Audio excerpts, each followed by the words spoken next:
The calculation, presumably, was that harming growth and development in the Union territory would help keep it backward and create fertile ground for continued cross-border terrorism from Pakistan. The manner of the attack was also driven by an objective of provoking communal discord, both in Jammu and Kashmir and the rest of the nation.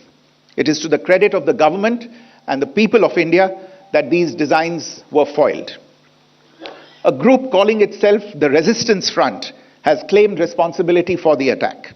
This group is a front for the UN-proscribed Pakistani terrorist group Lashkar-e-Taiba. It is notable that India had given inputs about the TRF in the half-yearly report to the monitoring team of the UN's 1267 Sanctions Committee in May and November 2024, bringing out its role as a cover for Pakistan-based terrorist groups. Earlier too, in December 2023, India had informed the monitoring team about Lashkar and Jaish-e-Mohammed operating through small terror groups such as the TRF. Pakistan's pressure to remove references to TRF in the April 25 UN Security Council press statement is notable in this regard.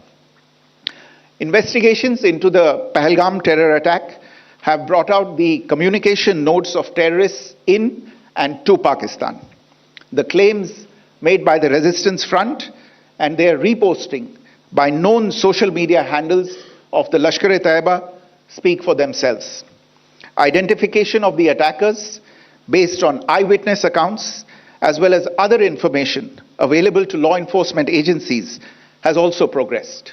Our intelligence has developed an accurate picture of the planners and backers of this team.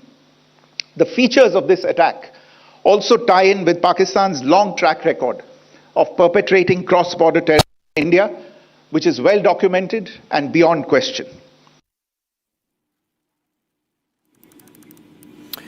All right, General Bakshi sir, you heard that statement again. We have been playing it again and again for the benefit of viewers who might be joining the broadcast now. And essentially, General Bakshi sir, the narrative that's coming in from the Pakistani side is that they also inflicted some damage on Indian side. They are claiming, for example, that they downed some of our aircrafts. Is it not essentially for the consumption of their own population, just fooling them around? It is utter crap. The simple fact is that our aircraft have used standoff fire. They have fired from this side of the border and destroyed these targets, incinerated these bloody targets. But it has been done from one side of the border. So this crap that they started giving the disinformation, they have downed 2 aircraft, is absolute, fact checks prove it is absolute nonsense. The other fact is they are claiming, the ISPR was claiming that they have opened artillery fire on the line of control. They claim to have hit one of our brigade headquarters and one forward post. So far we've seen no damage, got no reports. Yes, they are targeting the civilian population, all right. Yeah. And people are being almost, they're trying to get some civilians out of vulnerable areas. Yeah. Colonel Singh, you think this is the max that Pakistan can do or would do in the present scenario? They have made the LC hot and perhaps it ends there? As per me, Pakistan... It would be... Sorry, is that addressed to me? So I was asking that to Colonel Singh in our studios. कोई नहीं sir, आप भी answer कर दो. आपका मेरा answer. I'll come to you. But I must tell you this. Luckily, I have my regiment there. That's how I can tell you. Last 10 days has been bad. Otherwise also, but we had made it worse for them. So if we are expecting that only making a LC hot and by injuring 20-30 civilians, this is the part of the nature of Pakistan fire.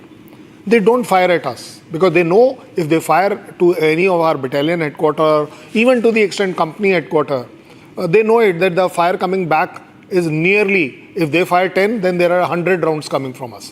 I can afford it, whether he can afford it or not. Bigger question is this, that whether he will take it up or not. It exactly depends. Yeah. It exactly depends that what does Pakistan want. Yeah. Does it want an international hue and cry? Yeah. It will strike in a bigger way. Yeah. So that they are able to prove that something wrong has happened. Yeah. They'll strike our civilian areas more. Yeah. Because they know it, That beyond that they cannot do much damage. Absolutely.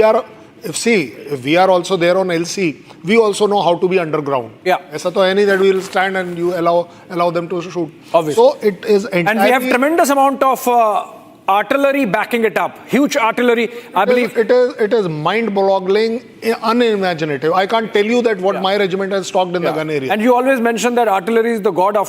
It is absolutely god of worth in the world. Yeah. I'm a proud member of that, and I dare say, if somebody can say that, no, this is not true. But the spare this time were the kamikaze drones. And I want to really discuss that military strategy with General Bakshi sir. Sir, give me just a moment before I come to you, because let's listen to those two lady officers who presented India's case before the world in that briefing.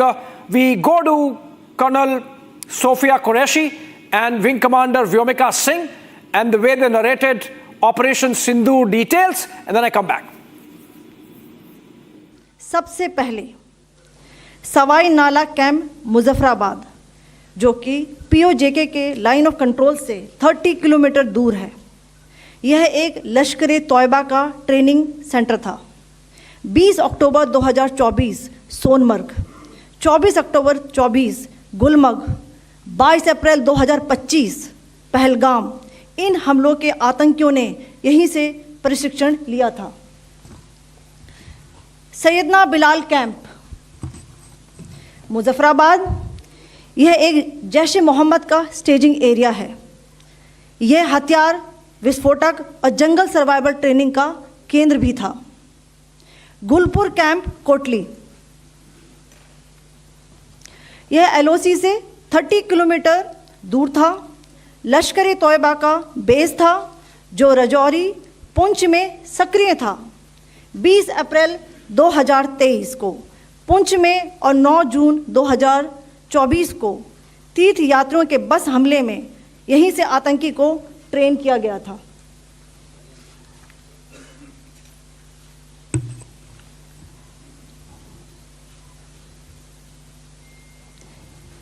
Barnala camp बिम्बर, ये LOC से 9 kilometre दूर है।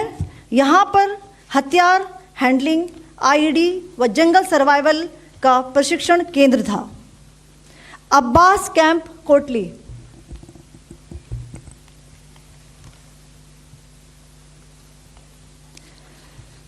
यह LOC से 13 kilometre दूर है। लश्कर तौयबा का फिदाइन यहाँ तैयार होता था। इसकी कैपेसिटी 15 टेररिस्ट को ट्रेन करने की थी।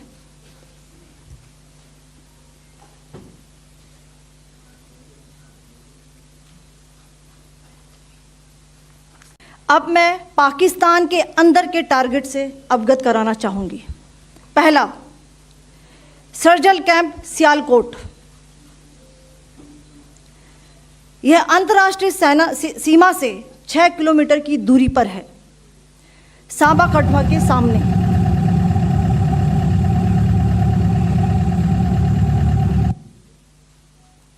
मार्च 2025 में जम्मू एंड कश्मीर पुलिस के 4 जवानों की जो हत्या की गई थी, उन आतंकवादियों को इसी जगह पर ट्रेन किया गया था। दूसरा, महमूना जाया कैंप सियालकोट, यह 18 से 12 किलोमीटर आईबी से दूर था। हिजबुल मुजाहिदीन का बहुत बड़ा कैंप था। यह कठुआ जम्मू क्षेत्र में आतंक फैलाने का नियंत्रण केंद्र था। पठानकोट एयरफोर्स बेस पर किया गया हमला भी इसी कैंप से प्लान और डायरेक्ट किया गया था। मरकज ताइबा मुरीद के, यह आईबी से 18 से 25 किलोमीटर दूरी पर है। 2008 के मुंबई हमले के आतंकी भी यहीं से प्रशिक्षित हुए थे। अजमल कसब व डेविड हेडली भी यहाँ ट्रेन हुए थे। मरकज सुभान अल्लाह भावलपुर, यह इंटरनेशनल बाउंड्री से 100 किलोमीटर दूर है। जैश मोहम्मद का मुख्यालय था। यहाँ पर रिक्रूटमेंट, ट्रेनिंग व इंडोक्ट्रिनेशन का केंद्र भी था।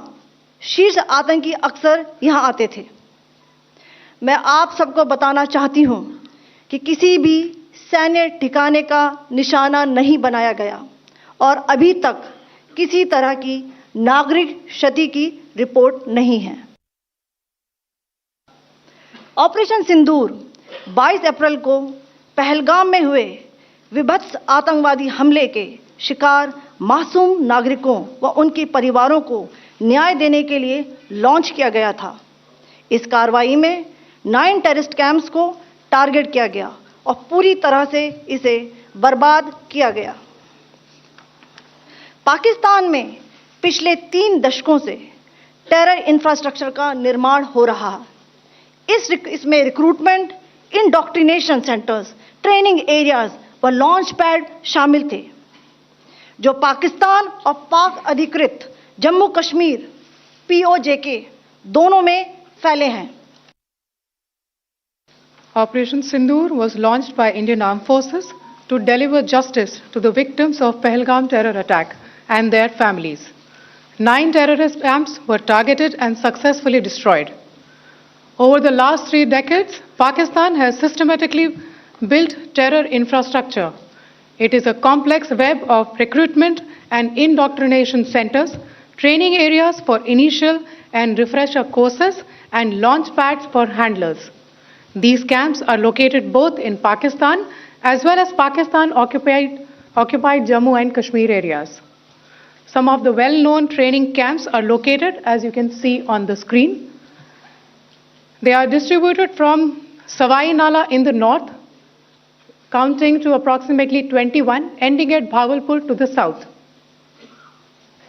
The selection of these targets for Operation Sindur was based on credible intelligence inputs and role of these facilities in perpetrating the terror activities. The locations were so selected to avoid damage to civilian infrastructures and loss of any civilian lives. The strike on the terror camps were undertaken through precision capability, as shown to you. A niche technology weapons with careful selection of warheads was ensured so that there will be no collateral damage. The point of impact in each of the target was a specific building or a group of buildings. All the targets were neutralized with clinical efficiency, and the results reiterate the professionalism of the Indian Armed Forces in the planning and execution of their operations. No military establishments were targeted. India has demonstrated considerable restraint in its response.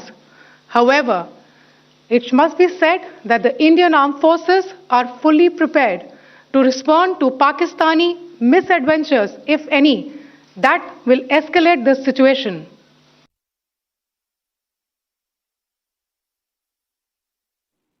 Okay, those were the details of how India picked up those targets and the precision with which those were eliminated by our forces as part of Operation Sindur. Let's look at the timeline that was provided by Foreign Secretary Vikram Misri in the same press conference, and then I come back to the studios for a conversation.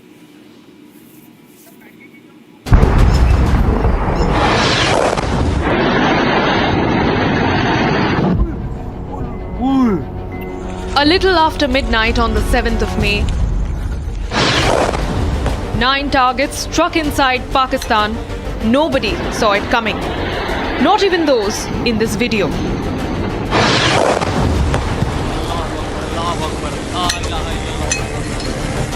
The strikes so precise that men who shot these videos have confirmed the targets. ये नुकसान, ये 9 number, ये मस्जिद तैयबा मरकज उमर करा के अंदर ये नुकसान है. 5 targets in Pakistan-occupied Kashmir, 4 targets deep inside Pakistan territory.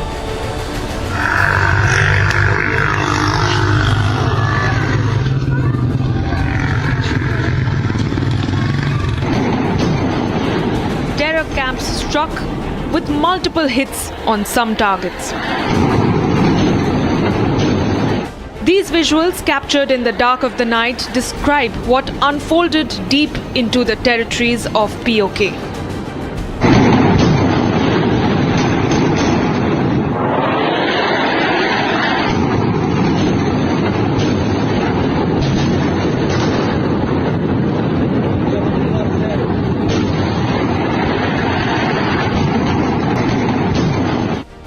precision strikes that turned the skies red.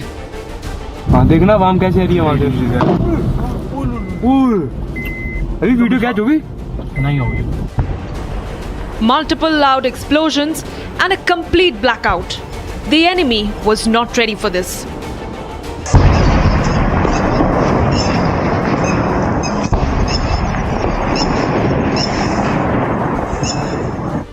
Indian fighter jets hovered over the valley. 14 days after the Pahalgam killings, India has hit Islamabad hard. And as the world wakes up to Operation Sindur, it's only the beginning of the end for the terror ecosystem of Pakistan.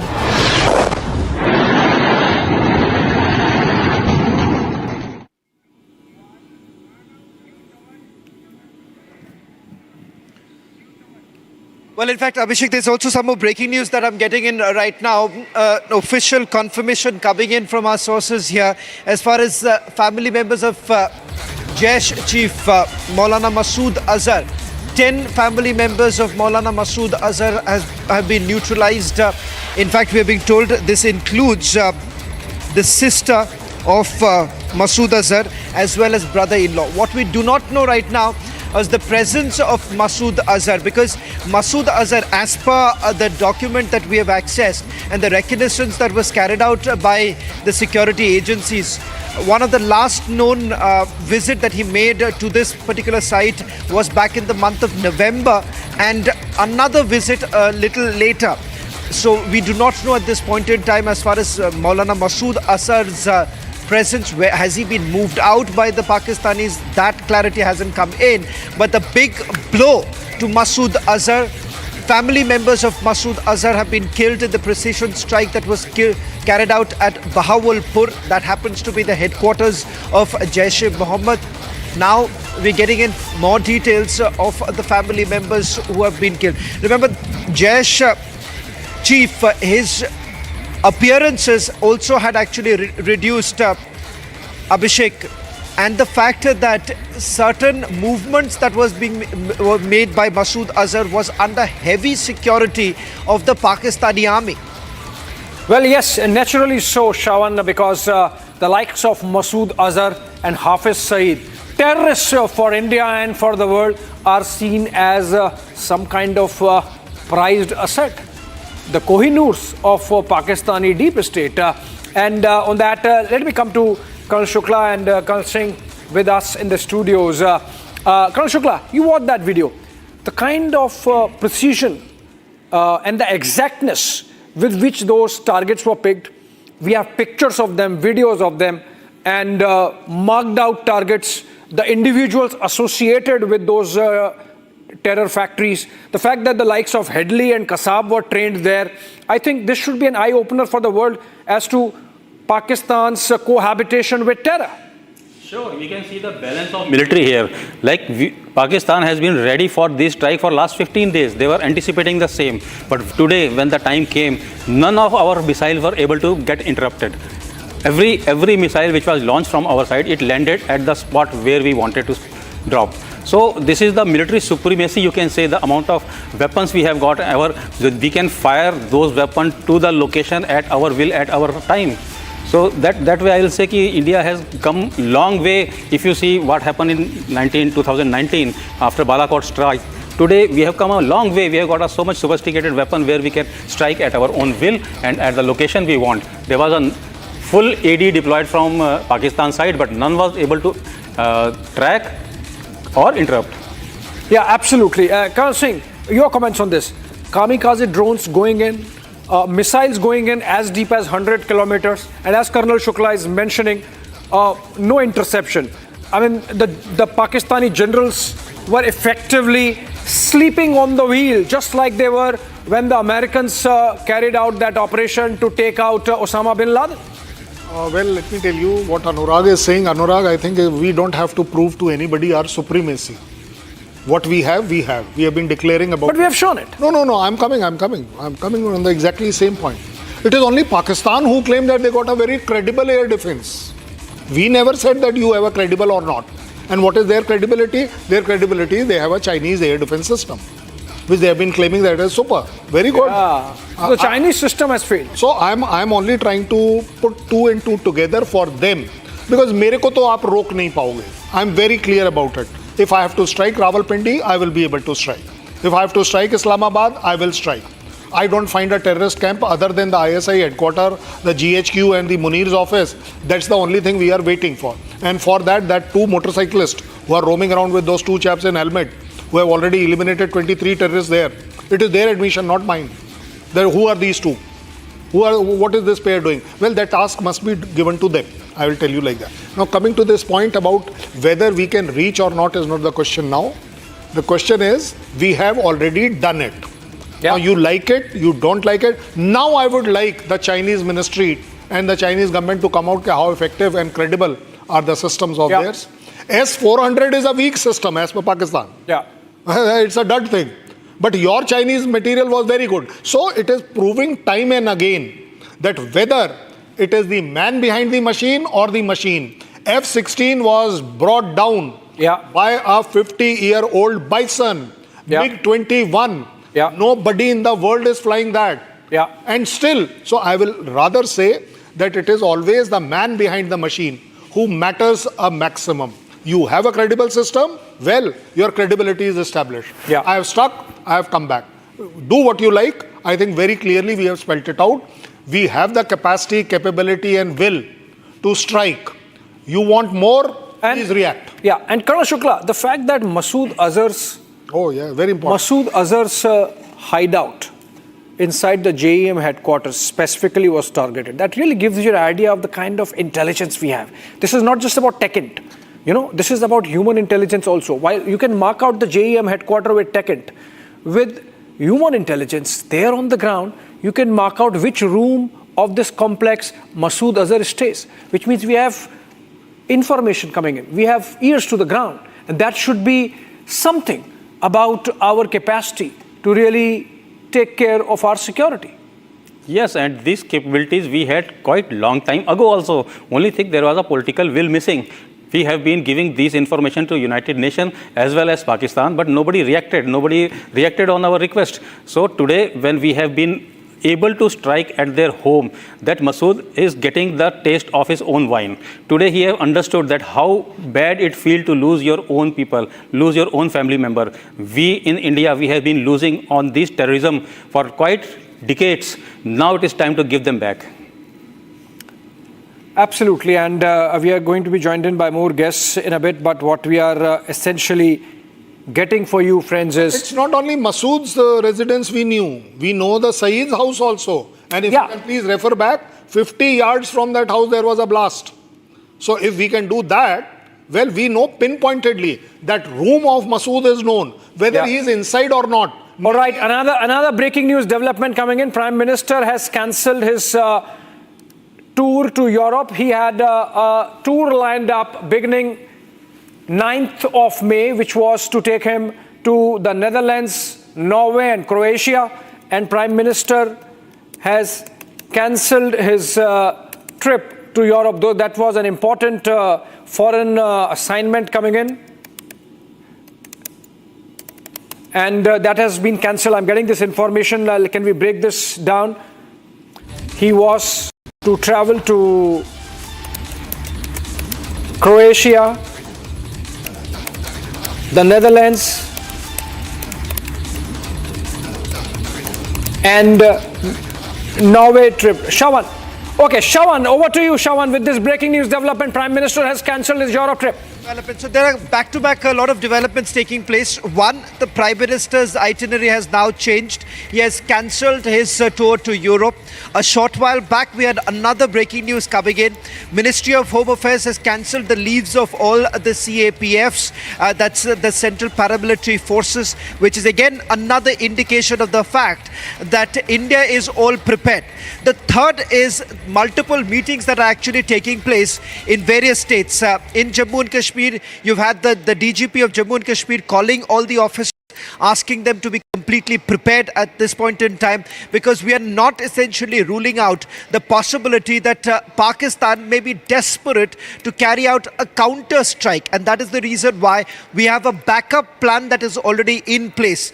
One of the key things that we are basically focusing right now is, one, the cross-border firing that is basically underway. A short while back we were given to understand that there is a pause right now as far as the cross-border firing is concerned, but there to remember, Pakistan has actually faced a humiliating loss. Several of the Pakistani posts have been targeted by India. In fact, what has happened is that as a response to the precision attack, Abhishek, you had the Pakistanis basically resorting to heavy artillery firing. That was also responded by India with a heavy artillery firing, but what has essentially happened is that Pakistani posts have also been destroyed. So it's a humiliating experience right now for the Pakistanis. One, you have their entire terror factory, which has been completely dismantled. The terror factory from where several of the attacks in Jammu and Kashmir were basically planned, they were hatched, all of it, remember, happening within these very facilities. In fact, if we can also go back to some of the visuals of the strikes that were carried out. In fact, this time, the strategy of the Indian Army has also been very different. And Colonel Shailendra, if I can come to you, a quick check with regards to the tactics that have been employed by the armed forces. You have all the three forces carrying out a coordinated assault. Of course, a large part of it has been taken care by the Indian Army and the Air Force, but the Navy too has played a pivotal role, is what we are picking up. The tact is very different than what we saw during the surgical strikes and then the Balakot strike. This time, the idea was to have a demonstrable experience. Tactical, operations at tactical level are always evaluated as per the success. I think with this kind of success, nobody should even ask whether it was a good tactical operation or not. This is number one. Number two, what we had done at a strategic level, that is what confused Pakistan. At strategic level, we had so much of movement in the Navy, and Pakistan was getting nearly sure that somewhere around the Karachi or maybe toward the Sargodha side, we have some interest. The way our aircrafts are moving around, and typically the Pakistan Army assesses that India may ground action zarur hoga, that the Indian Army will come, special forces will come, vagera vagera. They were least expecting, and this is where the tactics comes in. That yes, when we have decided at whichever level, highest level, lowest level, that is for the country to decide and the government to decide. But as far as I am concerned, that we could deceive them, we could keep them guessing that where are we coming, and that is where all about the tactical operations success lie. You project yourself at 100 places, but you strike at one. Enemy cannot imagine. You prepare yourself at only 5 places and strike at one. The enemy is prepared for 5 places. This is where exactly we have gone right. The kind of deployment, the kind of overall movements we had done, the kind of aircraft movements were shown, that was keeping the enemy confused and guessing that where exactly are we coming, in what quantity we are coming, and above all, I must tell you that Pakistan was expecting that there will be a much deeper strike, because we were creating that. And thanks to the media also, that the way we had gone about, that this time there is a full-fledged war, and this was claimed by Pakistan, which we projected to them also and to us also. So overall, if you ask me, a tactical operation is absolutely only successful after successing.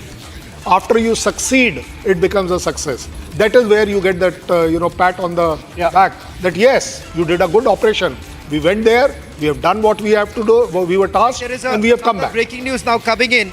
I've just got another confirmation. Qari Mohammad Iqbal and the commander of the Kotli camp, along with 10 terrorists, have been killed. So we are looking at least 20 that have already been killed. And Abhishek, you just got us the information that a total of 100, the number could actually vary, but now a confirmation about Qari Mohammad Iqbal and Jaish-e-Mohammed Maulana Azhar Masood's family members have also been killed. Now that's the latest details they're emerging. Big news coming in.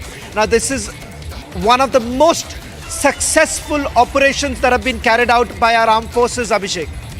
Well, absolutely. Absolutely. Yes, Colonel Singh. Yes, Colonel Singh. Keep counting the number. Yeah. The numbers will. I mean, we are told about 100, about between 80 to 100. I was told 100 and around about, because we will not know the exact number anytime soon. But the fact of the matter is, these are specifics and they will keep trickling in. Yes, Shawan. On a lighter note, because when I was actually, speaking to a source of mine in the intelligence agencies, I was saying, why are you releasing it, piece by piece? He's saying that, Bibi, the counting is still on. So that's on a lighter note, but as I said, the numbers are they're going up, and this time it's very, very different. And perhaps if we can also take that comment from one of our veterans there, that I find it very, very significant, because perhaps they've improvised on what they had carried out during the Balakot strike, and this time they were basically going right, the depth, the strategic depth, and the fact that they have got the window at the very time when these terrorists were actually present in those facilities.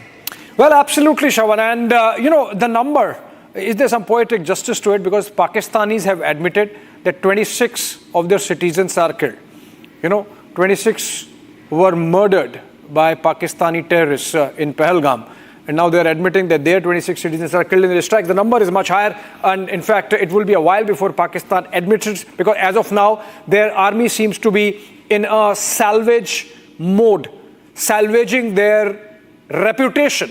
And that's why a lot of counter-information warfare is going on, Colonel Singh, if not counter-measures in terms of military action from the Pakistani side. If there are only 26 people killed, तो जनाजे इतने ज़्यादा क्यों उठाए जा रहे हैं? वो जो बुकिंग हो रखी है खड्डा खोदने की, वो उतनी ज़्यादा क्यों है? You see, you can please Google it and find out. It's not rocket science. You tell anybody from Pakistan, he'll tell you why there is a rush of janazas going in a particular direction. Yeah. 26 is nothing. Yeah. 9 places, it averages out maybe 5 or 7. That's all. And though, of course, there is a tremendous amount of ceasefire violation happening. Huge level of ceasefire violation happening. This figure will go up. They will themselves come. The public will demand. The people who have been lost, they are the one who will tell you that what they lost. Pakistan government doesn't lose anything. Pakistan army doesn't lose anything. So 26 is all the headquarters where Pakistani army trainers were there, handlers were there. That figure is what hurting them, and that's why they are accepting it, because they have to answer the families कि मेरा बंदा कहाँ गया. That is where the figure may be 2025. Space is not just a destination. It is a declaration of curiosity, courage, and collective progress. India's space journey reflects this spirit. From launching a small rocket in 1963 to becoming the first nation to land near the south pole of moon, our journey has been remarkable. Our rockets carry more than payloads. They carry the dreams of 1.4 billion Indians. India's achievements are significant scientific milestones. Beyond that, they are proof that the human spirit can defy gravity. India made history by reaching Mars on its first attempt in 2014. Chandrayaan-1 helped discover water on the moon. Chandrayaan-2 gave us the highest resolution images of the moon. Chandrayaan-3 increased our understanding of the lunar south pole. We built cryogenic engines in a record time. We launched 100 satellites in a single mission. We have launched over 400 satellites for 34 nations on our launch vehicles. This year, we docked 2 satellites in space, a major step forward. Friends, India's space journey is not about racing others. It is about reaching higher together.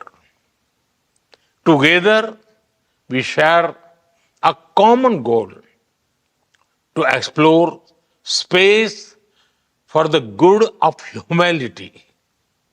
We launch a satellite for the South Asian nations.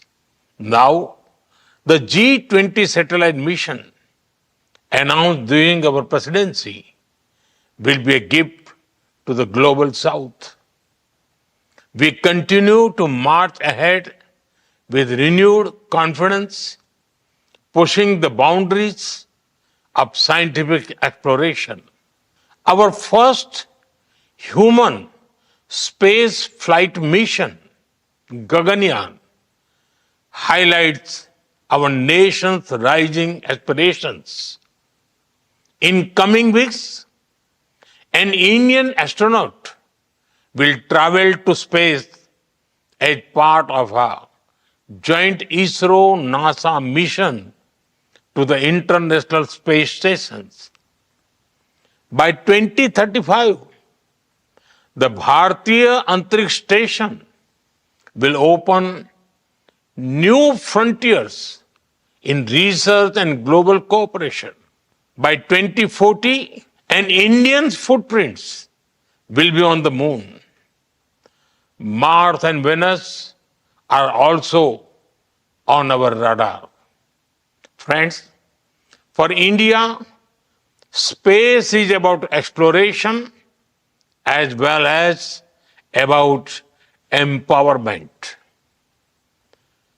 It empowers governance, enhances livelihoods, and inspires generations. From fishermen alerts to Gati Shakti platform, from railway safety to weather forecasting, our satellites look out for the welfare of every Indian. We have opened our space sector to startups, entrepreneurs, and young minds. Today, India has over 250 space startups. They are contributing to cutting-edge advancements in satellite technology, propulsion systems, imaging, and much more. And you know, it is even more inspiring that many of our missions are being led by women scientists. Friends, India's space vision is grounded in the ancient wisdom of Vasudhaiv Kutumbakam.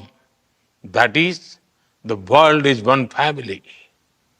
We strive not just for our own growth, but to enrich global knowledge, address common challenges, and inspire future generations. India stands for dreaming together, building together, and reaching for the stars together. Let us together write a new chapter in space exploration, guided by science and shared dreams for a better tomorrow. I wish you all a very pleasant and productive stay in India. Thank you. No,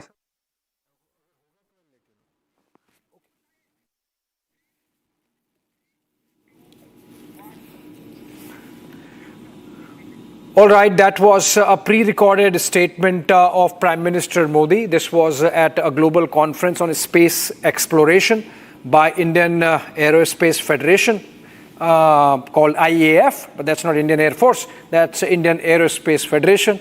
And this was a recorded statement, and that is the reason why there is no mention of Operation Sindur. It must be clarified.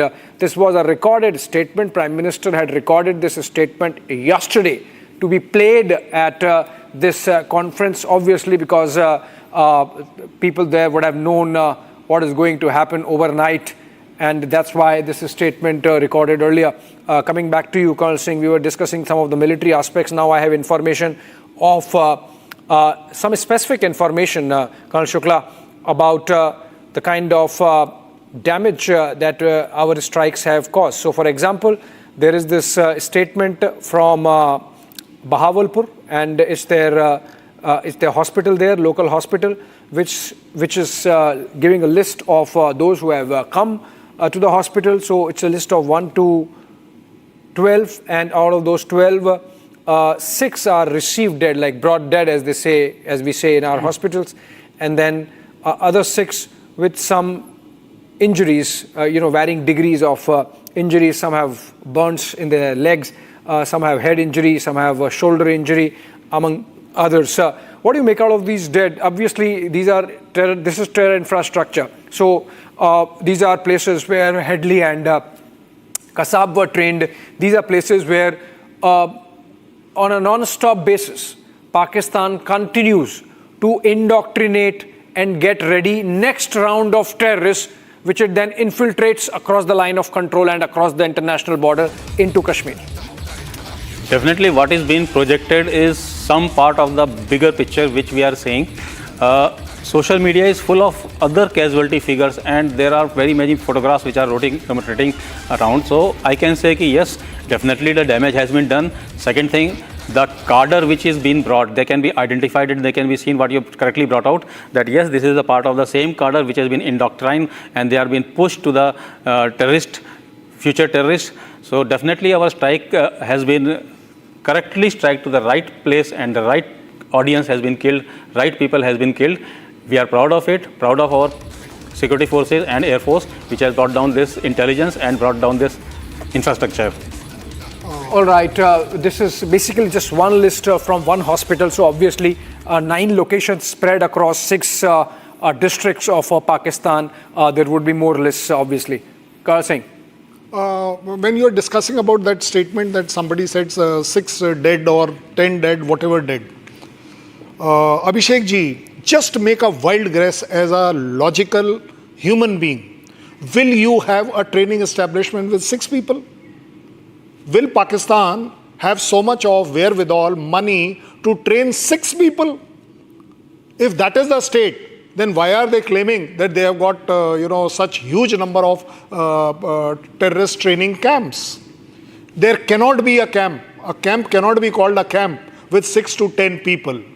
It has to be more, logically also.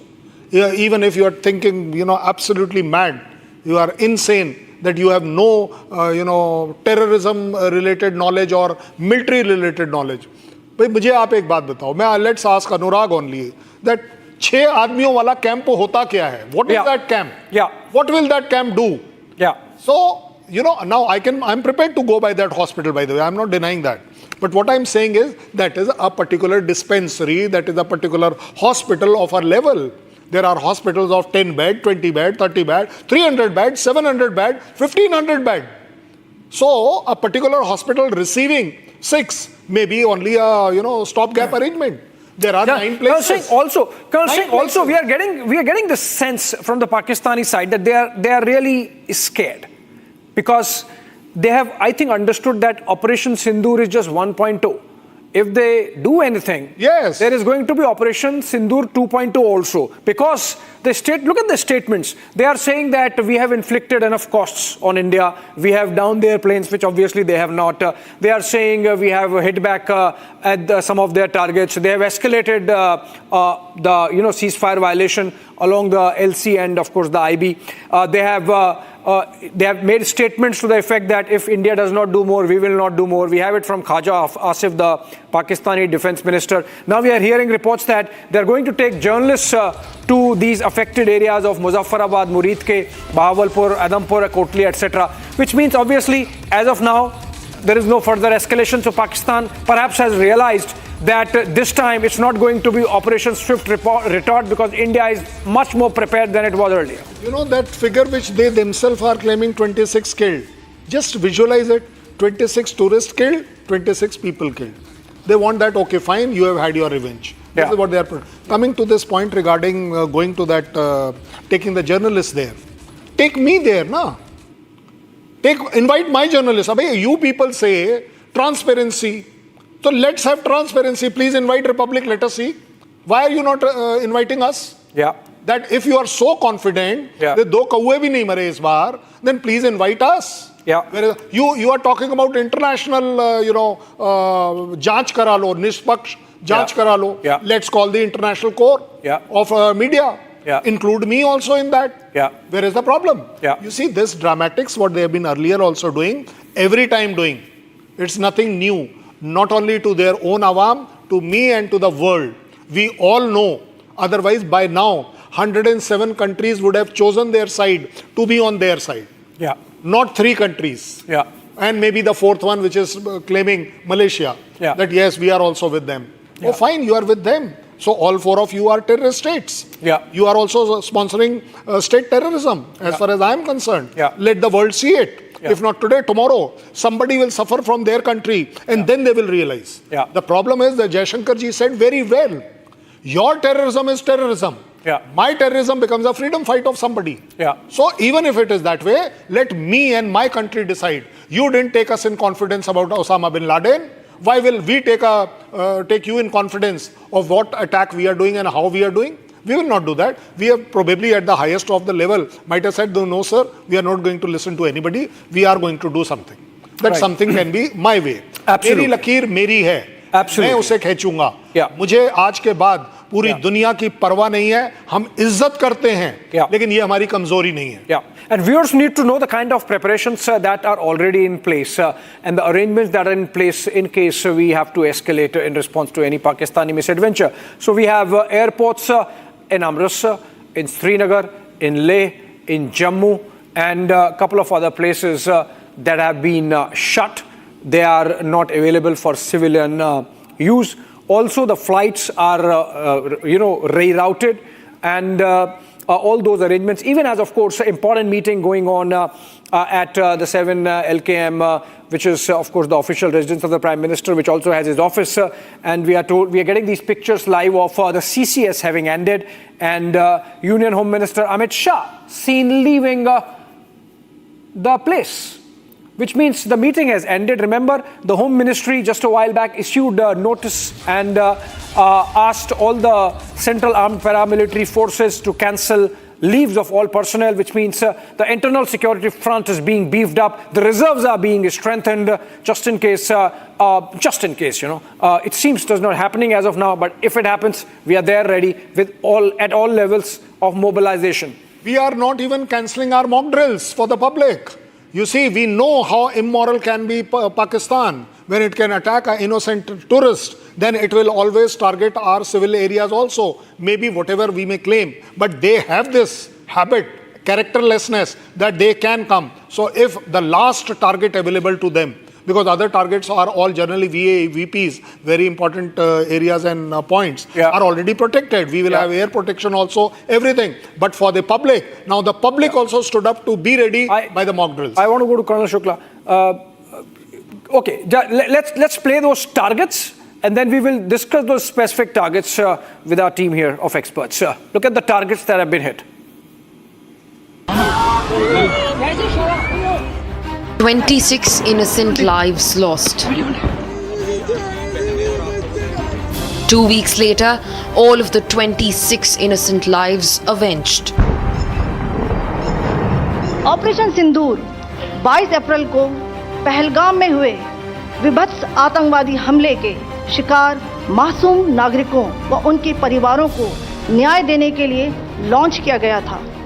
इस कार्रवाई में 9 terrorist camps को target किया गया और पूरी तरह से इसे बर्बाद किया गया। Not only did Pakistan not see this coming, But its worst nightmares were brought to life in the wee hours of Wednesday as India launched the first tri-services operation against Pakistan since the 1971 war. The Indian Army, Air Force and the Navy launched a coordinated operation striking hard some of the most significant and long-standing terrorist training hubs deep inside Pakistani territories. Good morning to everyone across the country. We've hit back. Ladies and gentlemen, the big breaking news story of the moment. If you can hear me tonight, can I be put on air? Thank you so much. Thank you, Aditi. All right, because I want to recap exactly what is happening as of tonight, as of this minute, 33 minutes past 2 a.m. on the 7th of May. History has been made. This is a very direct and straightforward attack by the Indian Army we are reporting tonight. Ladies and gentlemen, Pakistan has been hit. Muzaffarabad has been hit. A total of 9 places in Pakistan have been hit. The operation has dismantled 9 major targets of the Lashkar-e-Toiba and Jaish-e-Mohammed. Bombs were also rained on Hizbul Mujahideen hideouts inside Pakistan. India's retaliation used precision strikes and long-range standoff weapons at 9 locations, flattening the logistical, operational and training infrastructure of terror groups.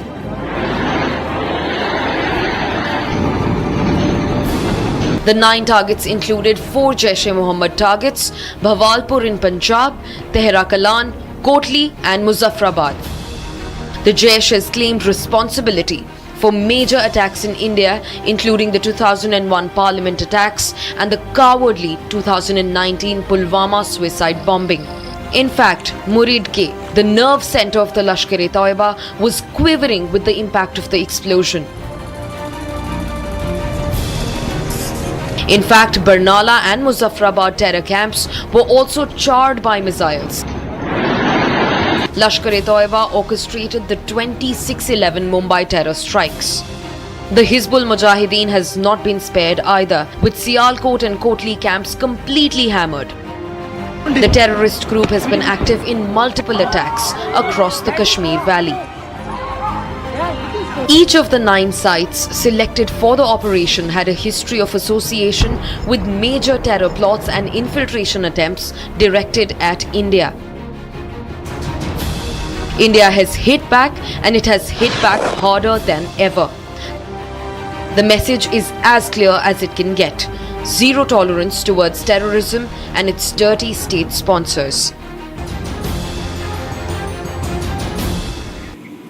All right, we are also joined in by Lieutenant General Rajendra Singh, but before I go to him, Colonel Shukla, you were mentioning about we having this capacity earlier also, but this time we have come out really hard.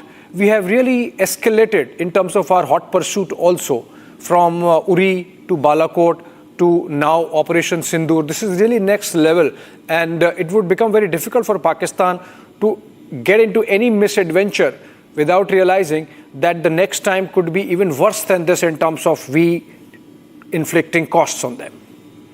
Sure, and Pakistan should also understand what there lies in their arsenal. If we are going to strike, how they are going to protect themselves, and if they plan to strike us back, what they have got for us.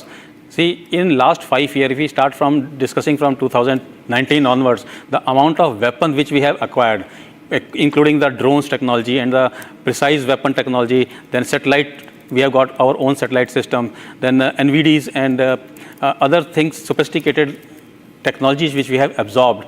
This is much way beyond what Pakistan could have.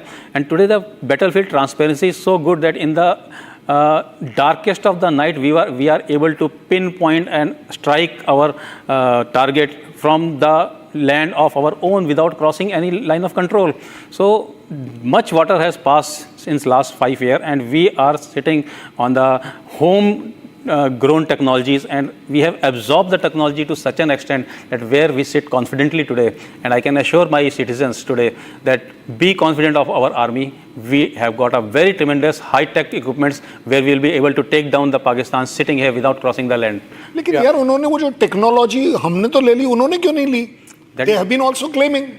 They have been claiming, but that is totally evident when Mi-24 missiles went inside their territory. None of them was able to interrupt. No, I think it's not just about the machine. It's about the men also. This is what I'm saying. How you employ, how do you strategize, how do you create a deception.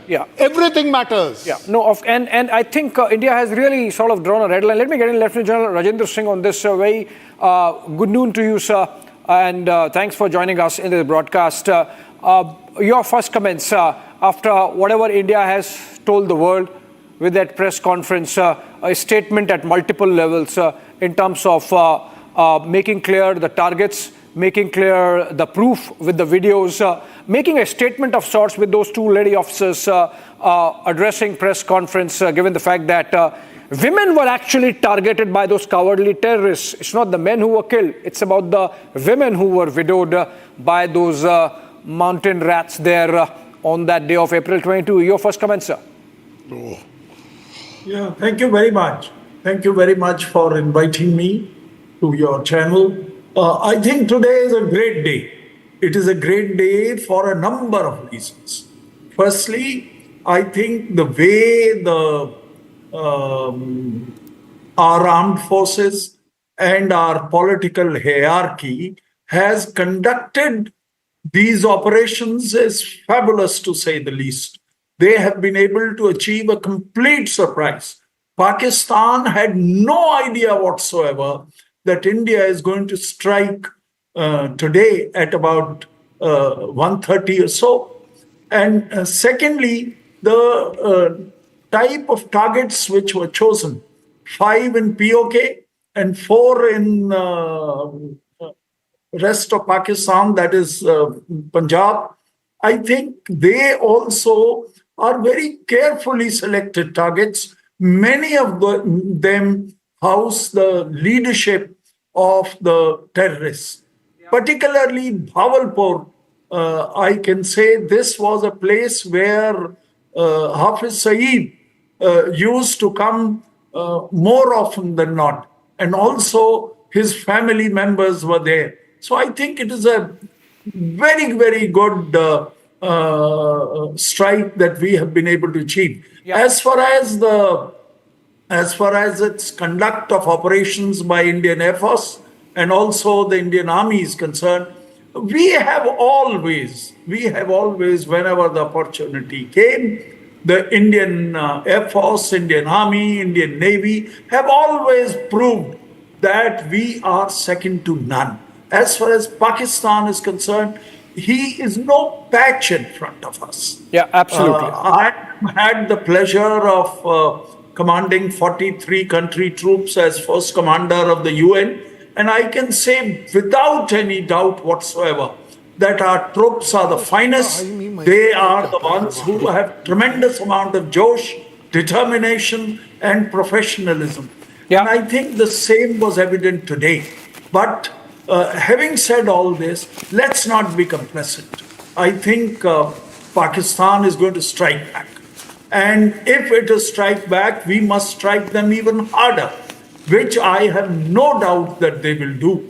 And Indian Army, Indian Air Force, and the Navy, we are fully ready to strike them back. Lastly, I would like to say one thing, that the way these operations have been conducted speaks volume of the professionalism of the current leadership of the Indian Army, Air Force, and the Navy. Right, absolutely. And, we have shown it with pictures, what we did. General Singh, just stay with us. In fact, we have our reporters live on the ground from Jammu and Kashmir, both Erawat and Zeenat. And Harsha from the Jammu side in Poonch. Let me go to Zeenat first. Zeenat, we had, I believe, an emergency security review meeting in Srinagar or Jammu by the administration there. We had a statement from Omar Abdullah, and we have those massive ceasefire violations being carried out by Pakistan. How is the situation there on the ground in Srinagar as of now? See, Umar has already chaired a meeting at the civil secretariat where he was where he addressed the DCs and the concerned district administration heads about the preparations on the ground and the kind of evacuation and the medical facilities will be provided by the Jammu and Kashmir administration. Meanwhile, we have been also seeing the DG J&K police has also been monitoring the operation from the PCR Srinagar, and the meeting is also being attended by the joint forces of Jammu and Kashmir police, army and other personals. Meanwhile, as far as the situation along the line of control is concerned, my VJ Mubashir will show you the Abhishek.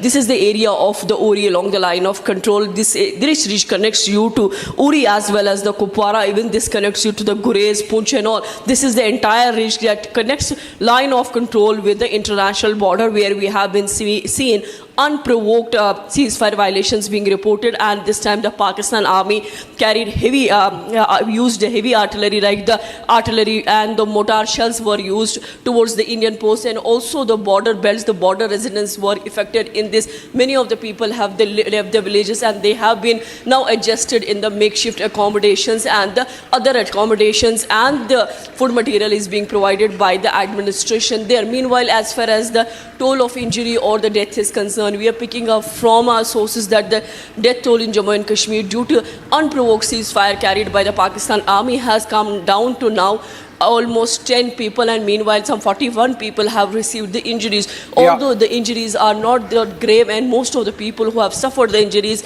are stable, but the emergency back-to-back meetings we are seeing on ground. Right, as far as the Uri market here from I am reporting, you can see the market is completely shut and hardly the movement is there on the ground, when we see that life is trying to limp back, but most of the installations and the institutes and other things have been shut by the administration, as the divisional administration has already ordered closure of 2 districts. One is Kupwara and Baramulla. Both the border belt districts have been asked by the divisional administration to remain closed for 2 days for the school kids and for other things. Absolutely, and those are the measures which are being put in place across the country, in fact, as part of India's preparedness. Zeenat is reporting from the Uri town, but we have Arawat, in fact, closer to the line of control, where all the action is, the LC having become hot. Let's go to Arawat also. And Arawat, over to you. What's the situation there on the ground? Have the guns sort of got contained a bit after India's response?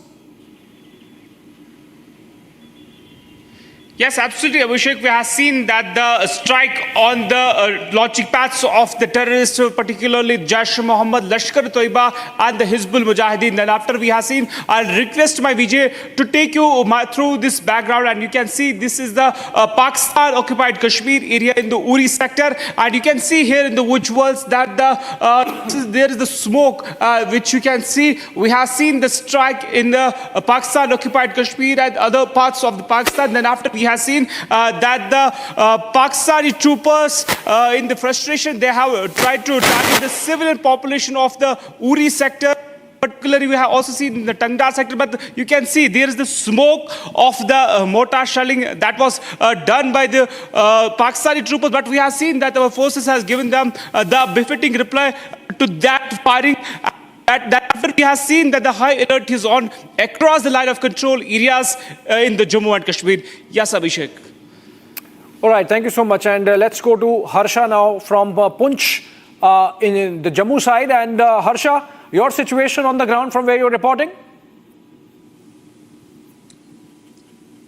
So Abhishek, right now I am in the Mendar block in the Poonch district. This is the same place from where yesterday India initiated its Operation Sindur. The airstrike was launched from this very place. This place is very near to LC. I'd like to show you the visuals as well, how far I am from the LC. Not much far, just 20 meters. And if I'll give you the sense of the entire area, after the airstrike, the Pakistan also resorted to the mortar shelling from their post, which is behind these mountains. But as far as we know, know, there has been no collapse or destruction in the villages for now. Also, at that particular time, many villagers shifted to the bunkers which they have constructed. There have been no casualties which has been reported so far. So right now the situation seems to be normal.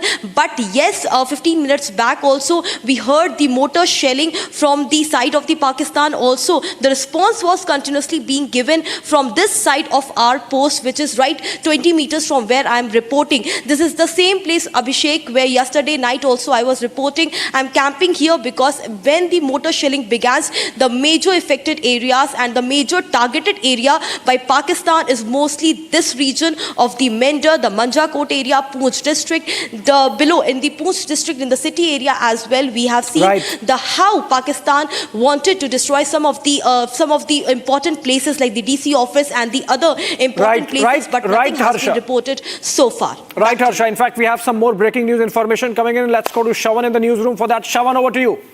Well, in fact, there is more details coming in with regards to the other Sarjal camp, where we are being told that they are making an assessment. Another top commander as far as Sarjal camp is concerned, where they've been able to neutralize. Now, that's the other big important news coming in. I do not have the name as of now, Abhishek. I'm just waiting for an official confirmation to come in from our sources in the defense. Right now, there is another assessment that is basically going on with the number of terrorists who are present in Sarjal, because there too, remember, you've had some of the key commanders who were present when the strike actually took place. So effectively, what's happening, just in a nutshell, if you allow me, Abhishek, just to tell our viewers, what has happened is that they've had the last intelligence input that has come in.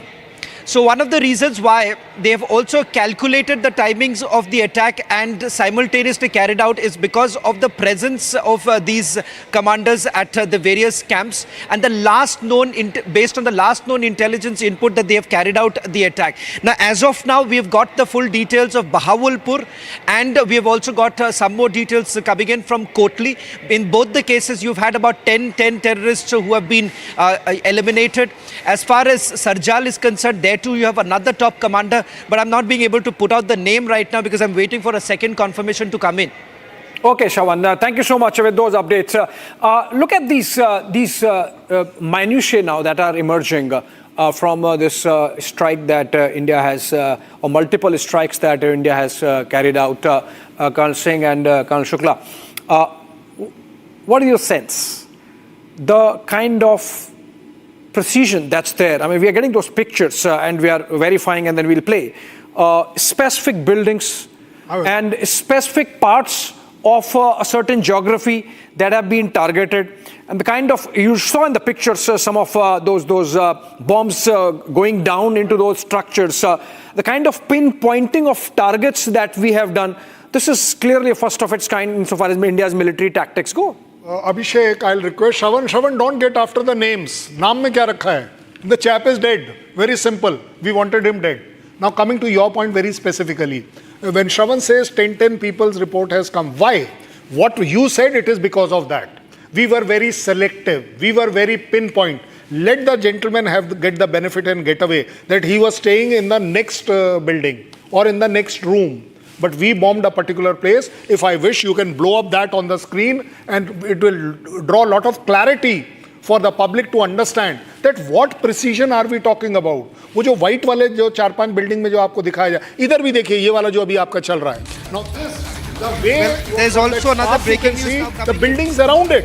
On the more information coming in, more information. Abhishek, Aishwarya has just got us the details that the Prime Minister has now congratulated the team that was behind the strikes that were basically carried out. He's congratulated the forces in the cabinet meeting that has taken place. He's also told the Raksha Mantri to be with the forces as soon as possible. Raksha Mantri, there's a high possibility, could actually move to the border areas also. Now, that's the big breaking news now coming in. The Prime Minister has basically instructed the Raksha Mantri to move to the border areas. Now, when would that visit take place? That is not known. But in the cabinet, the Prime Minister, of course, was full praises for the kind of fantastic work that our forces have essentially done. And this, ladies and gentlemen, Abhishek and all our veterans who are there in the studio, this by far is one of the best intelligence gathering that we have essentially done. And that is the reason why, now that the report has basically come in of the number of terrorists who have been killed, and Colonel Shailendra, I completely agree, naam mein kya rakha hai, but at the same time, these are the same very terrorists. Now look at how it was. Ranjan, that's from the ministers, not from PM. Sorry, Abhishek, you were saying something. All right, Shawan, basically we are getting this information based on what happened in the cabinet. Essentially, Prime Minister commending our forces for the tremendous success that they have achieved with this precision targeting of the entire terror infrastructure inside Pakistan, be it Jaish-e-Mohammed, be it Lashkar-e-Taiba, be it Hizbul Mujahideen, be it other associate organization, affiliate organizations, they have been targeted, and pictures keep coming in from Pakistan of the kind of damage that has been caused in terms of taking down of this infrastructure. Prime Minister, of course, commending the forces for coordinating and executing this fantastic Operation Sindur. He has also asked Defense Minister Rajnath Singh to be with the forces, and obviously which means that he would have to travel and be with the forces at the border. Remember, this has been in fact one of the underpinnings of this government, to be seen with the forces and to strongly back them in times of war and peace. So while Defense Minister Rajnath Singh would travel to the border areas now, we have seen Prime Minister himself during occasions like Diwali among others, not spending time at his home, but being with the forces at the borders every year that he does. So there is a message there, just as there is a message here now with the Prime Minister asking Defense Minister Rajnath Singh to travel and be with the forces at the border. Let's look at some other details coming in, one of which is that the Union Home Minister has instructed all Central Armed Paramilitary Forces to be ready and to cancel all leaves of their personnel. Also, Colonel Shukla, we are presenting a picture of being in control of the situation to a level. We are also showing that Pakistan is not the only thing India deals with. While we are dealing with Pakistan in the manner that we should, we are signing a India-UK trade deal that happened last evening. And then in the cabinet that has taken place, we have taken n number of decisions, including expanding the IIT's network, the Indian Institute of Technology, right up to Andaman, among other things. So essentially, a message that we are in control, that while we do rest of the things, we can take care of Pakistan also. See, India has got stuck with this situation because of the misadvantage of the Pakistan. Otherwise, our ultimate long-term goal is to reach to the third largest economy in the world. So we have been rolling on those parts, and we have putting very hard work, and we cannot be derailed from our target. So if in the way there's some situation has come where we have to engage our forces and energy for some time, it's okay. But definitely this is not the target of us. This is not the distraction for us. It will pass by the time, and there are forces who will take care of it. Our main aim of the country is moving fast, country is growing, country is developing. So definitely we are moving towards the third largest economy in the world. Target has already been given to 2028-27, and hopefully we should be able to reach the same. Absolutely. In fact, we are getting pictures from outside the Pakistan High Commission in New Delhi, and these are evocative because remember, a day after the Pahalgam terror attack, when we had our cameras, media teams there outside the Pakistan High Commission, not day after the terror attack, but the day that India had decided to reduce the mission size and to cancel all Pakistani visas, there was someone carrying a cake inside the Pakistan High Commission, and now we have those pictures. Can we play those pictures coming in from outside the Pakistan High Commission, as I am told, in New Delhi?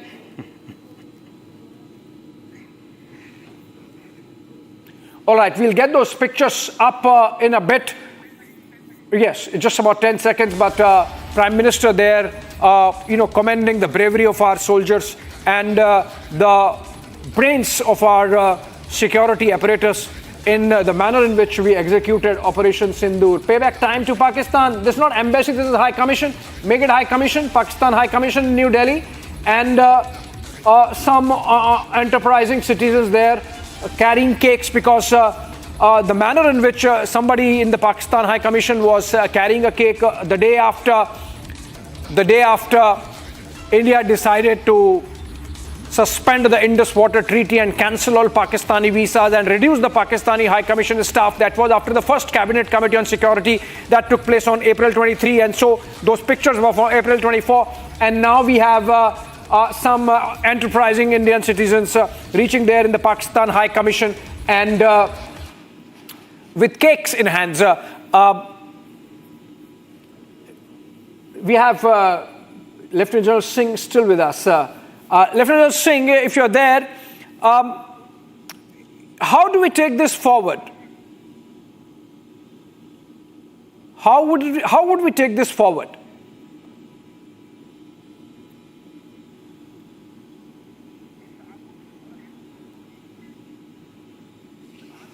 Okay, we in fact have a reporter there outside the Pakistan High Commission. Komal is there. Komal, if you are getting me, आपको अगर मेरी आवाज आ रही है, ये बताएं कौन लोग हैं और वहां अभी क्या माहौल है पाकिस्तान हाई कमीशन के बाहर? देखिए, बिल्कुल आतंकिस्तान को एक करारा जवाब मिल गया है और उसके बाद अगर हम देश की बात करें तो देश में देखिए लोग जो है वो खुश है, कह रहे हैं कि बदला ले लिया गया है। लेकिन इस बीच देखिए पाकिस्तान हाई कमीशन के बाहर की तस्वीरें दिखा रहे हैं, केक लेकर के आप पहुंचे हैं और अब देखिए केक भी कटिंग करेंगे। साफ तौर पर इनका ये कहना है कि जब पहलगाम में आतंकी हमला हुआ था तो एक शख्स केक लेकर के जा रहा था और अब ऑपरेशन सिंदूर हुआ है, इसलिए आप केक काट रहे हैं। देखिए, जब पहलगाम में हमला हुआ था तो कुछ लोगों ने यहाँ केक काटकर जश्न मनाया था और आज हम अपनी सेना को धन्यवाद करते हैं। हमारी सेना और हमारे प्रधानमंत्री जी ने जो देश का नाम रोशन किया है और उन लोगों को जवाब दिया है जो देश के अंदर रहकर देश विरोधी काम कर रहे थे। तो मैं अपनी सेना को, आज ये हमारी इंडियन आर्मी ने जो काम किया है, मैं सबसे पहले सेना का धन्यवाद करता हूँ और ये इसी खुशी में हम केक काट रहे हैं और अब अपने लोगों को केक खिला रहे हैं। ये सब इंडियन आर्मी ने जो काम किया है उसके लिए और सभी को जो भी लोग हैं हमारे केक खाएंगे। हमने दिखाई थी सबसे पहले, देखिए रिपब्लिक भारत में ही वो तस्वीरें हमने दिखाई थी कि किस तरह से पहलगाम में हमला हुआ और उसके बाद देखिए एम्बेसी से एक शख्स बाहर निकलता है, पाकिस्तान का वो रहने वाला होता है और यहाँ पे पाक हाई कमीशन में चूंकि वो कार्यरत था, केक लेकर के बाहर जा रहा होता है। उस पिक्चर को देख करके देशवासियों में काफी ज्यादा गुस्सा देखने को मिला था और उसी कड़ी में देखिए अब चूंकि ऑपरेशन सिंदूर हो गया है और आप केक लेकर के पहुंचे हुए, केक भी खिला रहे हैं, क्या कहना चाहेंगे इंडिया के इस जवाबी कार्रवाई पर? देखिए, अभी तो ये उनको छोटा सा जवाब है। पाकिस्तान ने हमेशा से हमारे ऊपर आतंकी हमले कराए हैं, लेकिन हमारी सेना ने, हमारे प्रशासन ने इसका जवाब दिया है। तो कोई झुकने वाला नहीं है। इंडिया का हर एक नागरिक भारत सरकार के साथ और सेना के साथ और हमारे प्रशासन के साथ खड़ा है। पाकिस्तान कमजोर ना समझे और मैं मोदी जी का बहुत बहुत धन्यवाद करता हूं कि उन्होंने ये काम किया और भगवान उनको लंबी आयु दे, हमारी आयु भी उनको लगाए। और ये उन लोगों के लिए जो हमारी बहनों का सिंदूर उजाड़ दिया गया था, ये आज उनको ऑपरेशन सिंदूर करके उनको जवाब दिया गया है।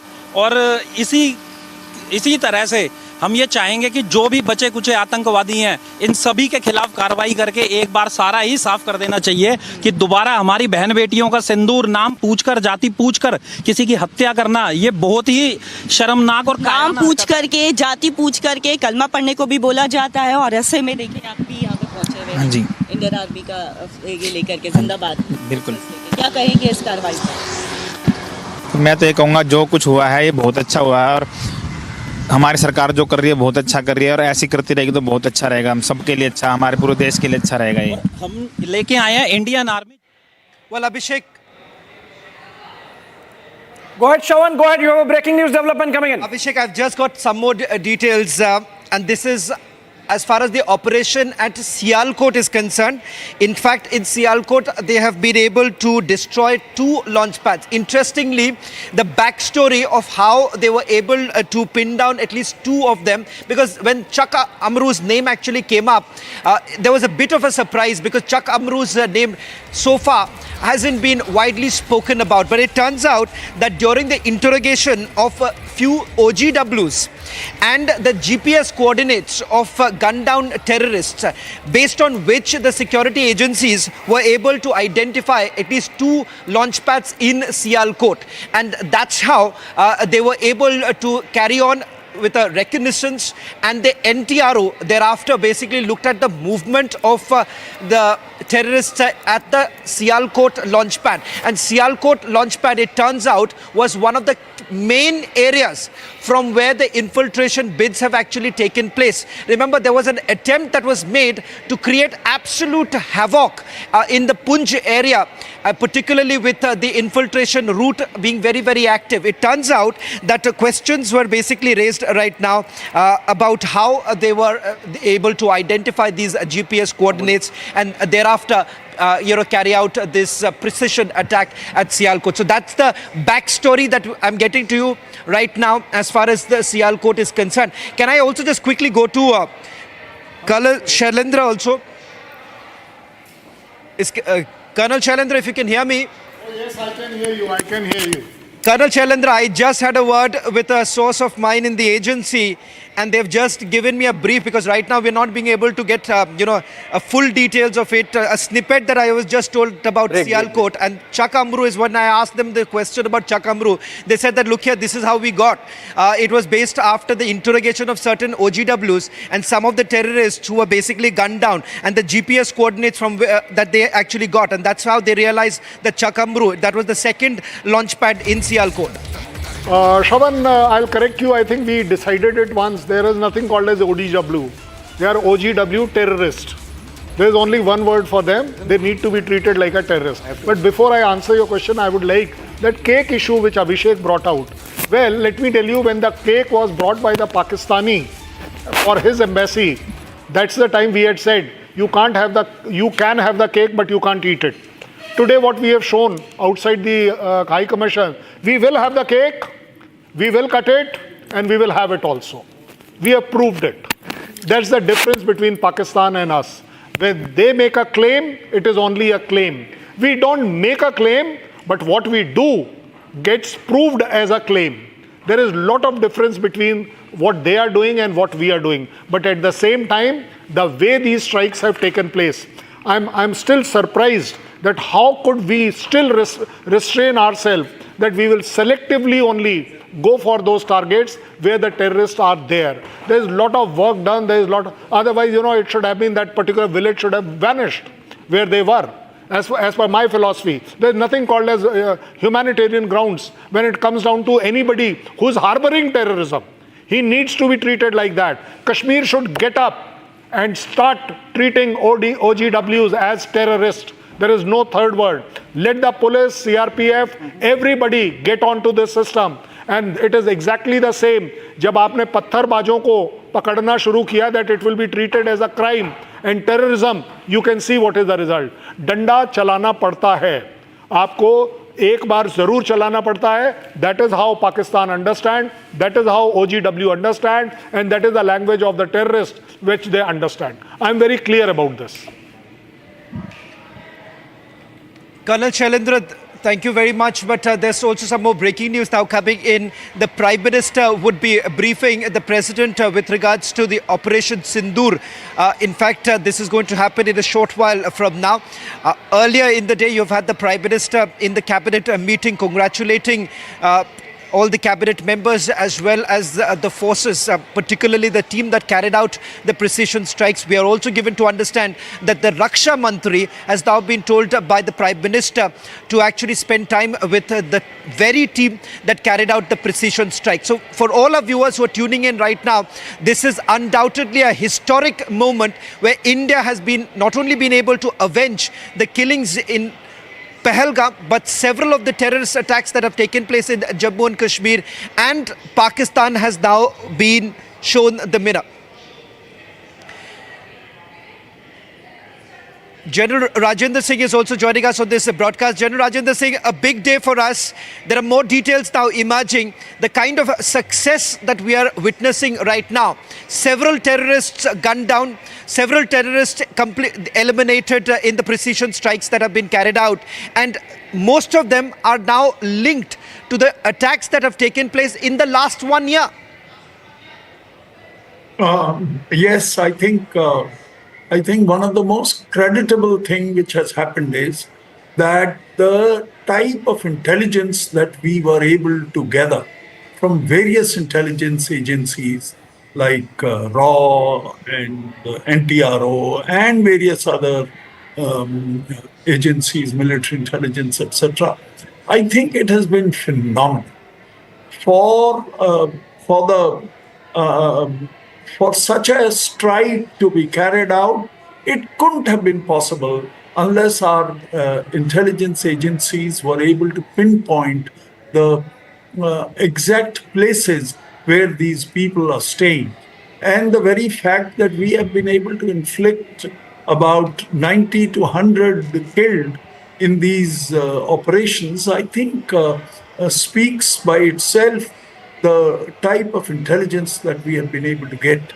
And like I mentioned earlier, as far as our armed forces are concerned, they are second to none. Pakistan is no patch. I have seen them in 1971. I was a second lieutenant at that time. And they are no patch to Indian Army or Indian Air Force or Navy. I think that particular realization, if it was not there, it would have come by now. About 12 hours have already passed. There has been no strike back from Pakistan. I'm sure they are going to strike back, because otherwise it will be very difficult for them to justify to their masses as to how they were saying that they are going to inflict the heaviest of damage to the Indian Army or Indian Air Force. And if they do not strike back, it will be very difficult for them to stay. But if they strike back, our plans are already ready. These plans, I am sure our chiefs and our military operations and air operations would have it already firmed up, people briefed, and the aircrafts / drones / the troops required to carry out any countermeasures would have been made ready already. And I think the way we have responded up till now is creditable. Along the LC, we have responded by responding to their artillery barrages with our own heavy volume of artillery onto their posts. I think the same thing is going to be carried out in case they further escalate the situation in LC. What kind of response will Pakistan make? It is difficult to say, but they have a number of options. I think the kind of strikes that we have made, in which we did not target any military installations of Pakistan, it will be difficult for them to justify in case they target any military installations of India. But what could be the other targets? Only the time will tell. We're getting in some more breaking news right now with regards to the 2 launch pads that were targeted at Sialkot. It turns out that the agencies were able to get the new coordinates as far as Chak Amru is concerned from the terrorists who were gunned down in Jammu and Kashmir, and they were basically carrying certain coordinates with them. And the second is OGWs who were questioned by the security agencies. From there, they actually figured out that these are the launch pads from where about 50 to about 70 terrorists were present at the launch pad itself. And that is how they were able to narrow down on the Sialkot terror launch pad. And the precision strike was thereafter carried out. That's the other breaking news now coming in, Rhythm. That's the latest that we have now picked up, apart from the attacks that have been, the precision strikes that have been carried out at the other locations. That's massive. That's news that's coming in from Shavan. And Shavan, this is extremely crucial to understand how we've decimated the terror camps that had been launched by these terrorists. And now you're giving us details of the Sialkot launch pad. GPS coordinates were retrieved from the terrorists and they were gunned down in Jammu and Kashmir. I also want to go across to Anurag Shukla, who's joining me in our studios. Anurag Shukla, look at the precision with which the Indian Army and the forces have carried out this details. And I want to first go across to the breaking news that's coming in. Prime Minister Modi is going to be briefing President Murmu on Operation Sindur. That's the big breaking news that's coming in. The Prime Minister has left for the Rashtrapati, is to leave for the Rashtrapati Bhavan. And we're also giving out details that the Colonel Anurag Shukla is also in the studio with us. Colonel Anurag Shukla, this is massive. 2 bits of information that's coming in. First, the way Colonel Anurag Shukla, the Sialkot launchpad GPS coordinates were retrieved from the terrorists, and the way this decimation of the 9 terror camps took place in 25 minutes by our forces. Surely this is the tremendous example of the air superiority and the weapon superiority which India holds over the Pakistan. If you see last 15 days, we have shown, we had made clear our intention to strike on deep inside the Pakistan, and despite all the warnings, Pakistan was fully prepared. His AD defenses, air defenses were fully ready. Despite of this fact, we were able to strike 24 missiles deep inside the Pakistan and hitting exactly pinpointing to the target which we have been identified. So this shows that our will and our political will as well as our military might to strike these terrorists on their homeland itself. Okay, there is more breaking news that's coming in. I just want to hold on to that. There's going to be an all-party meeting that's been called tomorrow. This is the big breaking news that's coming in after the successful Operation Sindur that has been launched by the government. Now we're being told an all-party meeting has been called tomorrow. The big news that's coming in, the Prime Minister has praised all our forces. There was a meeting that took place. The Prime Minister has now left to brief the President of India, and now the government calls for an all-party meeting tomorrow.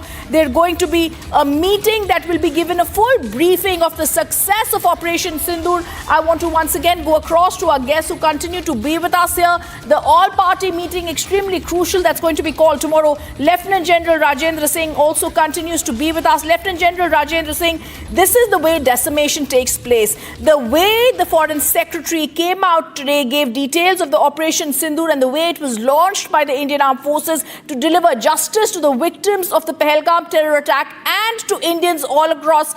This is also a clear indication over the last 3 decades, Pakistan has systematically built terror infrastructure, and today we showed them how we decimated terror camp by terror camp. No, you are very right. You're very right.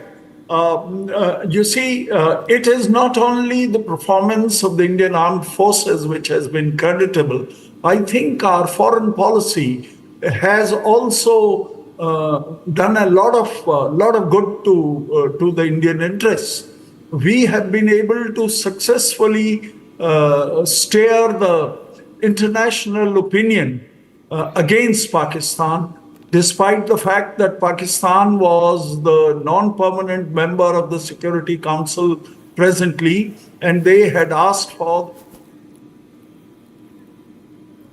Absolutely. I also want to go across to Colonel Anurag Shukla, and this is very clear. This is the big breaking news that's coming in, Colonel Shukla. There's going to be an all-party meeting. The Prime Minister first congratulated the Indian forces and the cabinet. The all-party meeting has been called tomorrow. There's going to be a great details about also what is going to be expected.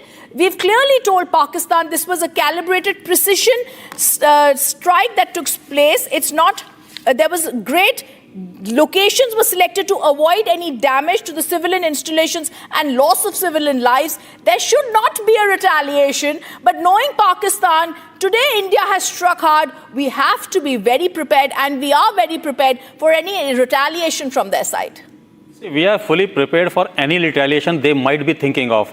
We are very strong army, and we will repel them, or not only repel them, we will strike them hard. And they know this thing very well, and that is the reason you see there are contradictory statements coming from different ministers and other state players from the Pakistan. So second thing, coming to the operation, that there's a phase 1. The phase 1 of the operation has been completed. Now everybody is in a good feet. Now the political class will sit together. All party meeting is taking place. The Prime Minister is reporting, briefing the matter to the President. So phase 1 can be taken as a completed. Now, if phase 2 has to be activated, that will depend upon the further goals, which will be defined by the CCS. At the same time, depending upon the reaction from the Pakistan side. And this is also massive because we've also been told that when this strike took place, Colonel Shukla and Lieutenant General Rajendra Singh, the one thing that has been noticed is there were 9 camps, they were located. This is also the headquarters of the Jaish-e-Mohammed and the LET that have been targeted. What's also clear is in the Pakistani Punjab, how clear it was to the Prime Minister of Pakistan's own base. It's clear that this is also the ground that had been chosen, and this is something that's going to be also decided in this all-party meeting as the Prime Minister chairs the cabinet meeting. That's the breaking news coming in, and I'm going to first speak over that. Happening right now, Prime Minister Modi chairs the cabinet meeting, briefs the cabinet leaders about the success of Operation Sindur. Prime Minister Modi, after this, is going to be meeting the President of India. The cabinet has lauded Prime Minister Modi's leadership as India hits back at Pakistan. Prime Minister Modi now going to be meeting President Murmu. Those visuals coming in of Prime Minister Modi chairing the cabinet meeting. Home Minister and others already present there. Prime Minister Modi also told the ministers it was a perfect strike. Top government sources tell us cabinet ministers lauded Prime Minister for the exemplary leadership. And I think that's the only thing we can call this, Colonel Anurag Shukla, because look at the kind of precision with which we've targeted the nerve center for training of suicide bombers of the LET, the facilitators and the key training ground of Hizbul Mujahideen, the place where Ajmul Kasab, the Mumbai terror attack terrorist captured alive, Markaz Taiba Muridke that was captured, and Bhavalpur, the headquarters of the JEM, where they indoctrinated JEM terrorists. The way with which we've struck in 25 minutes 9 terror camps with precision capability, using niche technology, selection of warheads, the targets have been neutralized with clinical efficiency, Colonel Shukla. This clearly shows the professionalism of the Indian Armed Forces and the intent of the Prime Minister. Sure, this should have been done much years earlier, but now the political will has come. Now the direction has come clearly to the armed forces. Our ability has been purely demonstrated, as you have seen the precise strikes which we have done, and we have pinpointed the building and destroyed. There is no left and right damages has been done. So you can say a political will could have created much earlier when the parliament attack was done or the other Mumbai attack was taken place. That time we should have struck them hard.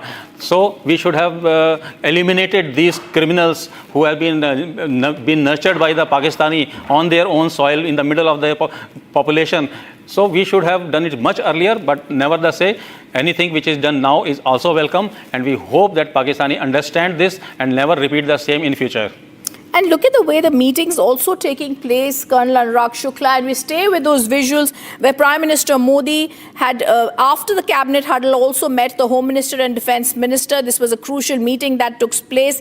This meeting after the cabinet huddle, the pictures on the screen where Prime Minister Modi chairs a crucial cabinet meeting. Prime Minister Modi is also going to be going to Rashtrapati Bhavan to brief the President on Operation Sindur. And it's also not just retaliation. This were the clear answer that was given by the Prime Minister when he coined the words Operation Sindur.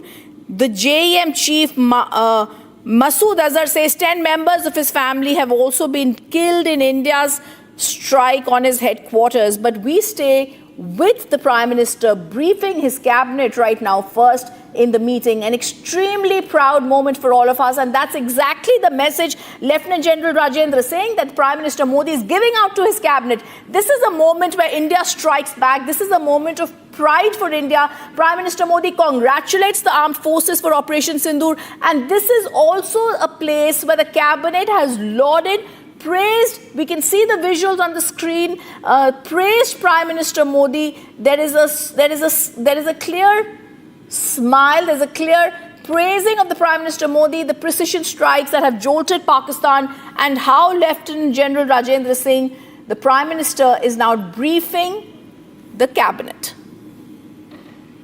Yes, you are right. Actually, the leadership of our Prime Minister Modi needs to be lauded. It needs to be lauded not only for ensuring that he takes sharp and quick decisions, it also needs to be lauded that he takes the correct decisions which are going to deter anybody from trying and trifling with us. And I think it is a moment that all of us need to applaud the efforts of the current leadership led by Prime Minister Modi. I would also like to say that in all operations, our country has come together as one. And I am very happy to note that during these operations also, each and every one of our citizens, whether he is from one party or the other, I think they are behind the Prime Minister in lauding these actions that he has taken and in complimenting the armed forces of our country. I think it's also the video proof that we are putting out there, Colonel Anurag Shukla, that has stunned Pakistan. This is the video proof where the Prime Minister is now also calling the all-party meeting, but this video proof is something that Pakistan did not expect. They expected a dossier. They expected that, like earlier, like the Pulwama, they would say that, oh, there's no proof, a dossier has been given. But as I'm going to go across and give you the latest information coming in, where the Prime Minister is going to be holding a meeting with President Murmu. Colonel Shukla, I want to ask you, the videos that have been released where the 9 terror camps have been decimated that I was talking about, and before I come across to you, I just want to give out names of these. This is the Savai Nala camp in Muzaffarabad. 30 kilometers from the LOC, a key LET training facility. The Saidana Belal camp in Muzaffarabad, a camp of Jaish-e-Mohammed terrorist organization, where they were trained in weapons, explosives. The Gulpur camp in Kotli, located 30 kilometers, it was where the LET terrorists were also trained, and where Zakir Rahman Lakwi also used to give indoctrination. So Colonel Shukla, this is very detailed knowing and precision that has also come. I have to say, not only our forces, but also our intelligence agencies have been able to target and pick out the exact terror places where the terrorists actually reside. Definitely, and these things we have been doing for quite a long time. If you see, we have given the proof in earlier terror attack to the Pakistan as well as United Nations, to all the big countries whom we have been asking for support, but nothing happened. So today the strike which we have done, it has given us a not only proof, but strike has given itself a very bold statement to the world. Now world wants to know why and where the strike has taken place, and when world wants to know, they themselves come to know exactly what activities were going on in these locations. So our purpose is twice. Once we are able to neutralize our enemies, at the same time we have been able to make the very bold statement to the world in the global arena, where people all across the world come to know exact activities taking place at that particular locations. Okay, I also want to tell our viewers that we're just going to show right now Colonel Shukla and Lieutenant General Rajendra Singh, who continue to be with us in the We Asked Today, India avenged what it promised. The death of the 26 innocent civilians in what became the worst terror attack in Kashmir in the last 2 decades, and India executed Operation Sindur. This was a coordinated attack of the Tri-Services military operations that struck and devastated 9 major terrorist targets that was deep inside Pakistan territories, that also included Pakistan-occupied Kashmir. This is Pakistan's terror-linked stand exposed, and the retaliation that India gave that brings to life Pakistan's worst nightmare.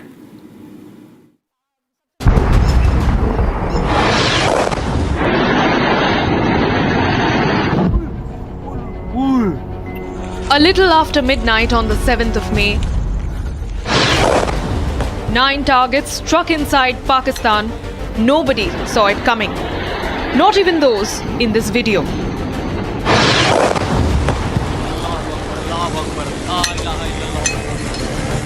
The strikes so precise that men who shot these videos have confirmed the targets. ये नुकसान, ये 9 number, ये मस्जिद तैयबा मरकज उमर करा के अंदर ये नुकसान है. 5 targets in Pakistan-occupied Kashmir, 4 targets deep inside Pakistan territory.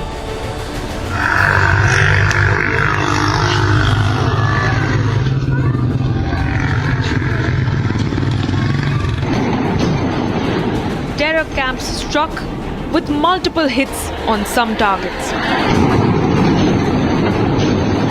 These visuals, captured in the dark of the night, describe what unfolded deep into the territories of POK.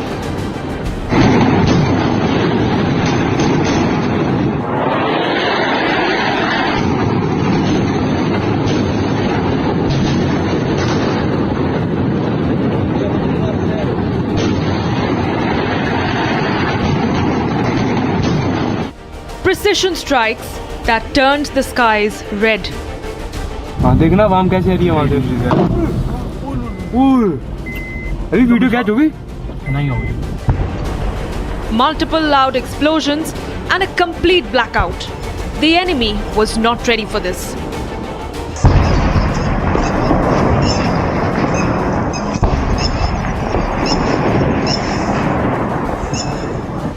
Indian fighter jets hovered over the valley. 14 days after the Pahalgam killings, India has hit Islamabad hard. And as the world wakes up to Operation Sindur, it's only the beginning of the end for the terror ecosystem of Pakistan.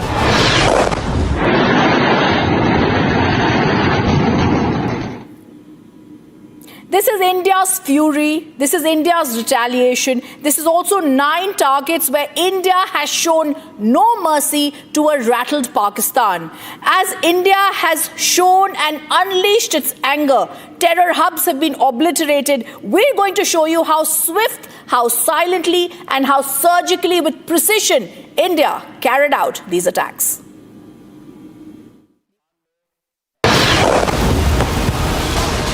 Swift, silent, surgical.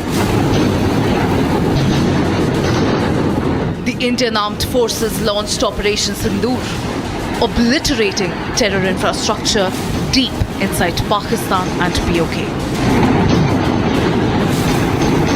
14 days and 9 targets later, the terror towers of Pakistan have toppled.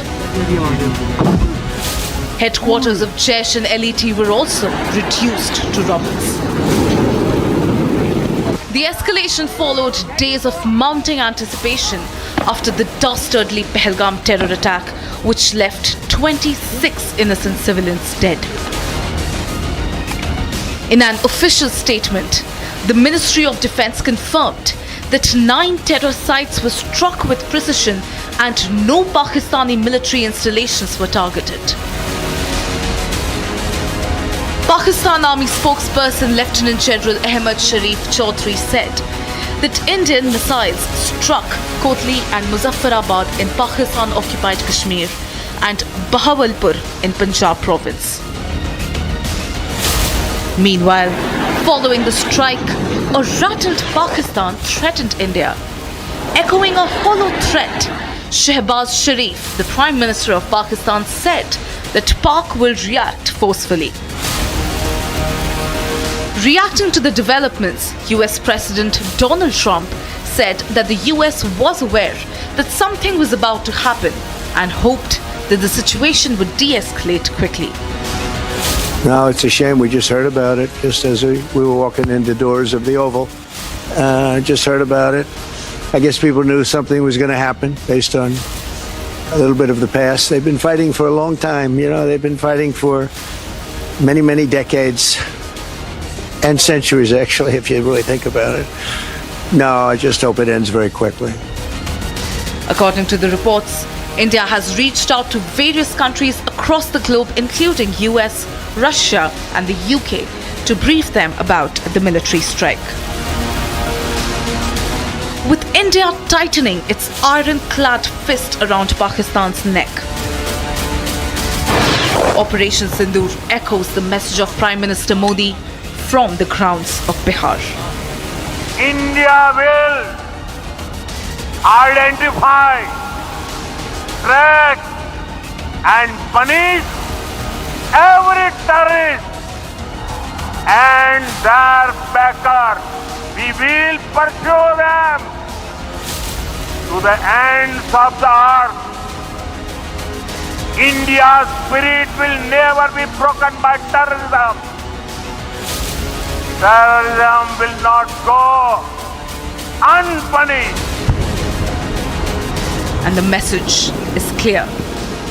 India will always strike back. 9 terror camps have been obliterated and decimated in Pakistan. This includes the headquarters of Lashkar-e-Toiba and the Hizbul Mujahideen. This also includes those places where indoctrination took place of those attacks that happened in India, whether it's the 26/11 attack or now the Pahalgam terror attack. Pakistan is rattled, Pakistan is spooked, because this was right at the nerve center of these terrorist camps and the very center where India has obliterated these camps. 26 innocent lives lost. 2 weeks later, all of the 26 innocent lives avenged. Operation Sindoor 22 अप्रैल को पहलगाम में हुए विभत्स आतंकवादी हमले के शिकार मासूम नागरिकों व उनके परिवारों को न्याय देने के लिए लॉन्च किया गया था। इस कार्रवाई में 9 टेररिस्ट कैंप्स को टारगेट किया गया और पूरी तरह से इसे बर्बाद किया गया। Not only did Pakistan not see this coming, but its worst nightmares were brought to life in the wee hours of Wednesday as India launched the first tri-services operation against Pakistan since the 1971 war. The Indian Army, Air Force and the Navy launched a coordinated operation striking hard some of the most significant and long-standing terrorist training hubs deep inside Pakistani territories. We've hit back. Ladies and gentlemen, the big breaking news story of the moment. If you can hear me, all right, because I want to recap exactly what is happening. As of this minute, 33 minutes past 2, history has been made. This is a very direct and straightforward attack by the Indian Army. We are reporting Pakistan has been hit. Muzaffarabad has been hit. A total of 9 places in Pakistan have been hit. The operation has dismantled 9 major targets of the Lashkar-e-Toiba and Jaish-e-Mohammed. Bombs were also rained on Hizbul Mujahideen hideouts inside Pakistan. India's retaliation used precision strikes and long-range standoff weapons at 9 locations, flattening the logistical, operational and training infrastructure of terror groups.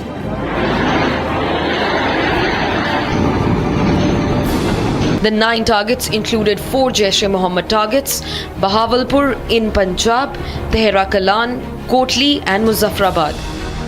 The Jaish has claimed responsibility for major attacks in India, including the 2001 Parliament attacks and the 2019 Pulwama suicide bombing.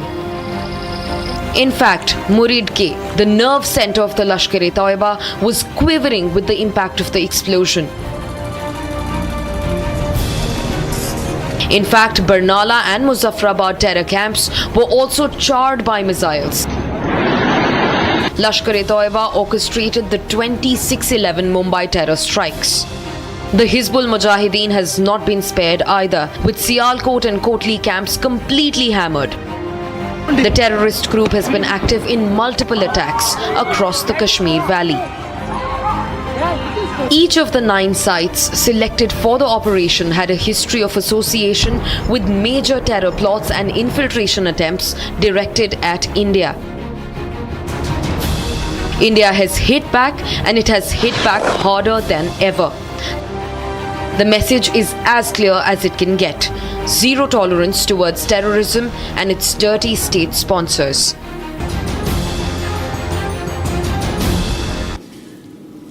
And we're going to tell you how, while the world slept, Indian Army and the Air Force in a coordinated operation had striked at a precision back at Pakistan. We're also going to tell you when this strike happened, how we're going to tell you some breaking news that's coming in. And this is about how all right, there's breaking news coming in. Home Minister Amit Shah has now held a meeting with the chief ministers of 10 states that has been called, all the border states chief ministers have been called. The meeting is going to be held shortly. Apart from the chief ministers, the breaking news that's coming in, the Director General of Police, chief secretaries of all these states are also going to be connected to the video conference. The 10 states are, and I'm going to go across to the breaking news once again. The meeting with chief ministers of 10 states has been called by the Home Minister. This includes the DGP and the chief secretaries of all the states that will be connected. This includes Jammu and Kashmir state, the LG of Jammu and Kashmir, Punjab, Rajasthan, Gujarat, Uttarakhand, Uttar Pradesh, Bihar, Sikkim, West Bengal, and the LG of Ladakh. This is the big breaking news coming in. Amit Shah has now called for a meeting. The Home Minister has now called for a meeting with all the border state chief ministers. 10 states, east and western borders, both have been called for this meeting. And in this meeting, apart from the chief ministers of the 10 states, the DGPs and the chief secretaries of all these states is going to be connected to the video conference. India is going to be prepared for any sort of eventuality or retaliation if planned by Pakistan. As India strikes hard, as Operation Sindur takes place, India is not now going to back down. India has already avenged. India has struck. As Pakistan is rattled, India is now avenged and struck inside Pakistan terror camps. Amit Shah, the Home Minister, now calls for a meeting with the border state chief ministers, 10 border state chief ministers, and also the DGPs and the Home Secretaries and the chief secretaries of the states will be connected via the video conference. I also want to tell you more breaking news that's coming in, but before I go across to that, I'm going to stay with this news and I'm going to tell more details of this news that's coming right now, where we're also being told that the Defense Minister Rajnath Singh is also likely to visit the border areas. We're going to also break that news, but first I'm going to stay with this news that has just come in. Amit Shah, the Home Minister, meets with the chief ministers of the 10 border states. Viewers, this is the Home Minister calling for a meeting with all the border state chief ministers. 10 states, east and western borders, both have been called for this crucial meeting. And in this meeting, also via video camera, we're going to be seeing present are going to be the minister, the Union Home Minister calls for the meeting with all the chief ministers, DGPs and chief secretaries at 2 p.m. today. All right, let's go across to the next breaking news that's coming in as we are speaking. We're now being told Prime Minister Modi briefs the President Murmu on Operation Sindur. The Prime Minister has reached Rashtrapati Bhavan. The Prime Minister briefs President Murmu on this. The Prime Minister has reached Rashtrapati Bhavan to brief. This is after the cabinet went into a huddle on the precision strikes and this Operation Sindur successfully, where Pakistan has been beaten. These are shots coming in of Prime Minister Modi's cavalcade that has now reached the Rashtrapati Bhavan to brief the President of India, President Murmu. Happening right now, there have been high-level meetings that have taken place since morning, and now Prime Minister Modi at Rashtrapati Bhavan to brief President Murmu on Operation Sindur. This happens after the cabinet meeting. The Prime Minister heads to meet President Murmu. Simultaneously at 2 p.m. we're being told the Union Home Minister is going to be having a meeting with the chief ministers of all the 10 states. Prime Minister Modi is going to brief President of India, President Murmu, on Operation Sindur. And this is the beauty of a democracy, where there's a cabinet meeting that is held. The Prime Minister briefs the cabinet on how the Operation Sindur was launched and how successfully it was done. The Operation Sindur was lauded by the cabinet. The Prime Minister now, after a very successful Operation Sindur, is at the Rashtrapati Bhavan to give a briefing to the President of India. We've got those live shots of the cavalcade of the Prime Minister who's going to be reaching the Rashtrapati Bhavan any moment now, coming in, where Prime Minister Modi is going to brief President Murmu on Operation Sindur. And remember, after the cabinet meeting, Prime Minister Modi meets President Murmu as India strikes back. Home Minister also convenes a high-level meeting. Prime Minister Modi reaches Rashtrapati Bhavan to meet President Murmu. And this is the big breaking news that's coming in as the Prime Minister is going to brief President Murmu on Operation Sindur. At 2 p.m. we're going to see Amit Shah, the Home Minister, going to be having a meeting with the crucial 10 border states' chief ministers. We're also being told that the Raksha Mantri is also going to be in important and crucial meetings today that are going to be held. And the big breaking news that's coming in, we're going to say an all-party meeting is also going to be called tomorrow. But happening right now, we stay with those live visuals where Prime Minister Modi has gone and is meeting the President to give details of Operation Sindur that had been launched. And this is extremely crucial to understand the significance of this, because there are several people over, and I also want to remember there are also people, viewers, the wife of Shubham Dwivedi, who lost his life in the Pahalgam attack, and how she says she wants to thank the Prime Minister for taking revenge for her husband's death. There were visuals earlier of the cabinet meeting where the Prime Minister gave details of Operation Sindur. It was chaired by Prime Minister Modi, and the Indian Prime Minister had lauded the Indian military for targeting Pakistani terrorists inside Pakistan. He's also been lauded for the successful Operation Sindur that has been carried on. The Home Minister also calls for other meetings, but these visuals that we stay with show how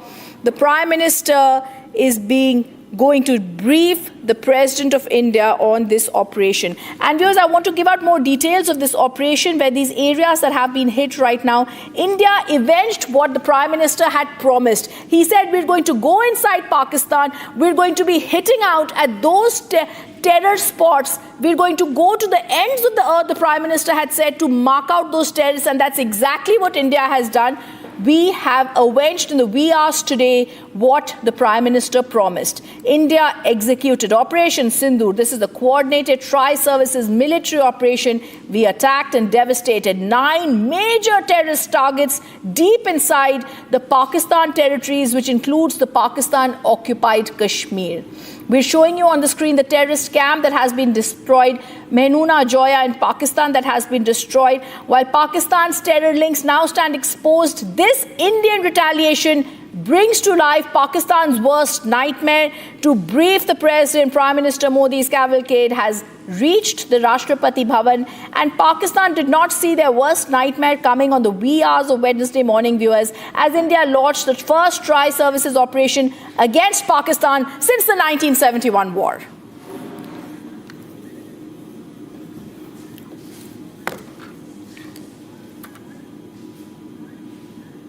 While the world was asleep, the Indian Army and the Air Force in a coordinated operation struck back at Pakistan and Pakistan-occupied Kashmir.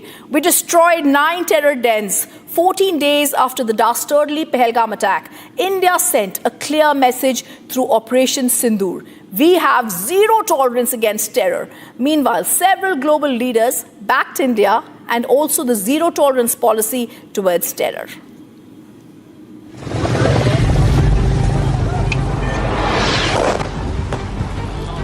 In a bold and decisive move, swift, surgical and unforgiving. 14 days after the dastardly Pahalgam terror attack,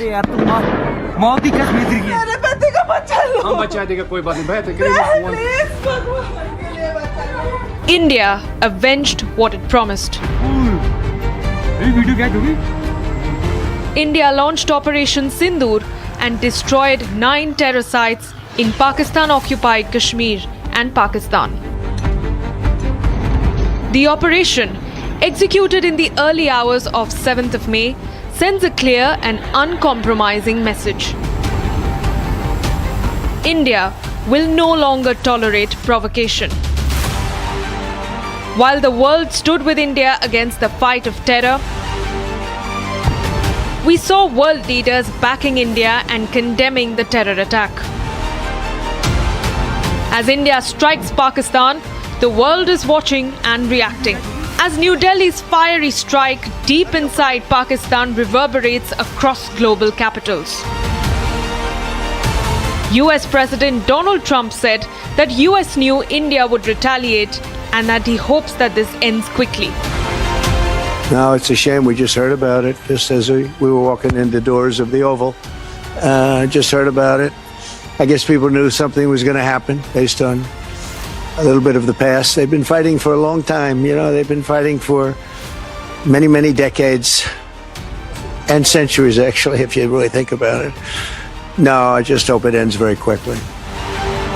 Meanwhile, US Secretary of State Marco Rubio said that the US is monitoring the situation between India and Pakistan and encourages the two nations to open lines of communication. Reacting to India conducting precision strikes, Israel envoy to India showed solidarity, saying that Israel supports India's right to self-defense.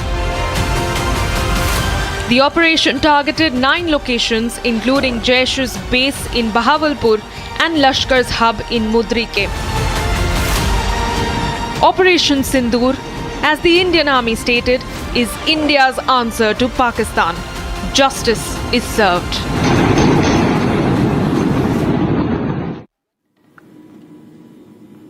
And I'm also joined in the studios now by Major General K.K. Sinha, who's joining us here. Major General K.K. Sinha, we wake up to the fantastic news where India strikes hard and India strikes back at Pakistan after the dastardly attack. This is a clear signal to them, Major General K.K. Sinha. We've been lauding our tri-services, we've been lauding in the Prime Minister, but also our intelligence. The way the 9 targets have been carefully chosen with precision and targeted shows the capabilities of Indian intelligence. Good afternoon and Jai Hind, Rhythm. See, what India has today showcased to the complete world, what integrated, well scenarized, well thought of, the strategic target which we, and the way we actually attributed there and carry out the retribution to our desired effect in these areas. See, very important to understand exactly what we have done it.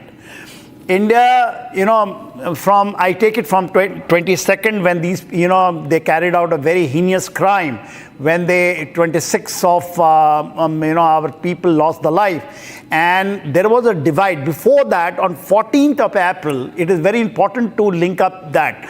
The Chief of Army Staff of Pakistan, Asim Munir, he actually he brought it out loud and clear, in a global forum, saying that, that two-nation theory he talked about.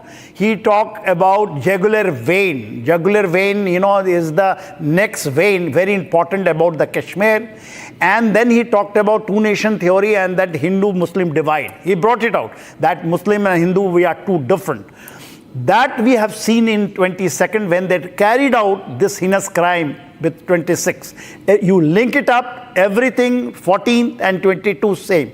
24th onwards, we in India, because before that Prime Minister addressed from Bihar in both for the own countrymen or also for the global in English, saying that India is going to carry out the missions or he has taken the nischay that we will carry out, and we will carry out, pinpointed, absolutely pick out from the immense graves if these perpetuators who are funding, who are the masters behind this, and India is not going to leave.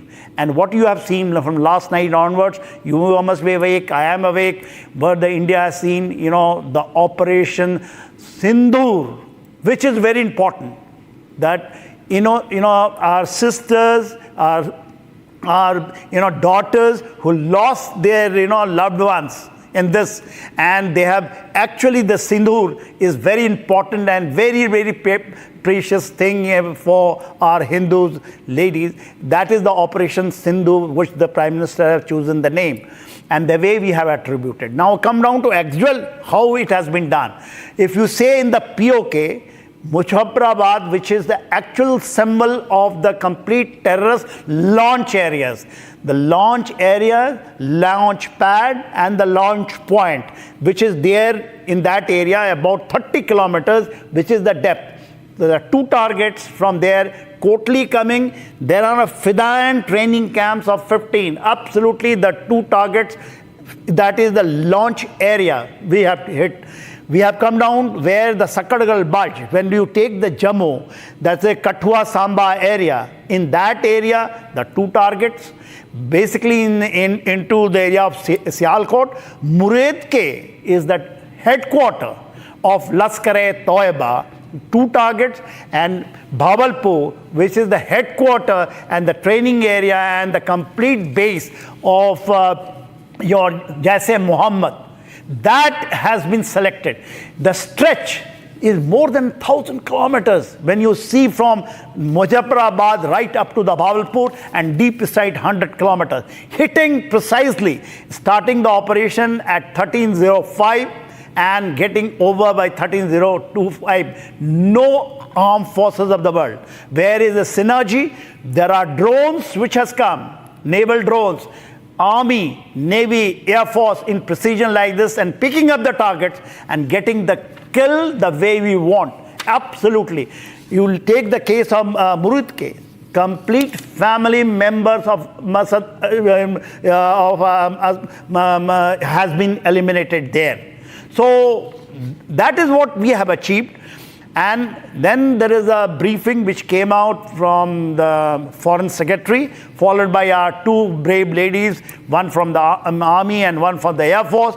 They have explained to the countrymen what we have done it in a very, very precise and brief way. And also the line is important to understand. One line, I'll just take 15 seconds more. That it is a non-escalatory strike, non-escalate. We don't want to escalate. We have done it. Yes. But if you do miss adventure, we are going to, that retaliate such a big way. It has got a long term. Right. Any actions of Pakistan hereafter on terrorism, the retaliation going to be immediate. Maybe, in time. And Major General K.K. Sinha, like you've rightly explained and beautifully explained, I think that's also going to be my anchor read for this next package and report that we're going to show you, viewers. I'm not going to speak too much because the world woke up to Operation Sindur. Like Major General K.K. Sinha told you, this is a fight of the armed forces and other forces and those grieving families to whom we've avenged their loved ones' death. Take a look at how India launched the biggest strike on terror in recent times, Operation Sindur.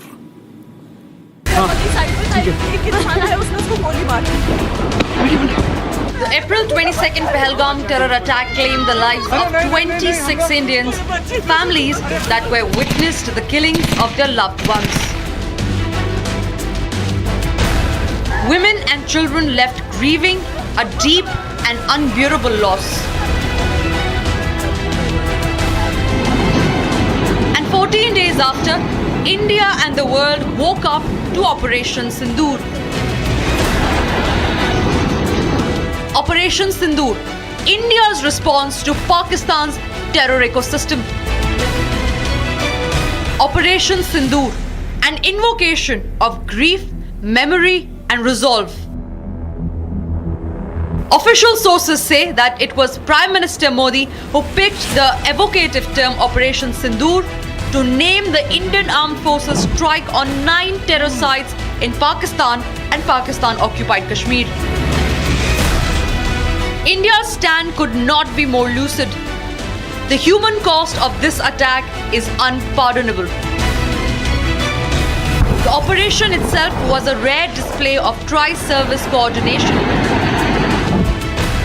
The Indian Army, Navy and Air Force jointly executed a multi-domain assault precisely hitting the 9 targets.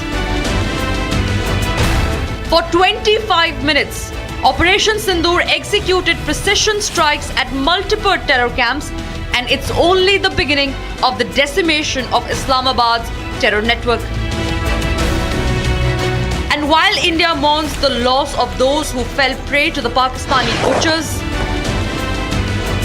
Operation Sindur is a testament to the unwavering resolve of the surviving women, of the armed forces' determination, and of Bharat's fight against terrorism.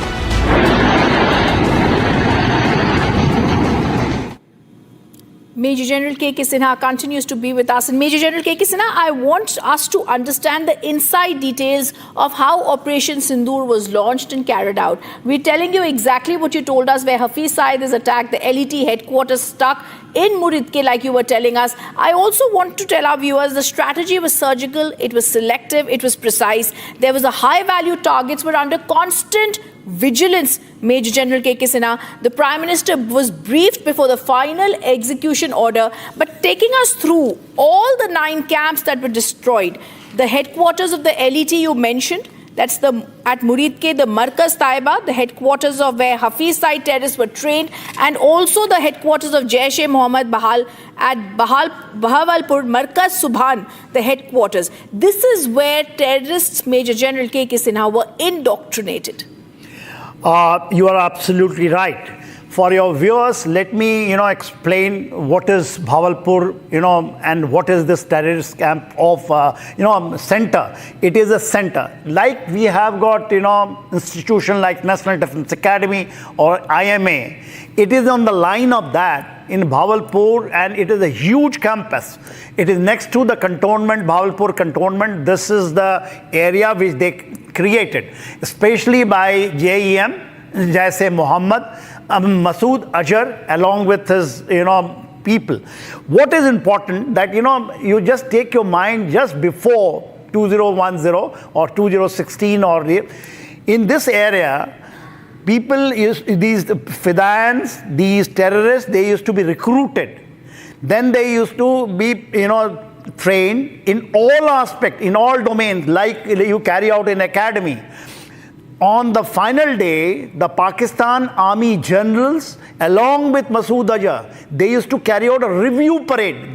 You just dig the photograph, you'll find in a jeep, Masood Azhar and the generals taking the salute in the passing out parade of these guys.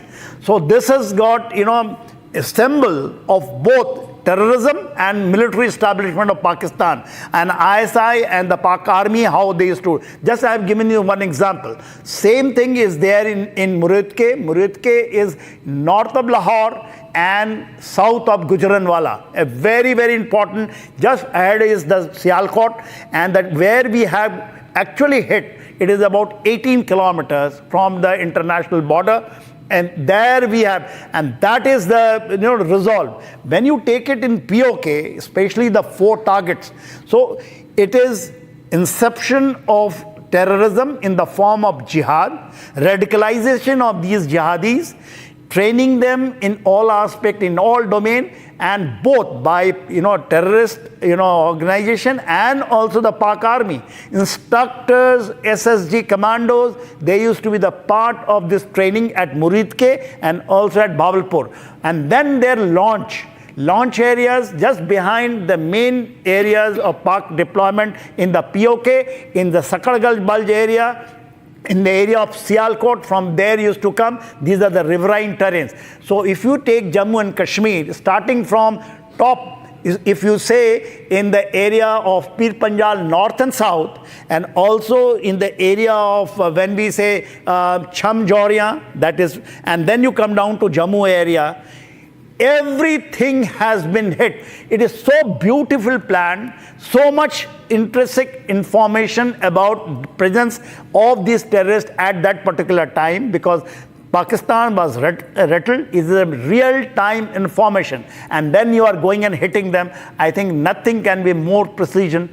It demonstrated the whole world that India has got those capability, has got the combination, integration, and synergy of all the forces, including the highest decision making, and giving a free hand to the people who matters to do out on ground. And how we are carried out is now actually the asset test, and the result is out. All right. I'm also going to tell our viewers in just a moment, we're going to be bringing out great details of Operation Sindur, justice served, that the Indian Army is tweeting about. And I'm going to bring out those details with the pictures that the Indian Army has put out in just a short while. But first, I'm going to go across to a report, and then this breaking news coming in. A fortnight after Pakistan's terror proxies slaughter 26 tourists sending their families into despair and leaving the world in shock. Pahalgam has now been avenged. In a coordinated tri-services operation condemned and called now Operation codenamed Sindur, India has unleashed hell across the border, flattening 9 hand-picked terror hubs deep inside Pakistan and Pakistan-occupied Kashmir, while typically underplaying the extent of damage that has been wrought by India's fierce counter-offensive. Pakistan has had to acknowledge the heavy casualties on its side. The dastardly Pahalgam terror attack of April 22nd has been acknowledged. A fortnight after Pakistani terrorists shot 25 unarmed tourists in the lush Baisara meadows after ascertaining their fate, India settled the scores. In a precise and deadly tri-services offensive codenamed Operation Sindur, the Indian forces destroyed 9 terror hubs or hideouts deep inside Pakistan and Pakistan-occupied Kashmir. It was learned that of the 9 terror hideouts that the Indian forces hit, 4 were in Pakistan and another 5 in the POK. The targets, the coordinates for which were determined by intelligence agencies, included the Jaish and Lashkar headquarters in Pakistan's Bahawalpur and Muridke. The precision munitions, which included kamikaze drones, downed Markaz Tayyaba, the main training camp or facility of the Lashkar Tayyaba. Huge visual coming in right now. Just see the extent of the devastation in Pakistan tonight. Just see that go through. This is a huge strike, ladies and gentlemen. Just see that visual, the level of devastation. The first visuals brought to you here only on Republic, and all the Pakistanis watching in shock and horror as India begins a mammoth strike. Now you're seeing the kind of armory and ammunition being used here. What does this look like to you? General Kochar, you've been with the ordnance. I want to show you this visual. General Kochar, are you there? Are you seeing this visual with you, sir? You see the nature of the visual, the nature of the explosion. What does it look like to you, sir? My assessment is, Arnab, from what I can see on your screen. Yes, sir. This is a combination of a drone and a missile strike. A mix of drone and missile? Yeah. Because I don't. One second, sir. One second. Can the drones go so deep? I also want you to expect, General Bakshi, how deep did we go? General Bakshi, how deep have we gone when we go to? And there's breaking news that's coming in, and I'm also going to get my guests involved in this. This is the big breaking news. The Indian Army has now given out details of Operation Sindur, the Target 1. The Army posts the video of destroying Target 1, which we're going to publish. It's a 34-second video. They talk about the Abbas terrorist camp at Kotli, the distance 13 kilometers from the line of control. We're going to play out that visual of 36 seconds, and then we're back.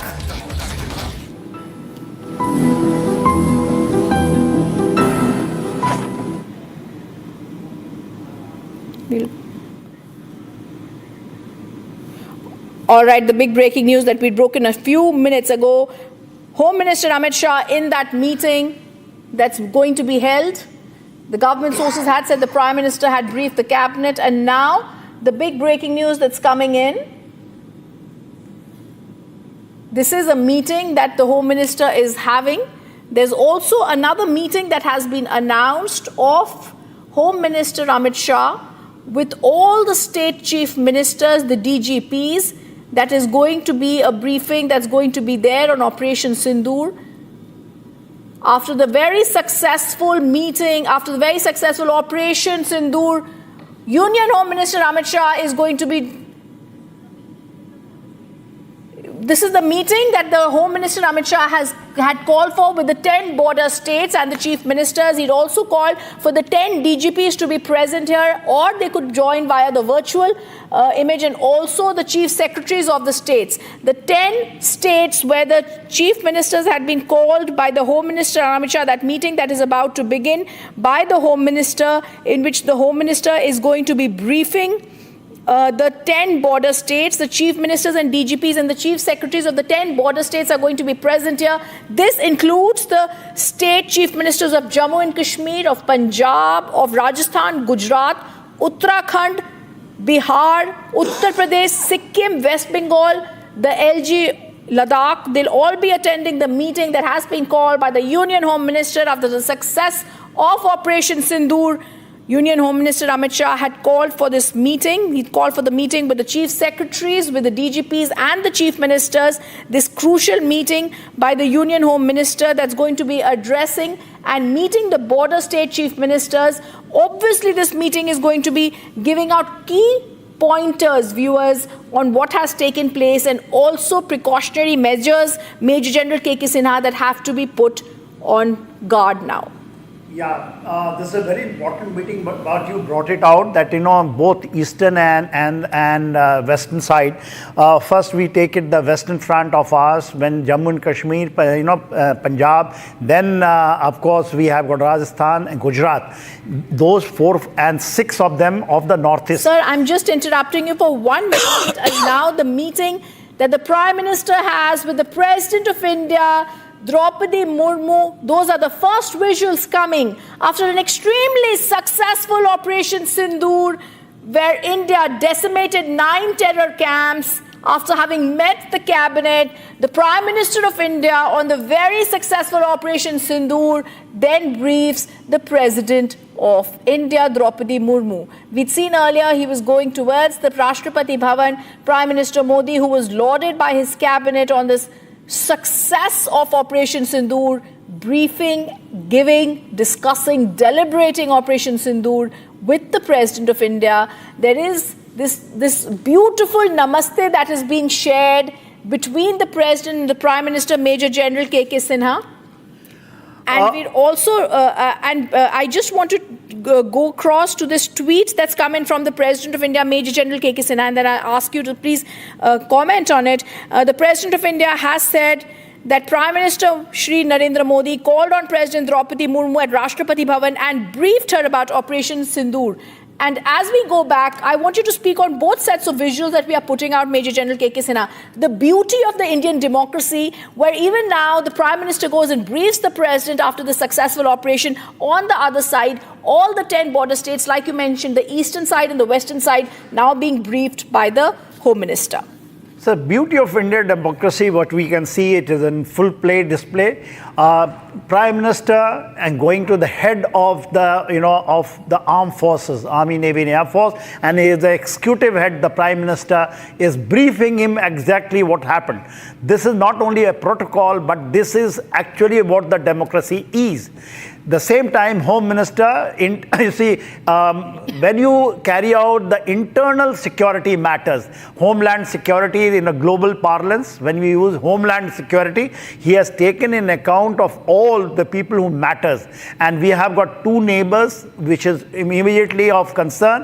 One is Pakistan and towards the Bangladesh.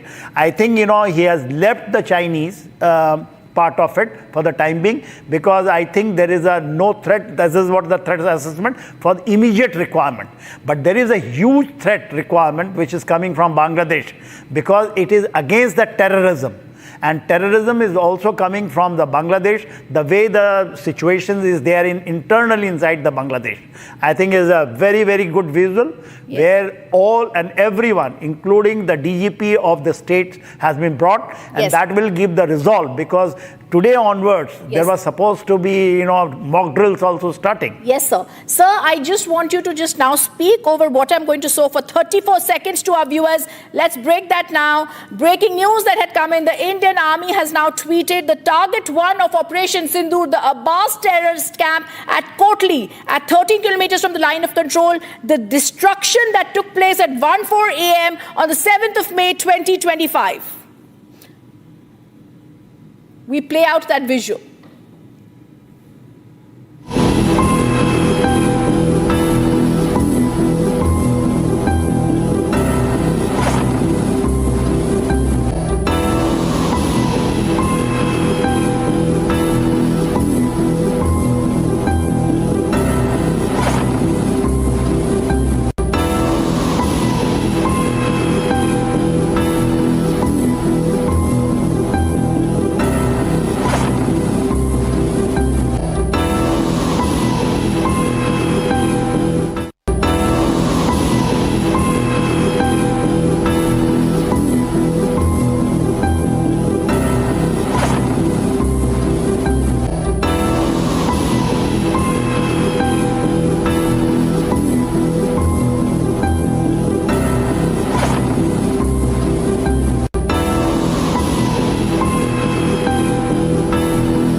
We're just going to cut across and go across once after these visuals that make us so proud. This is the Abbas terrorist camp. And now first we're going to go across to those visuals of Union Home Minister Amit Shah, who's chairing the meeting with the border states. This crucial meeting chaired with all the border state chief ministers, the DGPs and the chief secretaries of the border states.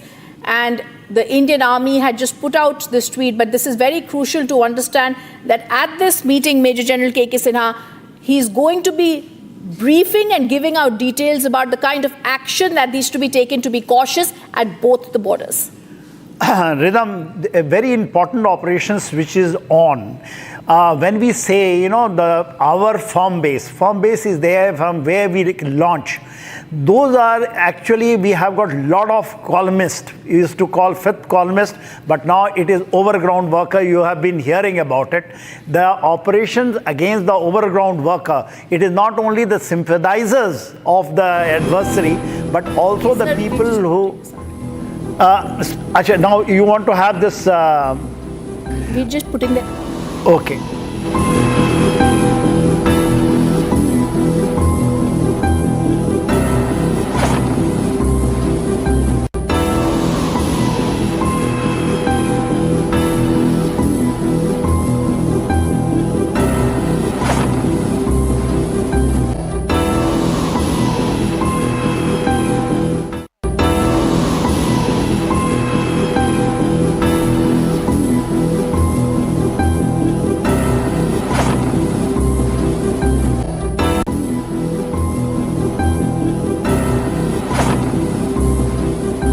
Pakistan. This is the Abbas terrorist camp at Kotli that has been shown 13 kilometers from the line of control in Pakistan-occupied Jammu and Kashmir, the nerve center for training suicide bombers of the Lashkar-e-Toiba, destroyed at 1:04 a.m. on the 7th of May. This Abbas, Kotli, Muzaffarabad and Kotli. Kotli is Downpur and then there Mirpur. This is the area, this camp, which is about 13 kilometers. The Fidaian group is based here. When the Fidaian group will say the people are ready to give their life, but they carry out the terror. These are the deadliest terrorists of Lashkar-e-Toiba, which is actually supposed to be here, and they have been destroyed. If you see amount of, it is not the missile. It is just 13 kilometers from there, and I feel that it is the fire power of our mighty Indian Army which has actually destroyed this. So when the country is saying that is a mix of Army, Air Force and naval assets which has been unleashed on this, this is the true example. This camp, Kotli camp of Abbas terrorist camp, is the most dangerous camp because from there the Fidaians are launched. There is supposed to be a number, I think 327, brigade they used to call it, of the Fidaians, which are basically earlier they used to be trained in Afghanistan. Now it is being trained in those two centers of Bhavalpur and Murudke, and then brought over here. Even earlier they used to be having a camp somewhere in Khyber Pakhtunkhwa, which has been shifted now into the Abbas training camp, and the capacity is 15. If you see amount of polymerization which is being done, what can you see? It has been hit by, I think, either Pinaka, by a grad, maybe artillery. I will not speculate, but certainly not by missile. It is polymerization in an area, whatever the area you destroy each and everything, assets over there. I think it is a great action, deep inside 13 to 15 kilometers. I think Indian Army has released this. I think any response that has to be given to this, Pakistan needs to understand that anything they do will be met with an unprecedented, overwhelming response that is going to be there. And we also need to understand, like you're speaking to us, Major General K.K. Sinha, we're going to once again play out that, where we're going to show the viewers how India has obliterated 9 terror camps, but not only Kotli, even the headquarters, like you mentioned, of the Jaish-e-Mohammed and the Lashkar-e-Toiba that have been obliterated, the Markaz Taiba at Muridke, like you were speaking about, where Ajmal Kasab also got his training. These are very critical, precision, pinpointed targets that the Indian forces chose. Yeah, absolutely. When we say Muridke is not only what you say Kasab, but David Headley was also trained over there for carrying out espionage, recce, and then, the deep selecting the target within the India. Even 2611, when David Headley was used basically for the 2611 strike, it was all planned from the area of Muridke, which is the headquarters of Lashkar-e-Toiba. That is very, very important. And of course, Bhavalpur we know. And see, the complete ecosystem of terrorism, which is there, where these people are recruited, trained, then they are made radicalized, they made the jihadis, and then from where they come and launched, those are all destroyed for the time being. And until unless Pakistan chooses to again create this thing, I think in that retribution will come if he tries a misadventure, which has been told by our Foreign Secretary in his briefing today. I also want to go across to pictures that we are getting, sir, and we're going to put those out. India has successfully, like you said, destroyed the Markaz Subhanallah, the Jaish-e-Mohammed terror headquarters. This is also the training facility in Bhavalpur that we're going to show. This is the key base for terror operations in Bhavalpur. The site had been reduced to rubble that we had showed. The pictures clearly show that. And this is also signaling a very strong response that is going on the cross-border terrorism that India has been seeing for decades, sir. You are absolutely right. Bhavalpur, as a crow fly, when we take it from international border, it is 100 kilometers deep inside. When you move on road, and this is along with NH5 of Pakistan, and along with the canal system which is going from Bhaval Nagar to Bhavalpur. So this is a very, very important area, and just behind that, is Rahmiyar Khan nearby and Multan. These are the heart and soul of Pakistan military and also the terrorism. So that has been destroyed. And I was told that there are 4 missiles which has landed over there, and these precision missiles are so devastating, it can go to 8-figure grid reference, point exactly where desired to go. And it is all intelligence based. It is not in the thin air it has been fired. It has been carried out with the deep your intelligence-based operations when these terrorists were there. And I think the damage initially was coming 30. I think it is now gone maybe very, very high, up to 100 terrorists killed over there itself.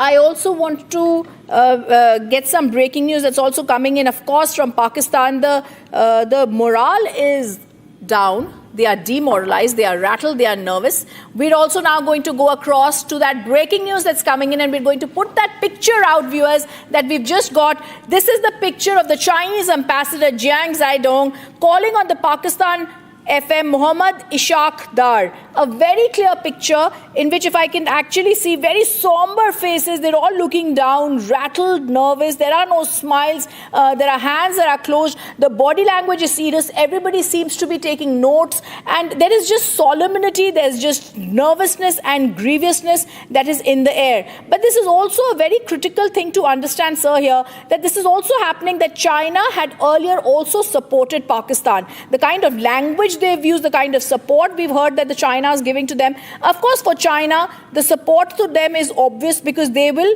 try to have the non-state actors and the state actors in Pakistan create an unstable India, which helps their economic pursuits as well as them trying to have regional dominance in Asia. Yeah, see, the Chinese involvement in twofold as far as Pakistan is concerned. First, for the military, 81% of the Pakistan weapons and equipment are Chinese, which is proven to be now of no use as Pakistan is concerned. They are a very, very bad state. The second point is the terrorism. The Pakistan picked up the Chinese has picked up the Pakistan, the act of terrorism of strategy of 1,000 cut as their extended policy. That's why when it's come down to Lashkar-e-Toiba, Hizbul Mujahideen, especially Masood Azhar and Hafiz Saeed, China was vetoing number of times for these, organization to declare it as a global terrorist or the organization, and they are also funding them with the drones, all equipment, ammunitions. They are doing it. Al-Badr, which is now the TRF, this is the Chinese. Chinese gave them the idea, and especially when the Chinese ambassador over there, they changed the idea, changed the name of Laskar, like Laskar, Mujahideen, and come to TRF. And today's briefing, if you have heard properly with our foreign secretary, he talked about TRF. TRF claimed, when the strike took place in Pahalgam, initially the TRF, the resistant front, which is the Al-Badr, the Chinese stooge of all these three tanjims, as that they owned up that they have taken the responsibility. But immediately they have, on the behest of China, they took out. And also the UN, United Nations Security Council, when the resolution passed, they were able to take out the name of TRF. But today India has exposed it in a big way. That's right. Sir, we're also going to show our viewers exactly what had happened. We're going to show you Operation Sindur, how Pakistan and Pakistan terror camps have been decimated in the wee hours of the morning on 7th May. The first one, the tweet showed 1:04 a.m., how we obliterated the first terror camp. We're going to give you a timeline about how Operation Sindur worked out.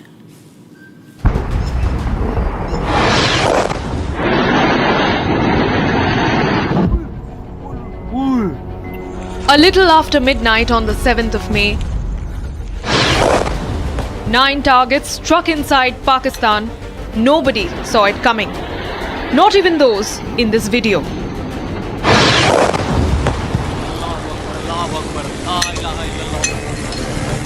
The strikes so precise that men who shot these videos have confirmed the targets. ये नुकसान, ये 9 number, ये मस्जिद तैयबा मरकज उमर करा के अंदर ये नुकसान है. 5 targets in Pakistan occupied Kashmir, 4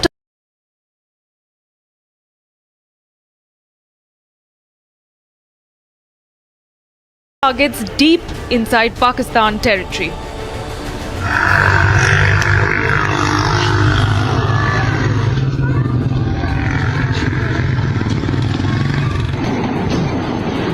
Terror camps struck with multiple hits on some targets. These visuals captured in the dark of the night describe what unfolded deep into the territories of POK.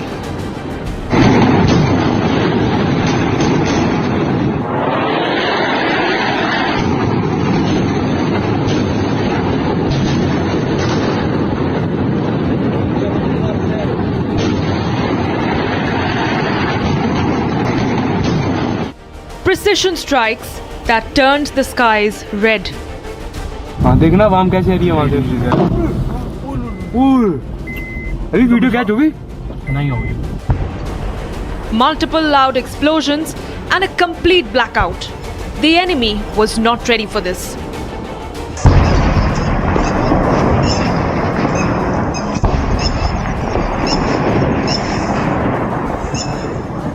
Indian fighter jets hovered over the valley. 14 days after the Pahalgam killings, India has hit Islamabad hard. And as the world wakes up to Operation Sindur, it's only the beginning of the end for the terror ecosystem of Pakistan.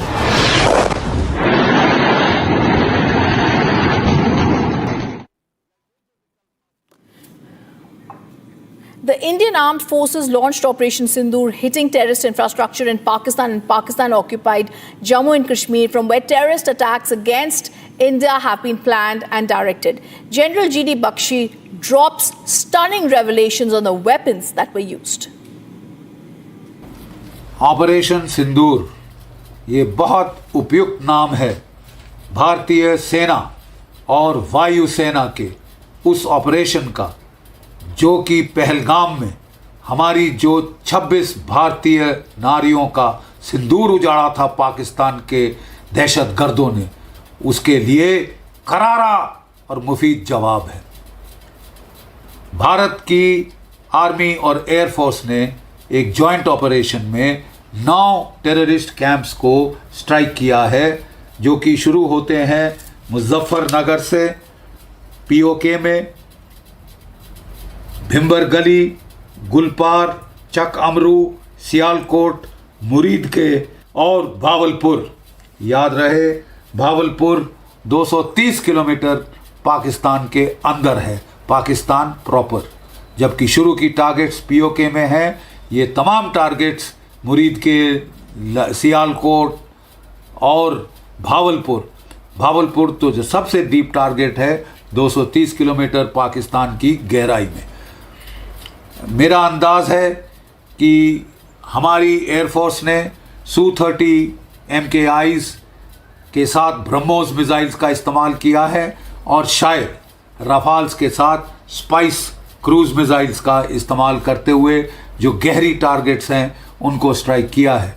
Indian army ने जो LOC के नज़दीक targets हैं, जैसे कि मुजफ्फराबाद, कोटली, भिंबर गली इत्यादि, इनको अपने या तो ground launched BrahMos cruise missile से टारगेट किया है या फिर कोई शॉर्ट रेंज हमारे जो वेपन्स हैं, मतलब इनसे शॉर्टर रेंज वेपन्स हैं, जैसे कि स्मर्च या फिर आपके Pinaka multi barrel rocket launchers, इनसे टारगेट किया है और इन टारगेट्स को निस्तनाभूत कर दिया है।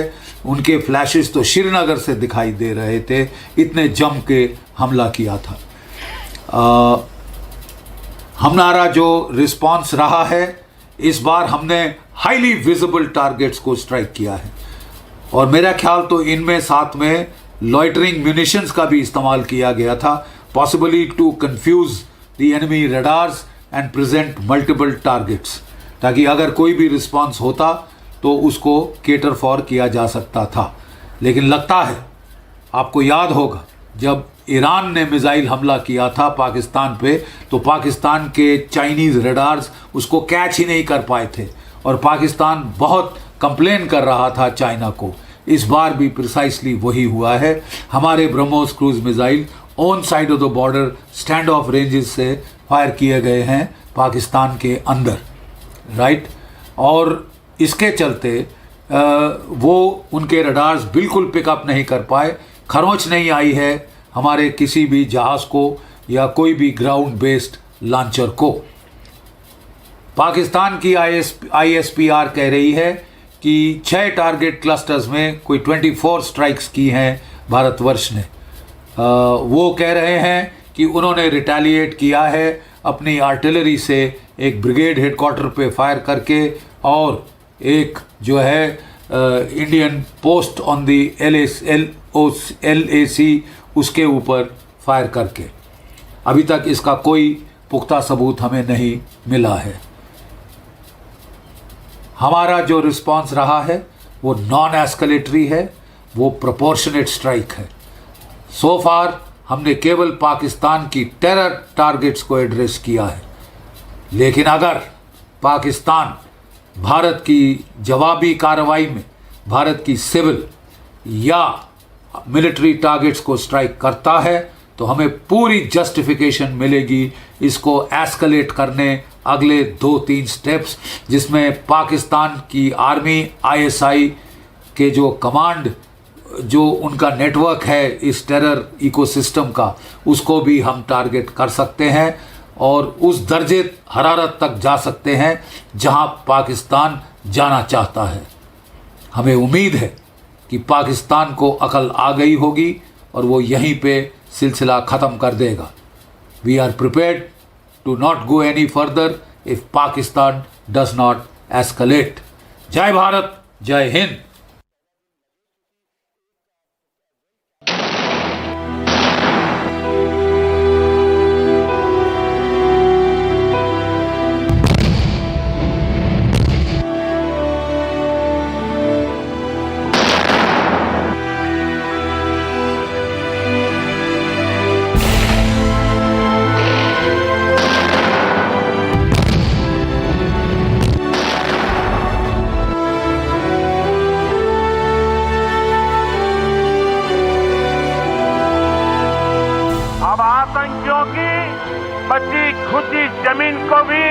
मिट्टी में मिलाने का समय आ गया है।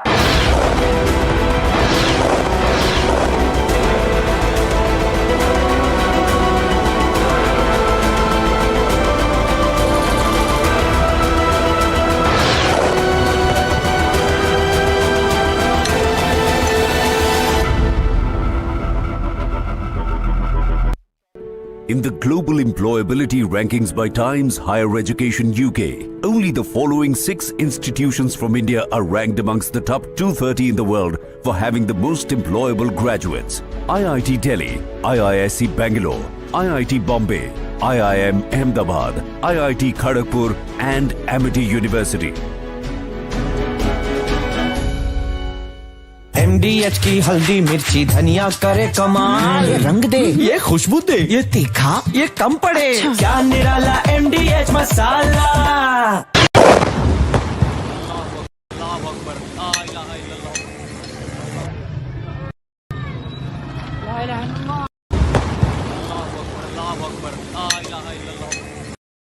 Of different weapon systems.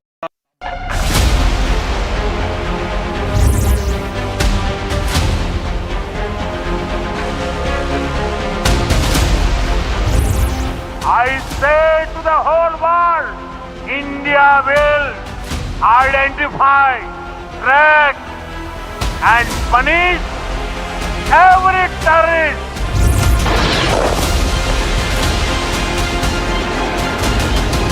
History has been made that in this strike, our information reaching Republic is that the main headquarters of the Lashkar-e-Toiba at Muridke has been completely devastated.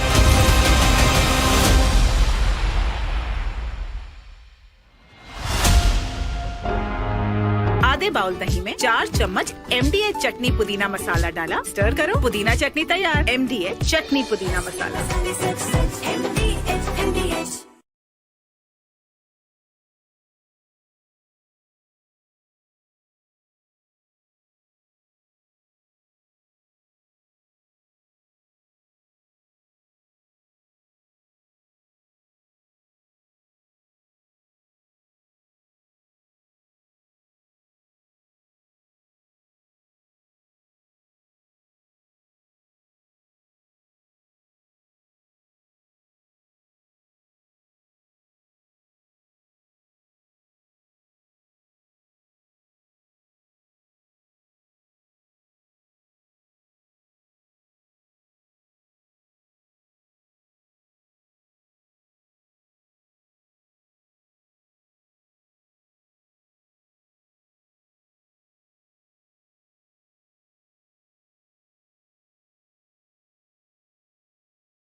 Of different weapon systems, because you cannot risk putting all eggs in one basket. मस्जिद तैयबा मरकज उमर करा के अंदर ये नुकसान है। Not risk putting all eggs in one basket.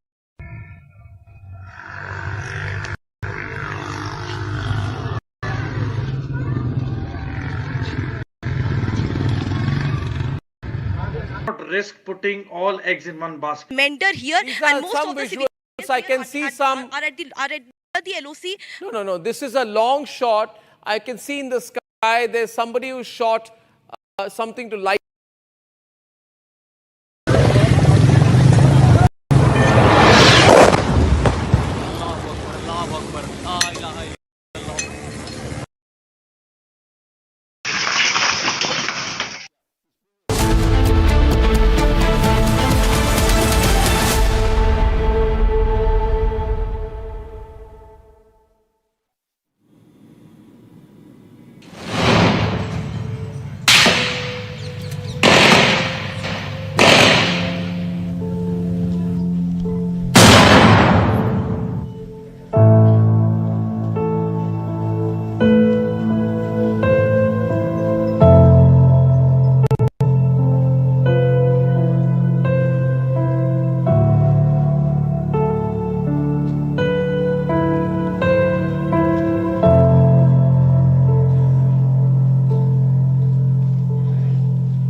Under Operation Sindur, the Indian armed forces struck deep into terror infrastructure in Pakistan and Pakistan-occupied Jammu and Kashmir.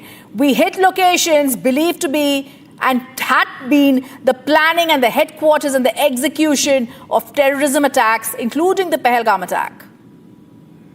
I say to the whole world, India will identify, track and punish every terrorist and their backers. Terrorism will not go unpunished.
कोई दिखता जहांगीर तो क्या बेड़ियां पे छजुलते यार बहुत ही कश्मीर की है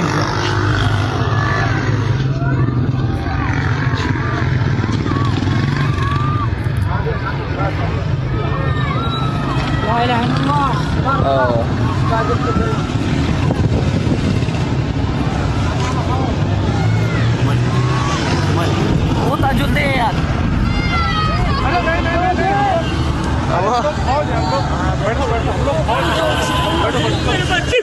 ये नुकसान हम लोग फौजी हैं आपकी सेफ्टी के लिए आए हैं आपकी सेफ्टी के लिए आए हैं बैठो बैठो बैठो बैठो आपकी सेफ्टी के लिए आए हैं हम इंडियन आर्मी हैं बैठो ये मस्जिद तैयबा मरकज मुल्क के अंदर नुकसान आपके बच्चे कुछ नहीं करेंगे थोड़ा बताइए हुआ पति को आए हैं बैठो बैठो बैठो ये नुकसान सेफ्टी के लिए आए हैं ये 9 नंबर हम इंडियन आर्मी हैं बैठो ये इंडियन आर्मी आप लोग कहाँ से आए हो कहाँ से आए आप लोग आपके बच्चे कुछ नहीं करेंगे मस्जिद तैयबा मरकज मुल्क के अंदर पति को मार दिया नहीं बेटा शांत रहो लो पानी पियो पानी पियो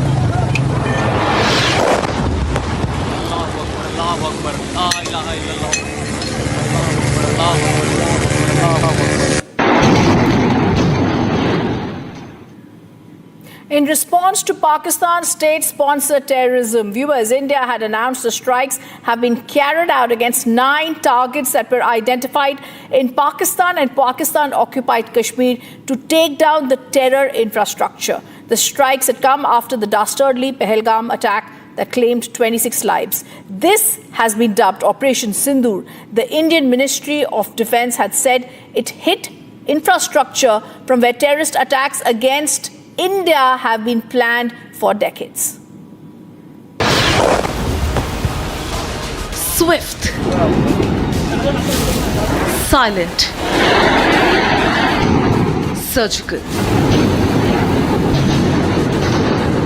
The Indian Armed Forces launched Operation Sindur, obliterating terror infrastructure deep inside Pakistan and POK.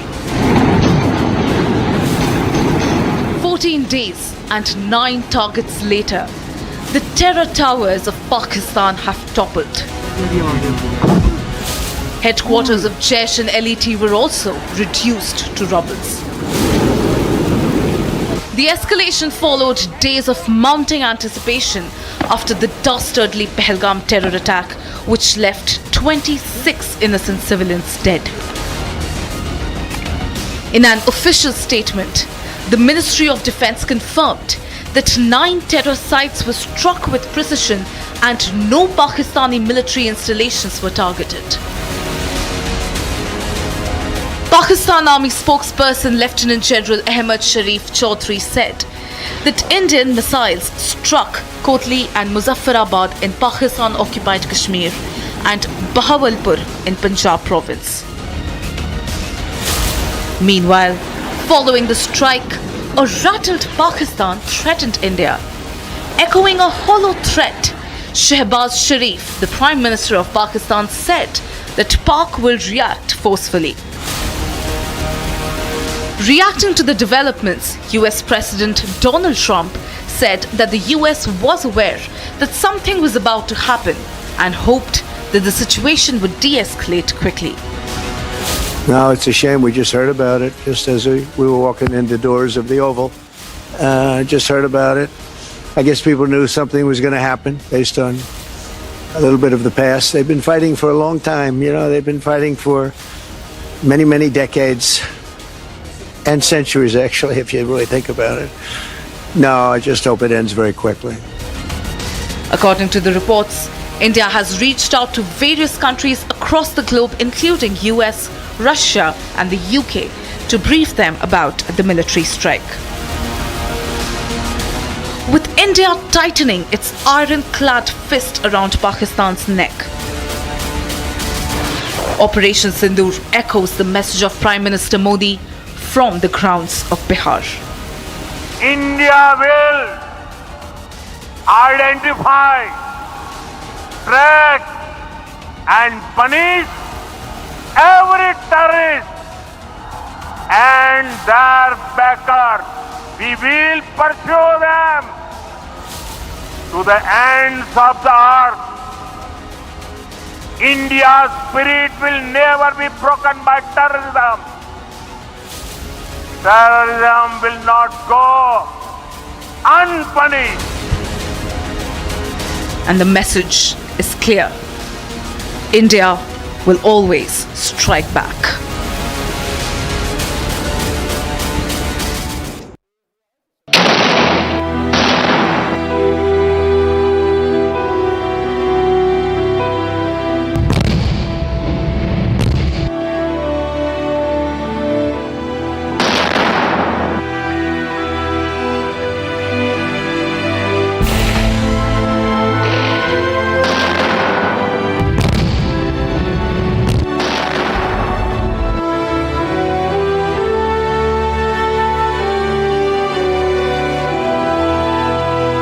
अब आतंकियों की बची खुची जमीन को भी मिट्टी में मिलाने का समय आ गया है।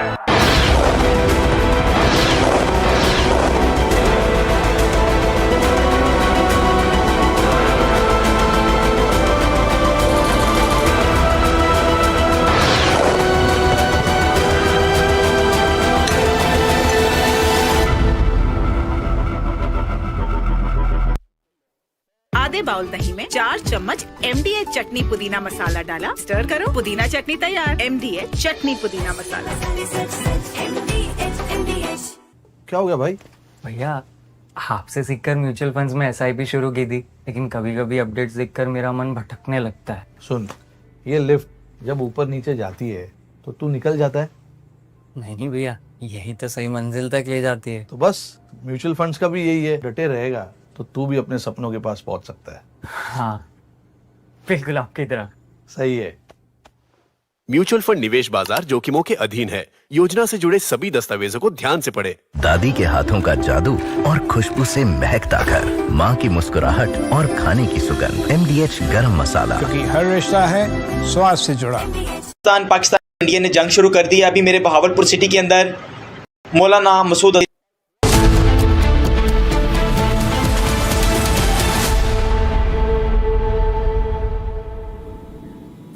We asked today, India avenged what it promised, the death of 26 innocent civilians in what became the worst terror attacks in Kashmir in the last 2 decades. India executed Operation Sindur, the coordinated tri-services military operation that struck and devastated 9 major terrorist targets that were inside the Pakistan territories, that includes Pakistan-occupied Kashmir. While Pakistan's terror links stand exposed, the retaliation brings to light Pakistan's worst nightmare.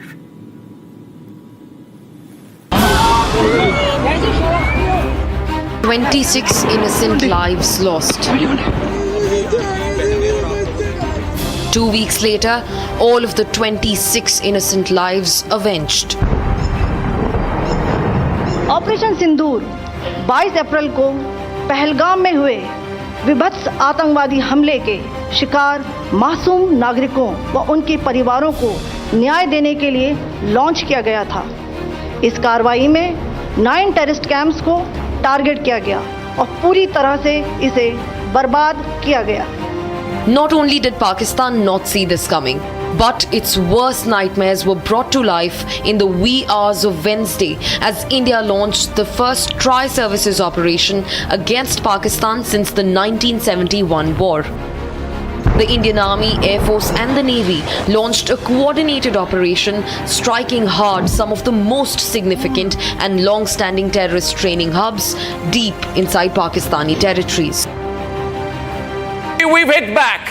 Ladies and gentlemen, the big breaking news story of the moment. If you can hear me, all right, because I want to recap exactly what is happening. As of this minute, 33 minutes past 2, history has been made. This is a very direct and straightforward attack by the Indian Army. We are reporting Pakistan has been hit. Muzaffarabad has been hit. A total of 9 places in Pakistan have been hit. The operation has dismantled 9 major targets of the Lashkar-e-Toiba and Jaish-e-Mohammed. Bombs were also rained on Hizbul Mujahideen hideouts inside Pakistan.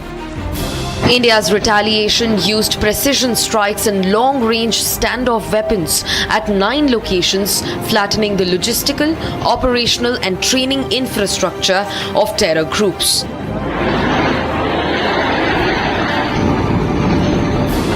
The 9 targets included 4 Jaish-e-Mohammed targets: Bahawalpur in Punjab, Tehran, Kotli and Muzaffarabad. The Jaish has claimed responsibility for major attacks in India, including the 2001 Parliament attacks and the 2019 Pulwama suicide bombing. In fact, Murid K, the nerve center of the Lashkar-e-Toiba, was quivering with the impact of the explosion. In fact, Barnala and Muzaffarabad terror camps were also charred by missiles. Lashkar-e-Toiba orchestrated the 26/11 Mumbai terror strikes. The Hizbul Mujahideen has not been spared either, with Sialkot and Kotli camps completely hammered. The terrorist group has been active in multiple attacks across the Kashmir Valley. Each of the 9 sites selected for the operation had a history of association with major terror plots and infiltration attempts directed at India. India has hit back, and it has hit back harder than ever. The message is as clear as it can get: zero tolerance towards terrorism and its dirty state sponsors.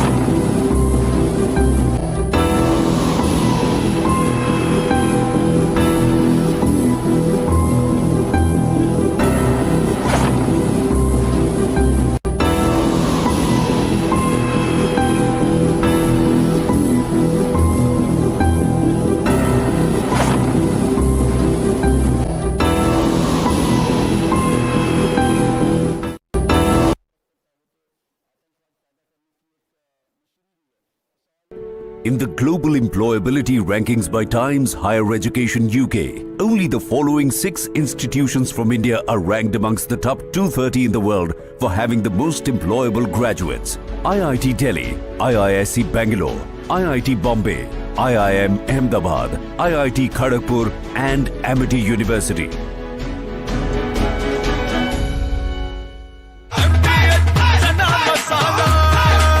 अब छोलिया हो या लोबिया, सफेद चने या काले चने, सब कुछ मजेदार बने।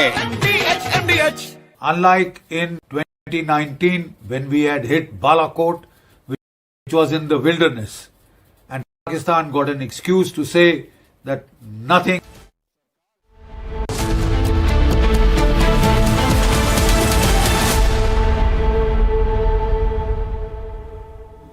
While the world was asleep, the Indian Army and Air Force, in a coordinated operation, struck back at Pakistan and Pakistan-occupied Kashmir and destroyed 9 terror dens. 14 days after the dastardly Pahalgam attack, India sent a clear message through Operation Sindur: zero tolerance against terror. Meanwhile, several global leaders backed India and also the zero tolerance policy towards terror.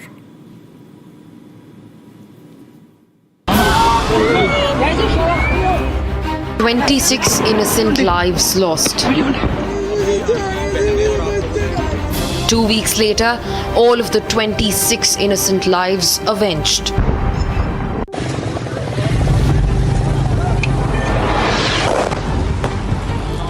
In a bold and decisive move,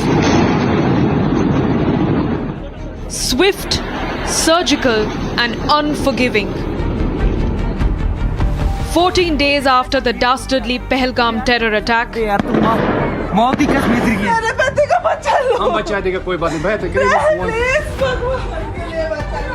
India avenged what it promised. India launched Operation Sindur and destroyed 9 terror sites in Pakistan-occupied Kashmir and Pakistan. The operation, executed in the early hours of 7th of May, sends a clear and uncompromising message. India will no longer tolerate provocation. While the world stood with India against the fight of terror, we saw world leaders backing India and condemning the terror attack. As India strikes Pakistan, the world is watching and reacting. As New Delhi's fiery strike deep inside Pakistan reverberates across global capitals. US President Donald Trump said that US knew India would retaliate and that he hopes that this ends quickly. No, it's a shame. We just heard about it just as we were walking in the doors of the Oval. Just heard about it. I guess people knew something was going to happen based on a little bit of the past. They've been fighting for a long time. You know, they've been fighting for many, many decades and centuries, actually, if you really think about it. No, I just hope it ends very quickly. Meanwhile, US Secretary of State Marco Rubio said that the US is monitoring the situation between India and Pakistan and encourages the two nations to open lines of communication. Reacting to India conducting precision strikes, Israel envoy to India showed solidarity, saying that Israel supports India's right to self-defense. The operation targeted 9 locations, including Jaish's base in Bahawalpur and Lashkar's hub in Mudrike. Operation Sindur, as the Indian Army stated, is India's answer to Pakistan. Justice is served.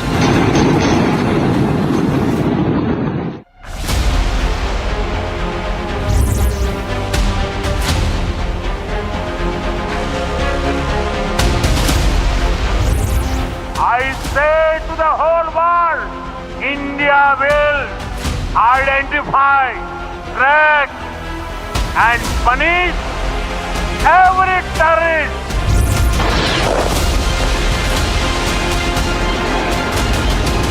History has been made that in this strike, our information reaching Republic is that the main headquarters of the Lashkar-e-Toiba at Muridke has been completely devastated.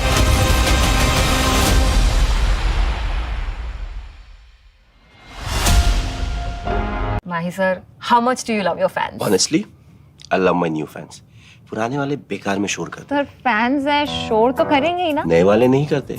And they listen to what I say. The new generation Orient BLDC fans. Super silent performance with voice control. Silly me, I thought. Cricket fans.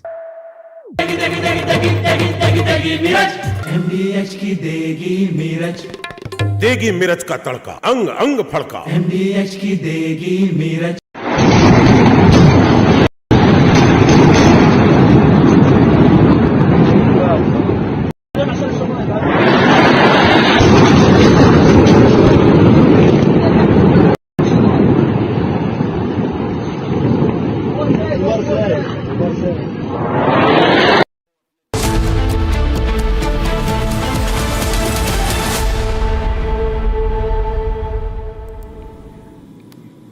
Ladies and gentlemen, the world woke up to Operation Sindur, a testament of the fight of our armed forces and those grieving families who were witness to their loved ones being killed. We bring you this report on the biggest Indian strike on terror, Operation Sindur.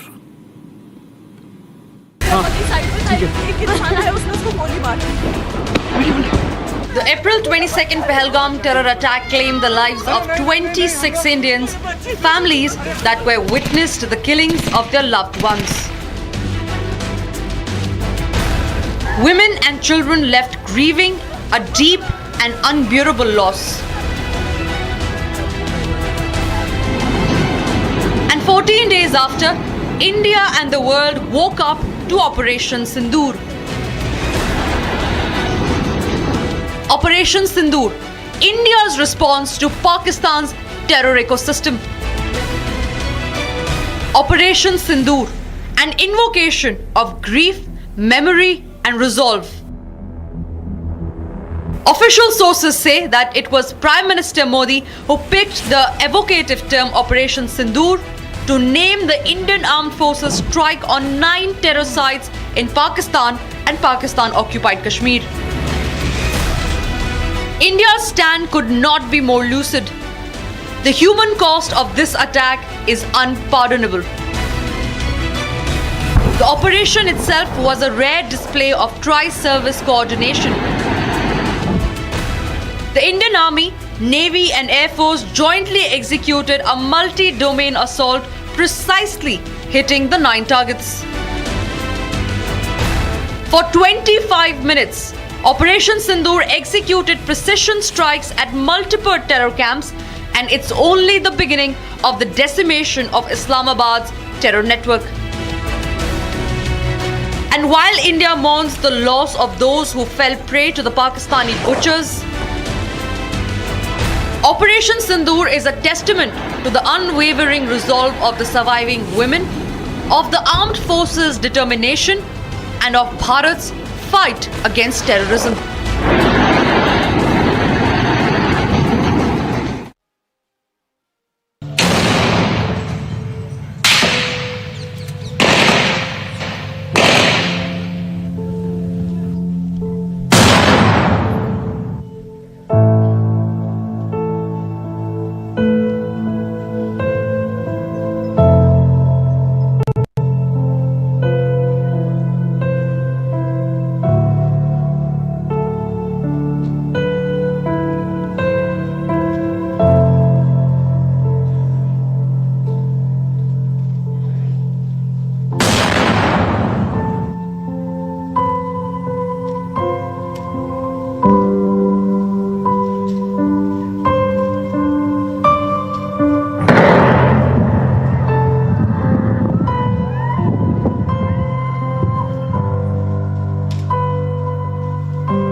इसको घर पे लगाओगे तो शादी का तो पता नहीं, पर घर पक्का नहीं टूटेगा।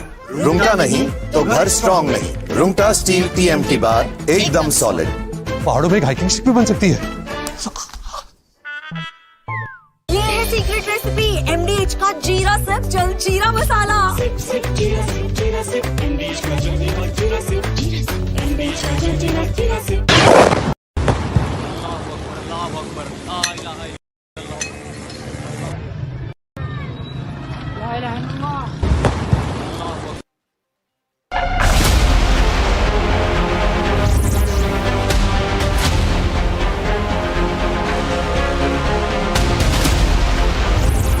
I say to the whole world, India will identify, track and punish every terrorist.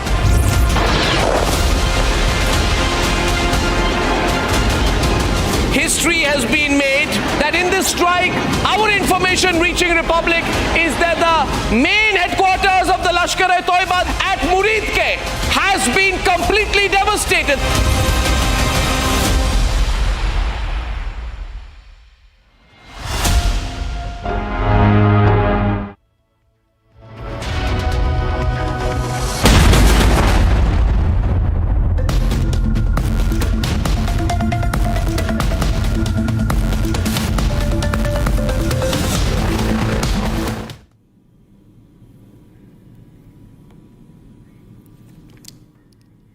Viewers, Republic TV has accessed visuals from all the target hits in Pakistan and Pakistan-occupied Kashmir. We're going to go across to that. This is in Bahawalpur, India, showing you those visuals. First, we're showing you in Bahawalpur.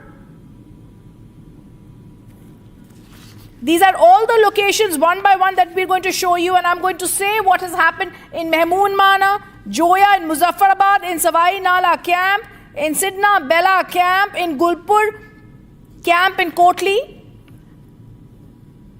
Kotli and Gulpur, like we're showing you, located 30 kilometers from the line of control, the base for LED terrorists where Zakir Rahman Lakwi, the 2611 mastermind, visited the camp for indoctrination. This is Kotli, the visuals that are coming in, the visuals of targets that were hit. We're then going to show you also a Abbas camp, Kotli, where we showed you the army's tweet that had also come out, but this is exclusively accessed where targets are hit in Pakistan, occupied Kashmir, and in Pakistan. This is in Kotli and Gulpur, also known as the nerve center for training of suicide bombers of the LET. I'm going to show you more visuals that are coming in. This is located, viewers, 13 kilometers from the line of control, opposite Rajouri, known as the nerve center for training of suicide bombers, Muridke. I'm going to show you visuals of Muridke, the headquarters of the Lashkar-e-Toiba, led by Hafiz Saeed. We've attacked Muridke, the headquarters of Lashkar-e-Toiba. Many terror attacks, associations of terror attacks, Ajmal Kasab, David Coleman Headley were here. We're now showing you also Mehmoona Joya camp in Sialkot, located 12 kilometers from the international border, a key training facility of the Hizbul Mujahideen. We're showing you those pictures that are coming in right now from Bahawalpur, from Sialkot and Muridke, all those headquarters. We're showing you great visuals of Bahawalpur, very crucial because this is the headquarters of the Jaish-e-Mohammed, where indoctrination of the terrorists took place in Mehmoona Joya, located 100 kilometers from the international border. The camp was used for recruitment, for training. And then we're also showing you Kotli and Gulpur, Mehmoona Joya.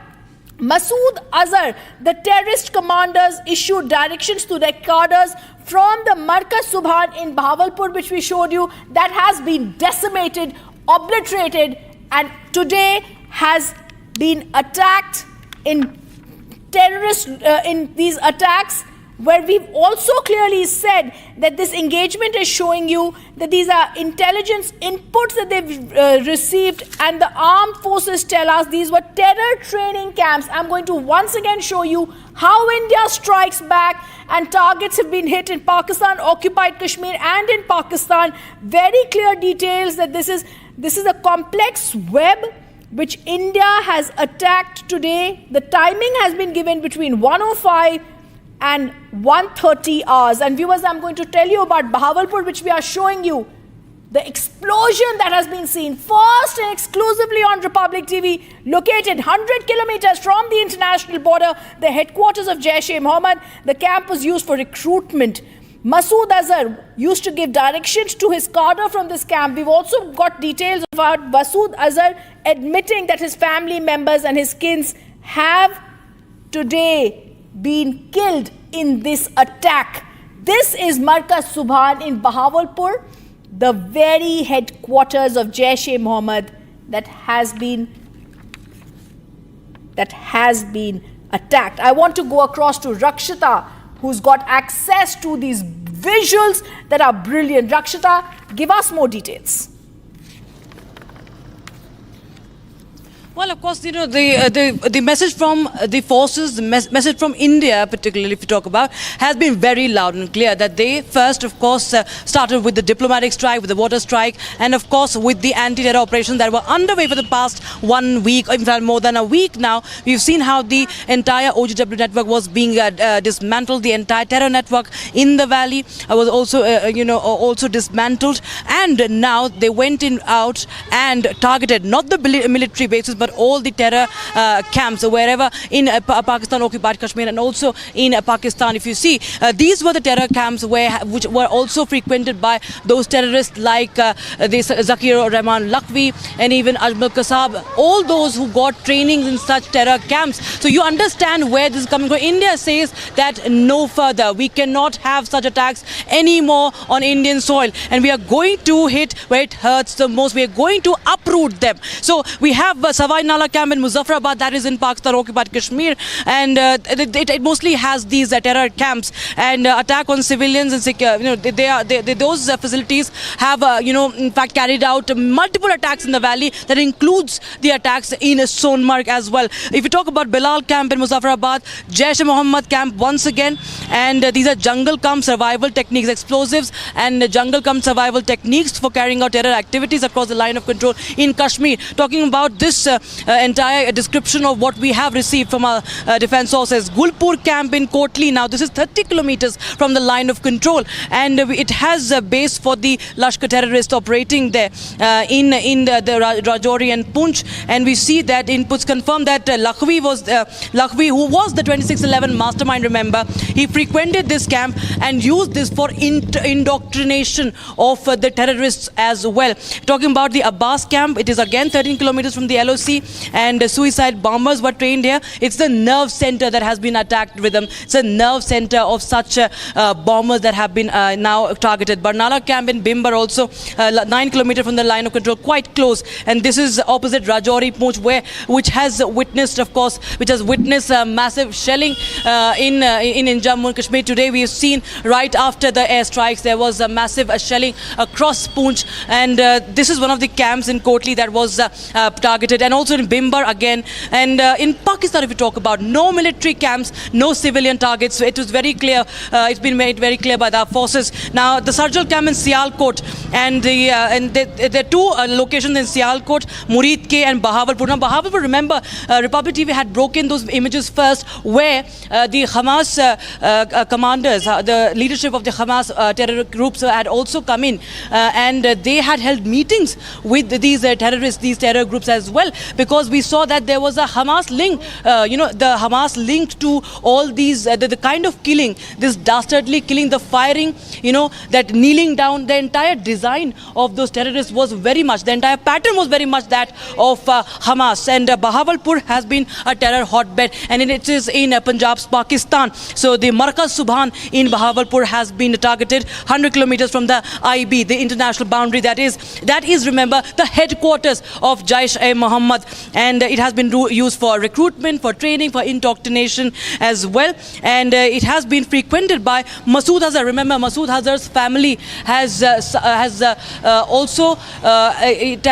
in fact Masood Azhar himself has issued a statement about the loss of his family members. So there has been great destruction in these terror hotbeds, in the terror outfits, the families of these terrorists, because India knows what the families, what those women whose Sindur, the vermilion, has been wiped off from their foreheads.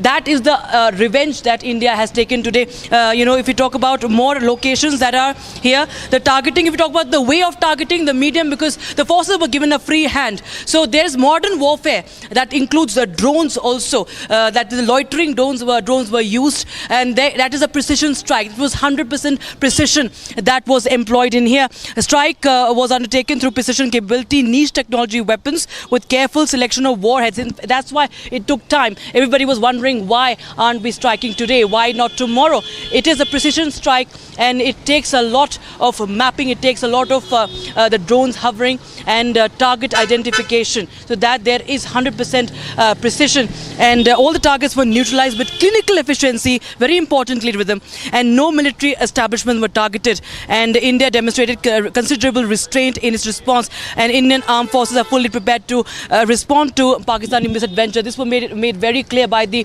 press conference held by the by the Foreign Secretary and the MOD, that India is right now not escalating anything. It is just an answer to what happened in Pahalgam. It is the revenge that the forces have now taken. But India will not step back if Pakistan, in its foolish ways, thinks of any sort of misadventure.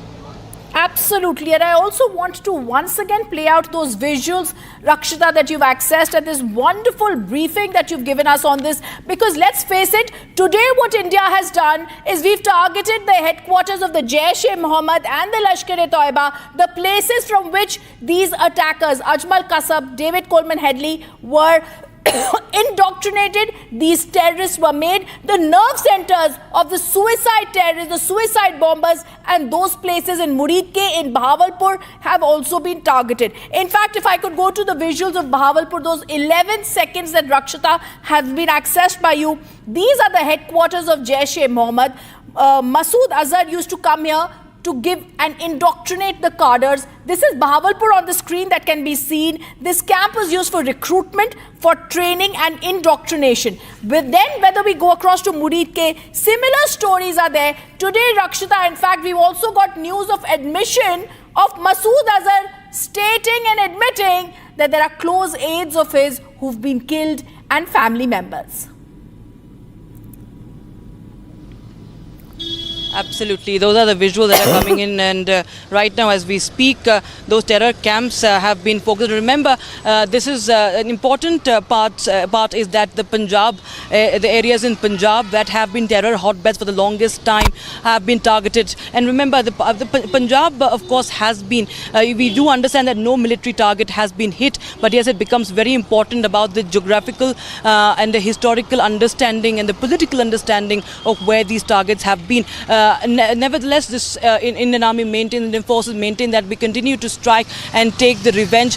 This is a step. This is a step in the way of dismantling terror networks and hitting them where it hurts the most. And the reaction that has come in from the Pakistani government, we can see that sort of a scrambling, and the kind of statements that are coming in, they are completely shattered. They're completely shattered. They're completely trembling. They were trembling even after this attack. They carried out this dastardly attack and they were trembling, and now they have nowhere to go. They don't have any options. Of course, India will wait and watch. India is not escalating this further. We've seen multiple ceasefire violations that have happened across the border, Rakshita, along the LOC right after the strike. I'm just going to come back to you. There is some more breaking news coming in. The National Security Advisor Ajit Doval has briefed his counterparts on the actions that have been taken, the methods that have been used. He's spoken to his counterparts in several countries. Soon after the focused strikes on terror have taken place, he has spoken with the NSA of United States and the Secretary of State, Marco Rubio. He's spoken, the National Security Advisor Ajit Doval has also spoken to the United Kingdom National Security Advisor Jonathan Powell.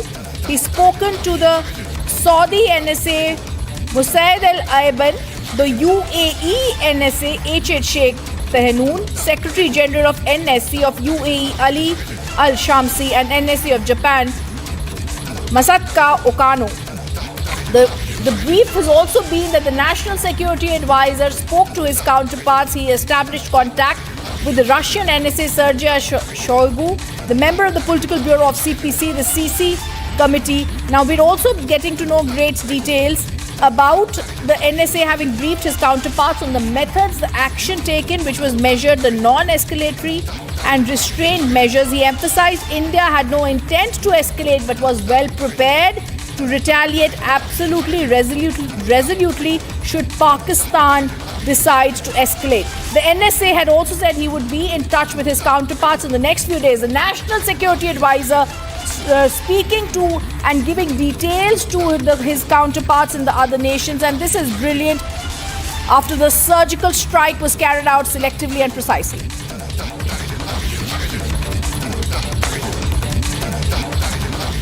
The Indian Armed Forces carried out 24 precise missile strikes on 9 terror targets in Pakistan and Pakistan-occupied Kashmir, including Muridke and Bahawalpur. These are the strongholds of the terror groups, the headquarters of Lashkar-e-Toiba and Jaish-e-Mohammed. The attack, which was carried out at 1:44 a.m., 1:05 a.m. started. It was in response to the terror attack in Pahalgam in Jammu and Kashmir's Anantnag district that claimed 26 lives. A complete report on how the Operation Sindur was done. Let me take you through the inside details of how Operation Sindur was conceptualized. National Security Advisor Ajit Doval and a special team spearheaded this entire mission. And the goal of this mission was not only to avenge those who were killed in Pahalgam, but several other innocent lives that were lost in terror attacks that have taken place in Jammu and Kashmir. That is the reason why each of these 9 targets that were selected by this special team, there is a significance attached to it. I'll take you through each of the camps of Lashkar-e-Toiba, Jaish-e-Mohammed and Hizbul Mujahideen that was targeted in these precision strikes that were carried out by the Indian Armed Forces. In fact, we are given to understand that this was not limited to just terror launch pads, but the very fact that the terror factory operating out of Pakistan should be completely eliminated. That is the reason why this mission was not restricted to just Pakistan-occupied Kashmir, but also deep inside Punjab. Playing a crucial role was also the NTRO. Most of these areas were under some sort of a surveillance to basically look at those who were present inside those very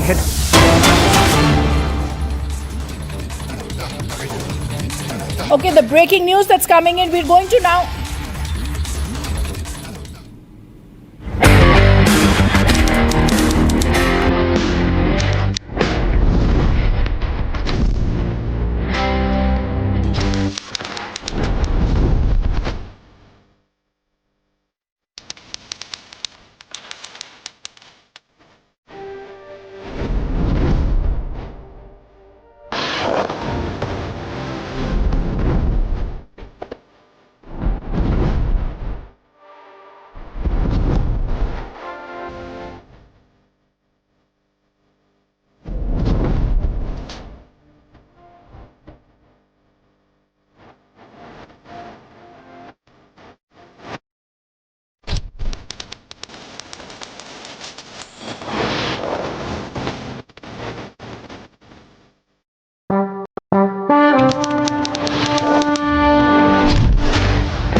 What a proud moment for India. Now, viewers, the Ministry of External Affairs and the Ministry of Defence held a joint press briefing sharing details of India's military response to the cowardly Pahalgam terror attack. Speaking for the forces, Colonel Sophia Qureshi and Wing Commander Vyomika Singh informed that the targets and the munitions were picked carefully to avoid civilian casualties and collateral damage. They said the forces were ready for Operation Sindur 2 in the event of any military escalation or misadventure from across the border. Less than 24 hours after India inflicted a heavy cost on Pakistan for the Pahalgam terror attack, the forces shared details of Operation Sindur at a key security briefing in the capital. Speaking for the forces, Colonel Sophia Qureshi and Wing Commander Vyomika Singh said the targets and payloads were picked very carefully to avoid civilian casualties and collateral damage. Addressing the joint press briefing, Foreign Secretary Vikram Misri said the counter-strikes were intelligence-based and non-escalatory. Misri said the targets were locked on the basis of hard and actionable intelligence, and the forces took necessary caution to avoid any harm or damage to the civilian population and installations in Pakistan. Earlier this morning, as you would be aware, India exercised its right to respond and preempt as well as deter more such cross-border attacks. These actions were measured, non-escalatory, proportionate and responsible. They focused on dismantling the terrorist infrastructure and disabling terrorists likely to be sent across to India. He said the larger objective behind the dastardly Pahalgam killings was to incite communal tensions in the country. The attack in Pahalgam was marked by extreme barbarity, with the victims mostly killed with headshots from close range and in front of their families. Family members were deliberately traumatized through the manner of the killing, accompanied by the exhortation that they should take back the message. Misri said Pakistan gave space and sanctuary to terrorists and failed to act against terror directed from the soil. Perpetrators and planners of the 22nd April attack be brought to justice. Despite a fortnight having passed since the attacks, there has been no demonstrable step from Pakistan to take action against the terrorist infrastructure on its territory or on territory under its control. Jaish's Markaz Subhanallah and Lashkar's main training facilities were targeted and destroyed in the retaliatory airstrikes. Jaish-e-Mohammed's Tehran facility and the Hizbul's Maimouna Zoya facility were also blown to bits in the precision strikes. Operation Sindoor 22 अप्रैल को पहलगाम में हुए विभत्स आतंकवादी हमले के शिकार मासूम नागरिकों व उनके परिवारों को न्याय देने के लिए लॉन्च किया गया था। इस कार्रवाई में 9 टेररिस्ट कैंप्स को टारगेट किया गया और पूरी तरह से इसे बर्बाद किया गया। Republic learned from top sources that the Indian munitions and payloads targeted the residence of Jaish chief Masood Azhar as well as his terror nursery. While the fate of the Jaish chief remains unclear in the wake of Operation Sindur, a purported statement from him said 10 members of his family perished in the airstrikes. Meanwhile, in a statement of intent, the forces said they were ready to hit Pakistan again in the event of any further escalation or misadventure. India has demonstrated considerable restraint in its response. However, it must be said that the Indian armed forces are fully prepared to respond to Pakistani misadventures, if any, that will escalate the situation. Meanwhile, as a coward Pakistan targeted civilians post-Operation Sindur with heavy artillery shelling across the LSC, the forces responded befittingly and proportionately. The message is clear. The blueprint for Operation Sindur 2 is ready if Pakistan dares respond. Major General G.D. Bakshi, in a sharp strategic commentary, hints at the potential use of the BrahMos missile in future cross-border counter-terrorism operations. He emphasizes the speed, precision and visibility. He suggests high-impact, non-escalatory strike on entrenched terror camps could serve as both a tactical message and a deterrent. With BrahMos' unmatchable accuracy, rapid deployment capability, Major General Bakshi frames it as an ideal tool for swift punitive action, underscoring India's evolving doctrine of decisive, proportionate response. Operation Sindoor ये बहुत उपयुक्त नाम है भारतीय सेना और वायुसेना के उस ऑपरेशन का जो कि पहलगाम में हमारी जो 26 भारतीय नारियों का सिंदूर उजाड़ा था पाकिस्तान के दहशतगर्दों ने, उसके लिए करारा और मुफीद जवाब है। भारत की आर्मी और एयरफोर्स ने एक जॉइंट ऑपरेशन में 9 टेररिस्ट कैंप्स को स्ट्राइक किया है, जो कि शुरू होते हैं मुजफ्फरनगर से, पीओके में, भिंबर गली, गुलपार, चक अमरू, सियालकोट, मुरीद के और भावलपुर। याद रहे भावलपुर 230 किलोमीटर पाकिस्तान के अंदर है, पाकिस्तान प्रॉपर, जबकि शुरू की टारगेट्स पीओके में हैं। ये तमाम टारगेट्स मुरीद के, सियालकोट और भावलपुर तो जो सबसे डीप टारगेट है 230 किलोमीटर पाकिस्तान की गहराई में। मेरा अंदाज है कि हमारी एयरफोर्स ने Su-30 MKIs के साथ ब्रह्मोस मिसाइल्स का इस्तेमाल किया है और शायद राफाल्स के साथ स्पाइस क्रूज मिसाइल्स का इस्तेमाल करते हुए जो गहरी टारगेट्स हैं उनको स्ट्राइक किया है। इंडियन आर्मी ने जो LOC के नज़दीक टारगेट्स हैं जैसे कि मुजफ्फराबाद, कोटली, भिंबर गली इत्यादि, इनको अपने या तो ground launched BrahMos cruise missile से टारगेट किया है या फिर कोई शॉर्ट रेंज हमारे जो वेपन्स हैं, मतलब इनसे शॉर्टर रेंज वेपन्स हैं जैसे कि स्मर्च या फिर आपके Pinaka multi barrel rocket launchers, इनसे टारगेट किया है और इन टारगेट्स को निस्तनाभूत कर दिया है। उनके फ्लैशेस तो श्रीनगर से दिखाई दे रहे थे, इतने जम के हमला किया था। हमारा जो रिस्पांस रहा है, इस बार हमने हाईली विजिबल टारगेट्स को स्ट्राइक किया है और मेरा ख्याल तो इनमें साथ में लॉइटरिंग म्यूनिशंस का भी इस्तेमाल किया गया था, possibly to confuse the enemy radars and present multiple targets, ताकि अगर कोई भी रिस्पांस होता तो उसको केटर फॉर किया जा सकता था। लेकिन लगता है आपको याद होगा जब ईरान ने मिसाइल हमला किया था पाकिस्तान पे, तो पाकिस्तान के चाइनीज़ रडार्स उसको कैच ही नहीं कर पाए थे और पाकिस्तान बहुत कंप्लेन कर रहा था चाइना को। इस बार भी प्रिसाइसली वही हुआ है। हमारे BrahMos cruise missile on side of the border stand of ranges से फायर किए गए हैं पाकिस्तान के अंदर, राइट। और इसके चलते वो उनके रडार्स बिल्कुल पिकअप नहीं कर पाए, खरोंच नहीं आई है हमारे किसी भी जहाज़ को या कोई भी ग्राउंड बेस्ड लॉन्चर को। पाकिस्तान की ISPR कह रही है कि 6 टारगेट क्लस्टर्स में कोई 24 स्ट्राइक्स की हैं भारतवर्ष ने। वो कह रहे हैं कि उन्होंने रिटेलिएट किया है अपनी आर्टिलरी से, एक ब्रिगेड हेडक्वार्टर पे फायर करके और एक जो है Indian post on the LAC उसके ऊपर फायर करके। अभी तक इसका कोई पुख्ता सबूत हमें नहीं मिला है।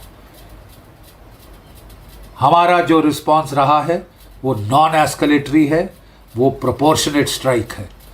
सो फार हमने केवल पाकिस्तान की टेरर टारगेट्स को एड्रेस किया है, लेकिन अगर पाकिस्तान भारत की जवाबी कार्रवाई में भारत की सिविल या मिलिट्री टारगेट्स को स्ट्राइक करता है तो हमें पूरी जस्टिफिकेशन मिलेगी इसको एस्केलेट करने अगले 2-3 स्टेप्स, जिसमें पाकिस्तान की आर्मी, ISI के जो कमांड, जो उनका नेटवर्क है इस टेरर इकोसिस्टम का, उसको भी हम टारगेट कर सकते हैं और उस दर्जे हरारत तक जा सकते हैं जहां पाकिस्तान जाना चाहता है।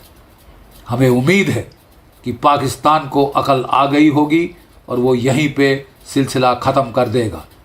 We are prepared to not go any further if Pakistan does not escalate. Jai Bharat, Jai Hind.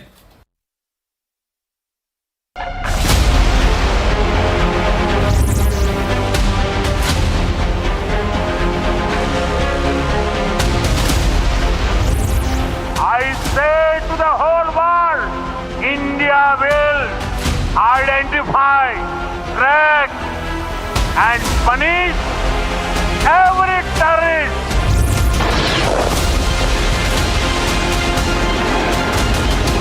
History has been made that in this strike, our information reaching Republic is that the main headquarters of the Lashkar-e-Toiba at Muridke has been completely devastated.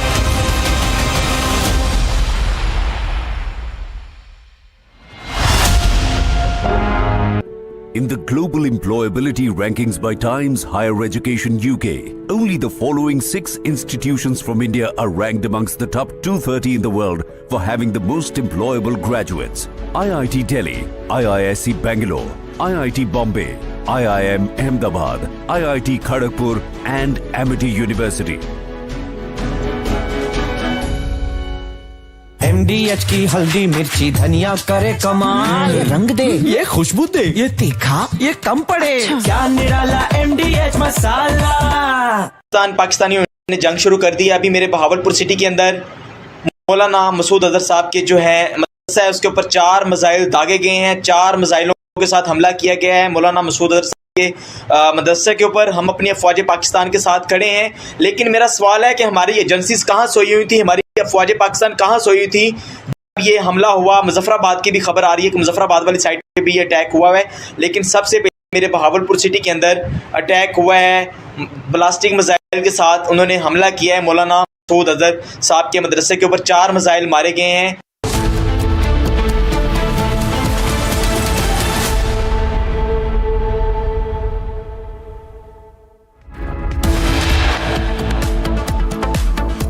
Prime Minister Modi congratulates our brave hearts, asks Defence Minister Rajnath Singh to move to the border areas.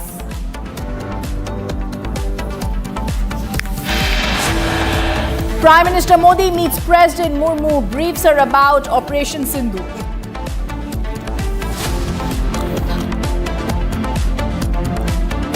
Amit Shah convenes urgent meet at MHA with the chief ministers of the border states. Pakistan also has a well-deserved reputation as a haven for terrorists from around the world, with internationally proscribed terrorists enjoying impunity there.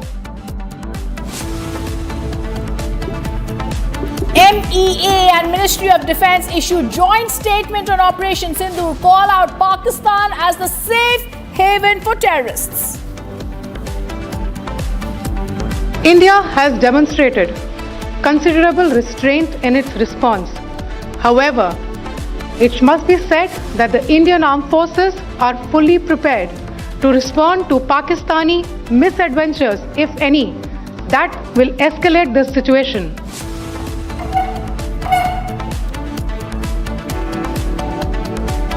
"25 minutes in which Ministry of Defence briefs on Operation Sindur, explains how precision strikes were carried out on 9 targets for 25 minutes.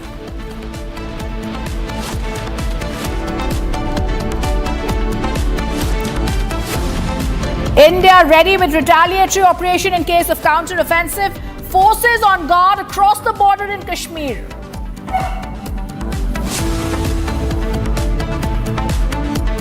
And Republic leads Operation Sindur coverage. Story broken first on Republic by Arnab Goswami.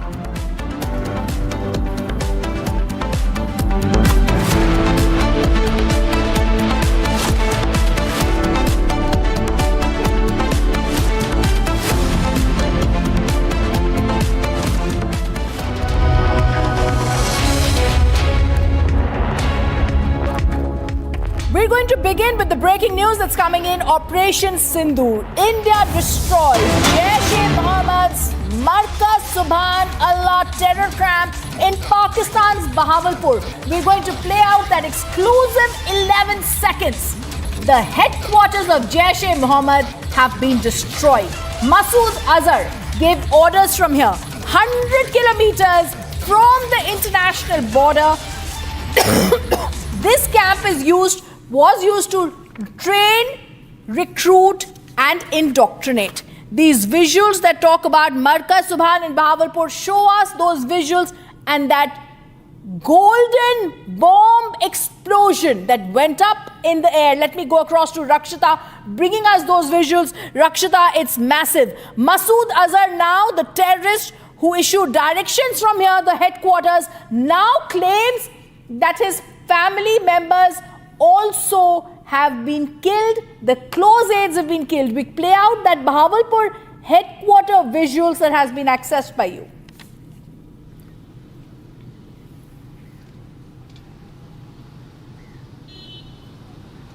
Rakshita, these Bahawalpur visuals are so telling. They speak their own picture as India strikes at the terror heart of Pakistan.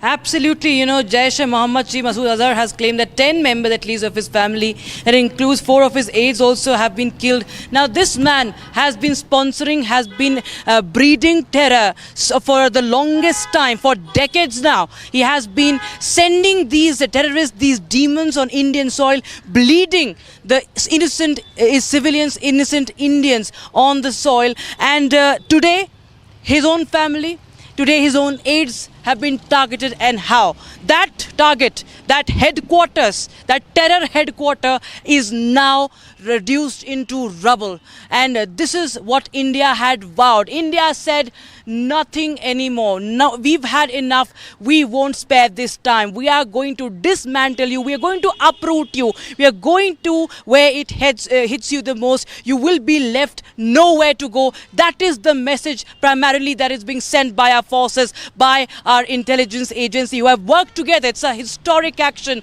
that has been taken, that has taken place. If we talk about this place, the Markaz we're talking about, this Masood Azhar, of course, has been the mastermind of several terror attacks. If we talk about, and we've seen Masood Azhar was also arrested in 1994. Remember, released after the IC 814, and then there were many such activities that he carried out, terror activities. Now, including the Parliament attack, his role in the Mumbai attacks as well. So, and there are camps that have been targeted this time, where the likes of the 26/11 terror attack gunman, the terrorist Ajmal Kasab was also visiting, and many such of those terror masterminds were indoctrinating the young boys. They were indoctrinating and also creating these terror camps. Also, they were weaponizing them, providing them weapons, and this was happening in Pakistan occupied Kashmir as well as in Pakistan.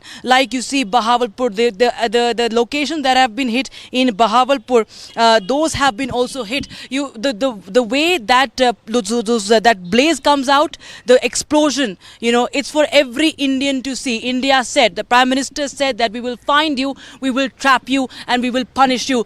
The punishment is for the world to see, that nobody would dare ever raise an eye to India, not even look at the way anybody can dare look at the way they did towards India. And we've seen that India this time has set an example like never before. This is not an operation. These are strikes down the bottom. These are strikes dismantling these terrorists, these masterminds who have been controlling these areas and sponsoring terrorist attacks in several parts of the country rhythm. And their headquarters, their training camps today are nothing but rubble. There are only plumes of smoke that is coming out. Absolute panic if you see in POK. You see these army people, and they're not even army, they are all connected with these terrorists, and they go and they're meeting people. And this shows that how India has, hit them very, very hard. And a very good evidence we can see, while we do not need to give evidence to anybody, but the Saboot gang. The Saboot gang, which suddenly gets activated, whenever there is any dastardly attack on India and India hits back, it's for them to see as well. India has documented each and every location, Pakistan occupied Kashmir or Pakistan, a befitting reply given, and this could be just the beginning. The game has just begun, you know. India is not looking for escalation. We are a professional force. India has a planning, India has a strategy. It is a wise nation. India has a leadership. It does not have maniacs like Asim Munir leading the country and vitiating and spewing venom just for their own career, just extending their own tenures. India, of course, is a leader in the global south. India will take the right decisions so that there is no instability in the region. Minimum damage. If you see the way these strikes have been conducted with the precision strikes, 100% precision, modern warfare has been employed here. Yes. The drones, the loitering munitions that have been used here, that is the kamikaze. It's very important. They can, in fact, they can do the work of a missile without using the missile and with minimum collateral damage. That has also been one of the key areas where India has worked on, that there should be minimum collateral damage. No military targets, no civilian targets. And on India's, of course, India also continues to, protect its own civilians. Yes, there is a lot of attention on the border, along the international border, along the LOC. All right. And the I firing also want to, continues, Rakshita, go across to some more breaking news that's coming in, and I'm going to stay with those visuals also that are coming in. The National Security Advisor Ajit Doval spoke to around 8 of his counterparts during the talks. He emphasized India has no intent to escalate but was well prepared to retaliate resolutely should Pakistan decide to escalate. Remember the strategy, the inside details. This was a surgical, selective, precise strategy. High-value targets were under constant surveillance. The final clearance was given by National Security Advisor Ajit Doval. He's warned of a firm response if Pakistan retaliates. He spoke to 8 counterparts of 8 important nations, including the United States and Russia. He has said India does not seek an escalation. This was a secret control room, directly monitored operation. Doval's core team got real-time updates. National Security Advisor Ajit Doval crucially spoke to 8 of his counterparts.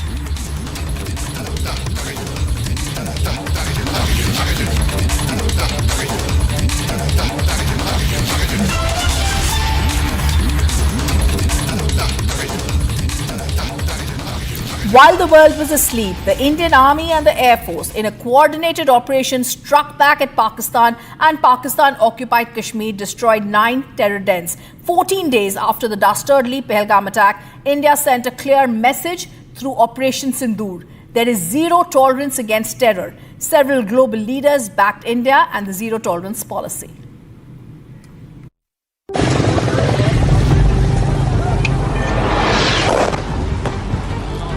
In a bold and decisive move, swift, surgical and unforgiving. 14 days after the dastardly Pahalgam terror attack,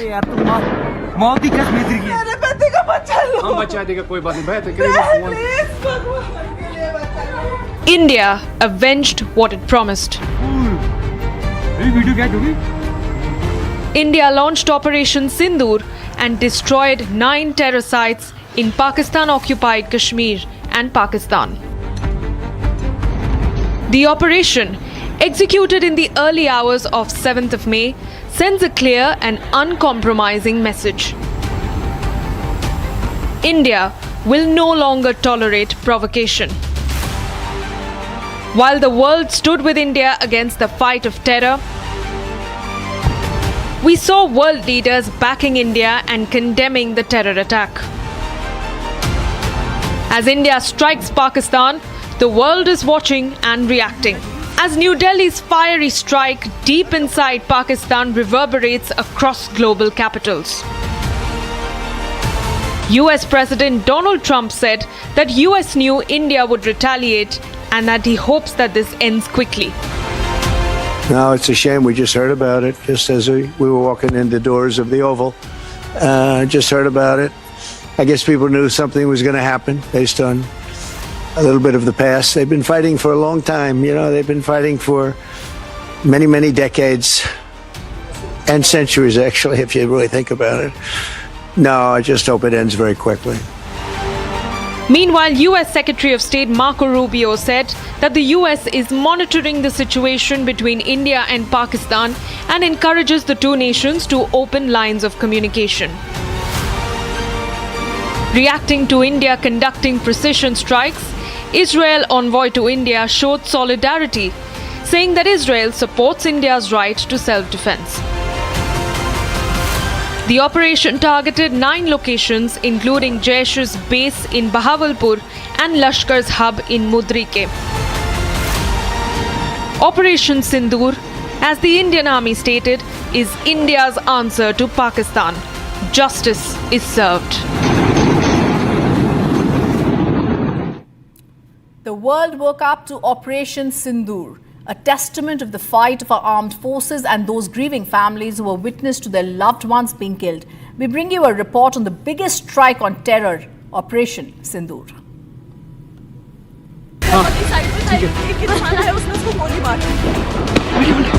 The April 22nd Pahalgam terror attack claimed the lives of 26 Indians, families that were witness to the killings of their loved ones. Women and children left grieving a deep and unbearable loss. And 14 days after, India and the world woke up to Operation Sindur. Operation Sindur, India's response to Pakistan's terror ecosystem. Operation Sindur, an invocation of grief, memory, and resolve.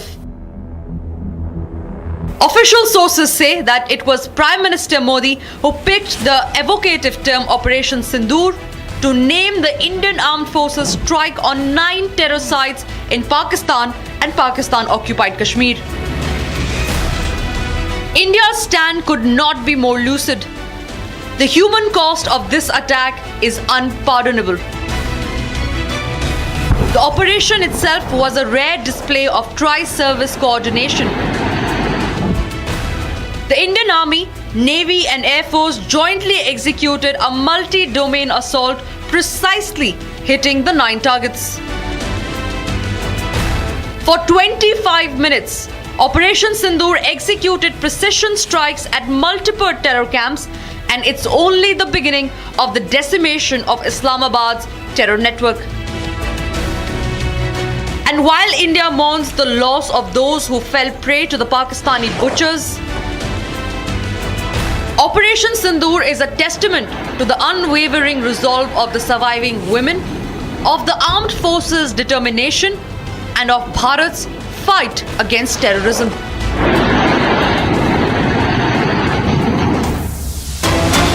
And there's breaking news that's coming in. The External Affairs Minister, Dr. S. Jaishankar, has spoken to the Prime Minister of Qatar after Operation Sindur. He's also spoken to the FM.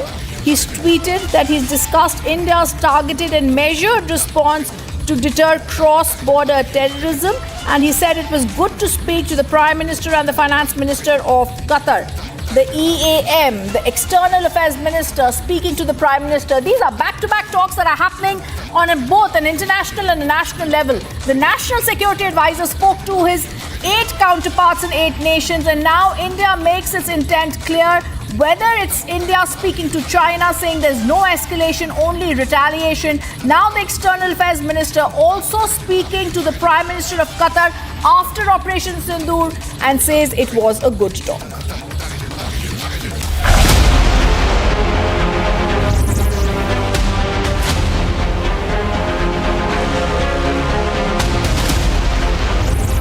I say to the whole world, India will identify, track and punish every terrorist.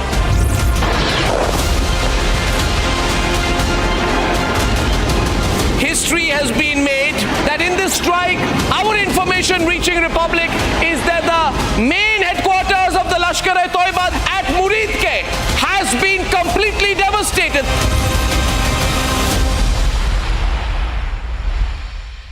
Mahi sir, how much do you love your fans? Honestly, I love my new fans. पुराने वाले बेकार में शोर करते Sir, fans है शोर तो करेंगे ही ना? नए वाले नहीं करते. And they listen to what I say. The new generation Orient BLDC fans. Super silent performance with voice control. Silly me आए तो और Cricket fans.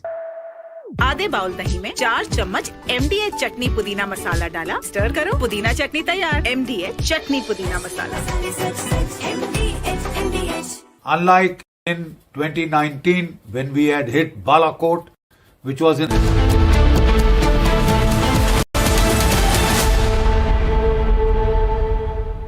India launches 9 strikes on Pakistan at 1:05 a.m. Precision strikes were carried out on 9 targets for 25 minutes, 2 weeks after the dastardly Pahalgam attack. India sent a clear message through Operation Sindur. We have zero tolerance against terror.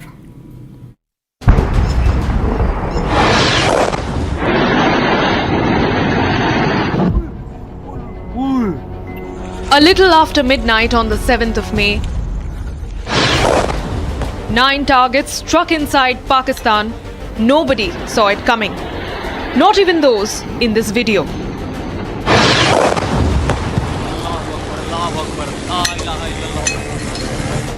The strikes so precise that men who shot these videos have confirmed the targets. ये नुकसान ये 9 number ये मस्जिद तैयबा मरकज उमर करा के अंदर ये नुकसान है 5 targets in Pakistan occupied Kashmir, 4 targets deep inside Pakistan territory.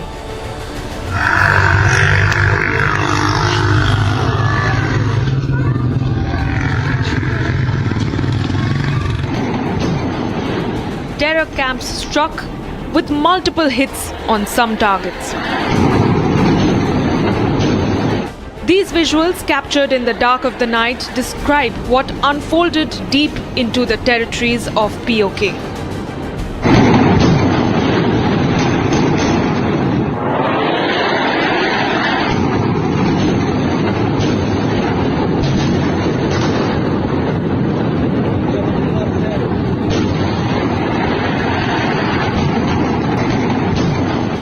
Precision strikes that turned the skies red. हाँ देखना वाम कैसे आ रही है वहाँ से अभी वीडियो कैच होगी नहीं होगी Multiple loud explosions and a complete blackout. The enemy was not ready for this.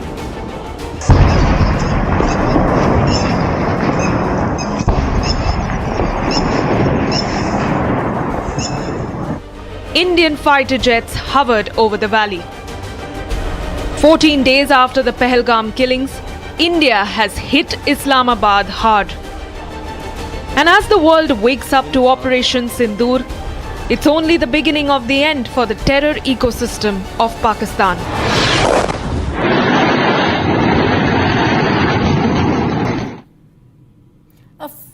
A fortnight after Pakistan's terror proxies slaughtered 26 defenseless tourists, sending their families into despair, leaving the world in shock, Pahalgam has now been avenged. In a coordinated tri-services operation codenamed Operation Sindur, India unleashed hell across the border, flattening 9 hand-picked terror hubs deep inside Pakistan and Pakistan-occupied Kashmir. While typically underplaying the extent of damage that has been wrought by India's fierce counter-offensive, this time Pakistan was forced to acknowledge the heavy casualties on its side. The dastardly Pahalgam terror attack of April 22nd has been avenged. A fortnight after Pakistani terrorists shot 25 unarmed tourists in the lush Baisaran meadows, after ascertaining their fate, India settled the scores. In a precise and deadly tri-services offensive codenamed Operation Sindur, the Indian forces destroyed 9 terror hubs or hideouts deep inside Pakistan and Pakistan-occupied Kashmir. It was learned that of the 9 terror hideouts that the Indian forces hit, 4 were in Pakistan and another 5 in the POK. The targets, the coordinates for which were determined by intelligence agencies, included the Jaish and Lashkar headquarters in Pakistan's Bahawalpur and Muridke. The precision munitions, which included kamikaze drones, downed Markaz Tayyaba, the main training camp or facility of the Lashkar-e-Taiba. Huge visual coming in right now. Just see the extent of the devastation in Pakistan tonight. Just see that go through. This is a huge strike, ladies and gentlemen. Just see that visual, the level of devastation. The first visuals brought to you here only on Republic, and all the Pakistanis watching in shock and horror as India begins a mammoth strike. Now you're seeing the kind of armory and ammunition being used here. What does this look like to you? General Kochar, you've been with the ordnance. I want to show you this visual. General Kochar, are you there? Are you seeing this visual with you, sir? You see the nature of the visual, the nature of the explosion. What does it look like to you, sir? My assessment is, Arnab, from what I can see on your screen. Yes, sir. This is a combination of a drone and a missile strike. A mix of drone and missile? Yeah. Because one second, sir, one second. Can the drones go so deep?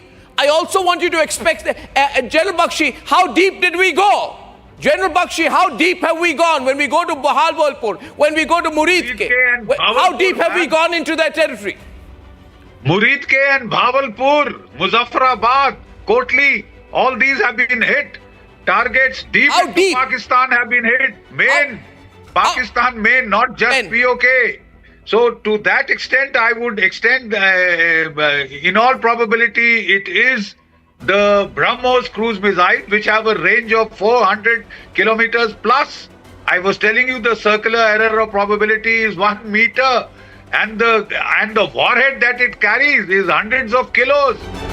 The facility funded by Osama bin Laden was where Ajmal Kasab received his training before the 26/11 attacks. The Bahawalpur headquarters of the Masood Azar-led Jaish-e-Mohammed was also targeted in India's precision counterstrikes. Significantly, while typically underplaying the extent of damage inflicted by the Indian airstrikes, Pakistan did acknowledge heavy casualties on its side. Pakistan's Foreign Minister Ishaq Dar released a statement claiming the Indian counterstrikes claimed civilian lives, including those of women and children. However, top sources told Republic that the Indian forces eliminated over 100 terrorists in Operation Sindoor, while avoiding civilian casualties and collateral damage. As Pakistan goes crying to the UN again, claiming civilian casualties in the Indian airstrikes, its thriving terror nurseries lie in ruins.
क्या हो गया भाई?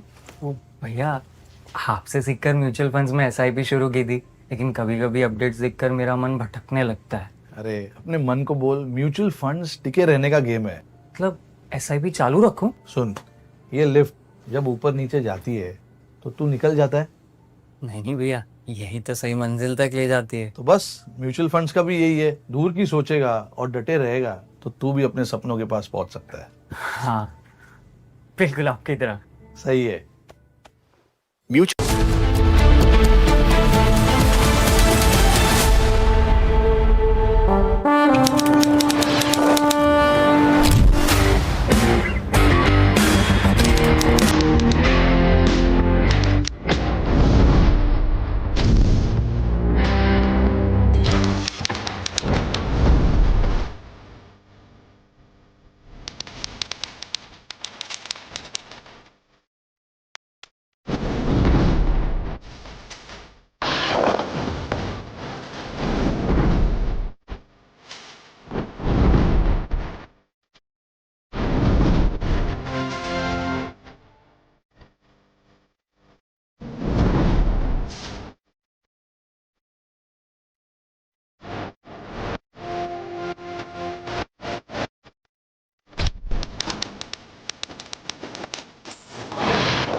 In the global employability rankings by Times Higher Education UK, only the following 6 institutions from India are ranked amongst the top 230 in the world for having the most employable graduates. IIT Delhi, IISc Bangalore, IIT Bombay, IIM Ahmedabad, IIT Kharagpur and Amity University. दादी के हाथों का जादू और खुशबू से महकता घर, माँ की मुस्कुराहट और खाने की सुगंध। MDH गरम मसाला, क्योंकि हर रिश्ता है स्वाद से जुड़ा।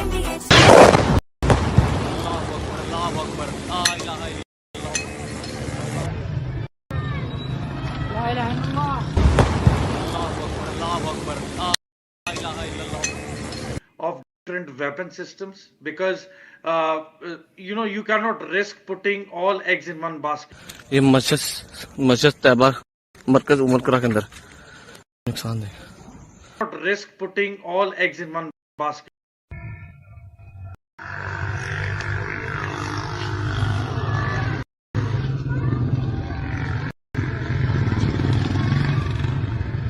Not risk putting all eggs in one basket. Here, these are some visuals. I can see some are near the LOC. No. This is a long shot. I can see in the sky. There's somebody who shot something to light. From Asia's largest news headquarters, setting the agenda for Bharat.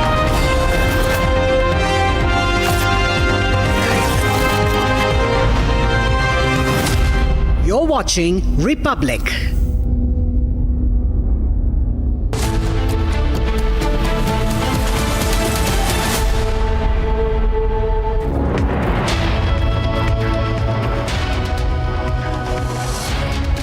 Good evening. India today in Operation Sindur demolishes the headquarters of Jaish-e-Mohammed and Lashkar-e-Toiba. We send out a strong message to Pakistan in Operation Sindur that these terrorists that continue to work from your Pakistani state soil will now be demolished by us. First up, a look at our top headlines.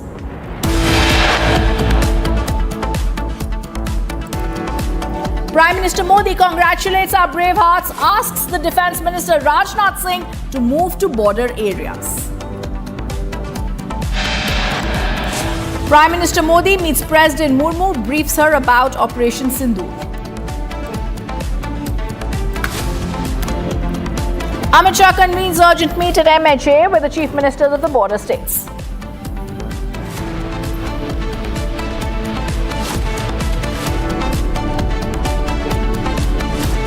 MEA and Ministry of Defence issue joint statement on Operation Sindur, call out Pakistan as the safe haven for terrorists.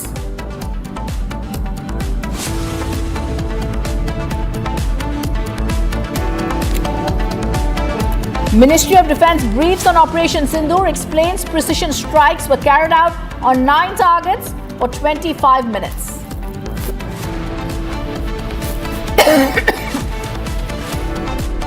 India ready with retaliatory operation in case of counter-offensive. Forces on guard across the border in Kashmir.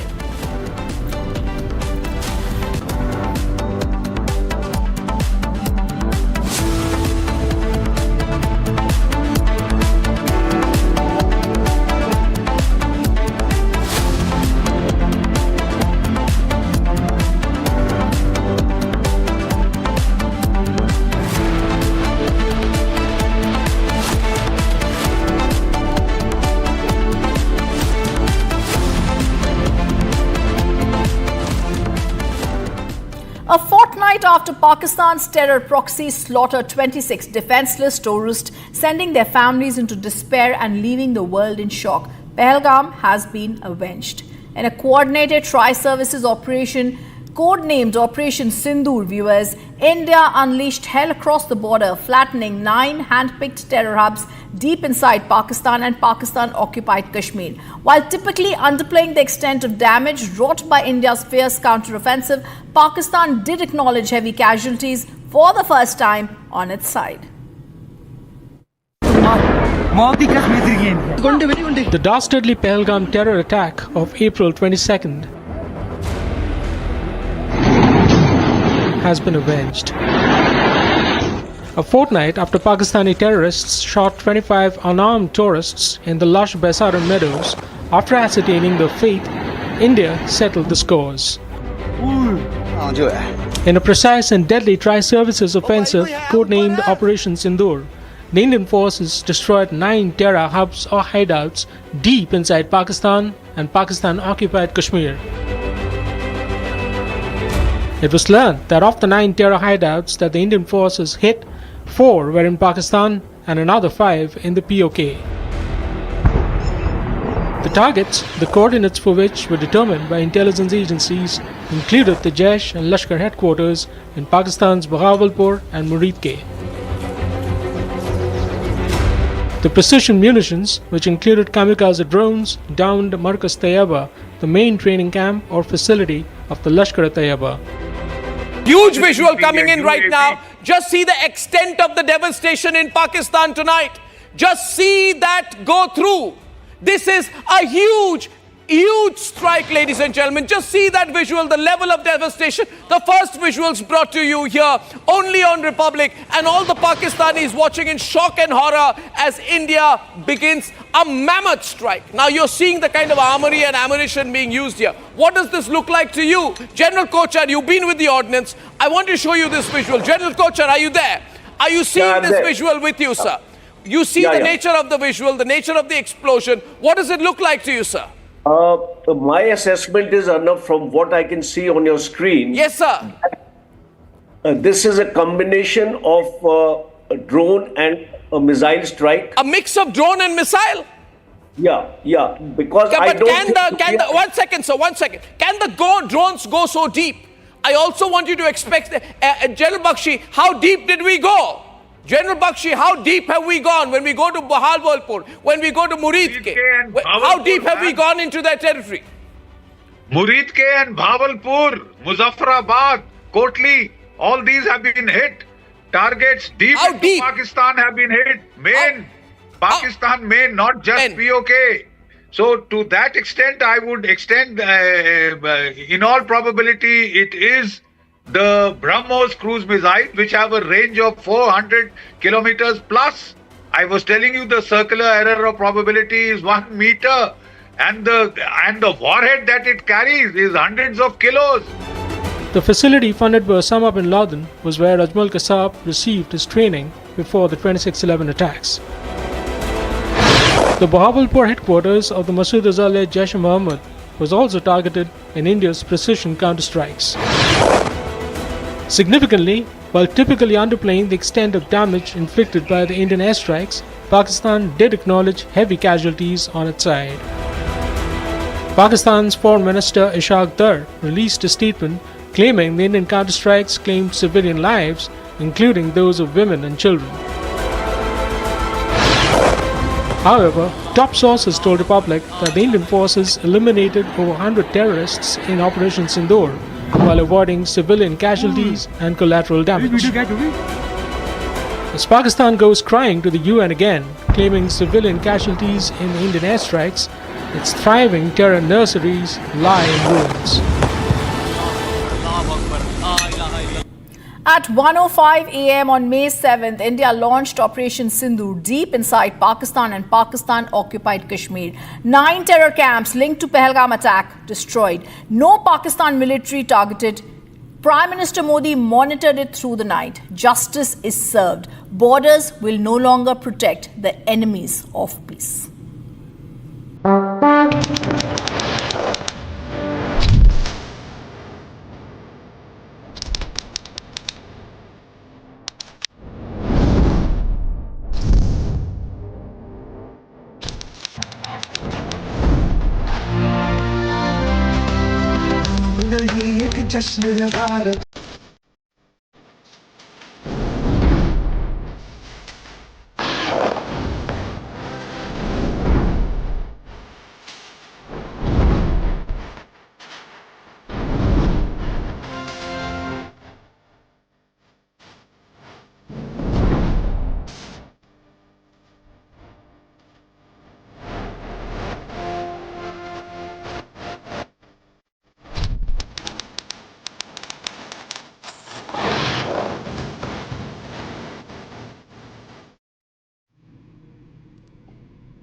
Wee hours of Wednesday morning, India avenged what it promised, the death of 26 innocent civilians in what became the worst terror attack viewers in Kashmir in the last 2 decades. India executed Operation Sindur, a coordinated tri-services military operation. It struck, devastated 9 major terrorist targets deep inside the Pakistani territories, including Pakistan-occupied Kashmir. While Pakistan terror links stand exposed, this retaliation brings to life Pakistan's worst nightmare.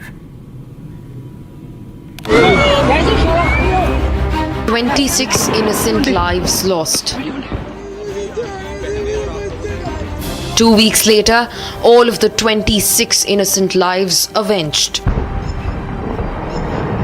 Operation Sindoor 22 अप्रैल को पहलगाम में हुए विभत्स आतंकवादी हमले के शिकार मासूम नागरिकों व उनके परिवारों को न्याय देने के लिए लॉन्च किया गया था।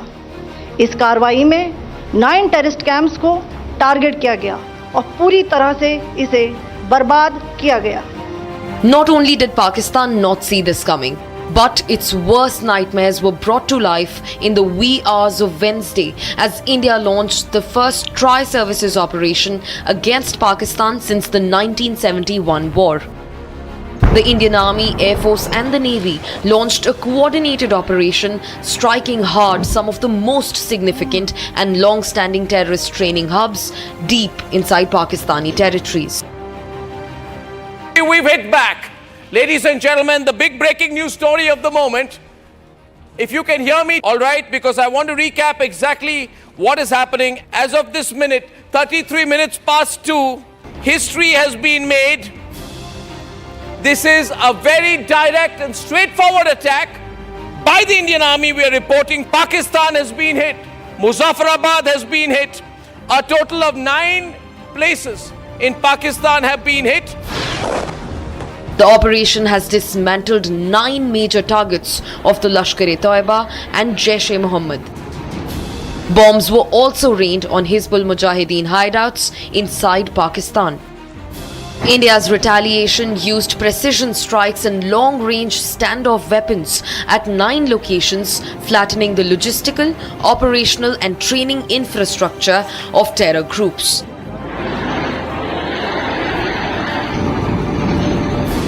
The 9 targets included 4 Jaish-e-Mohammed targets, Bahawalpur in Punjab, Tehra Kalan, Kotli and Muzaffarabad.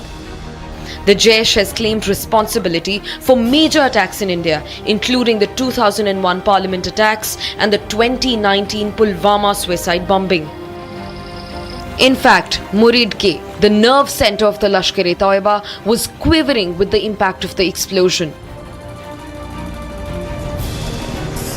In fact, Barnala and Muzaffarabad terror camps were also charred by missiles. Lashkar-e-Toiba orchestrated the 26/11 Mumbai terror strikes. The Hizbul Mujahideen has not been spared either, with Sialkot and Kotli camps completely hammered. The terrorist group has been active in multiple attacks across the Kashmir Valley. Each of the 9 sites selected for the operation had a history of association with major terror plots and infiltration attempts directed at India. India has hit back, and it has hit back harder than ever. The message is as clear as it can get: zero tolerance towards terrorism and its dirty state sponsors.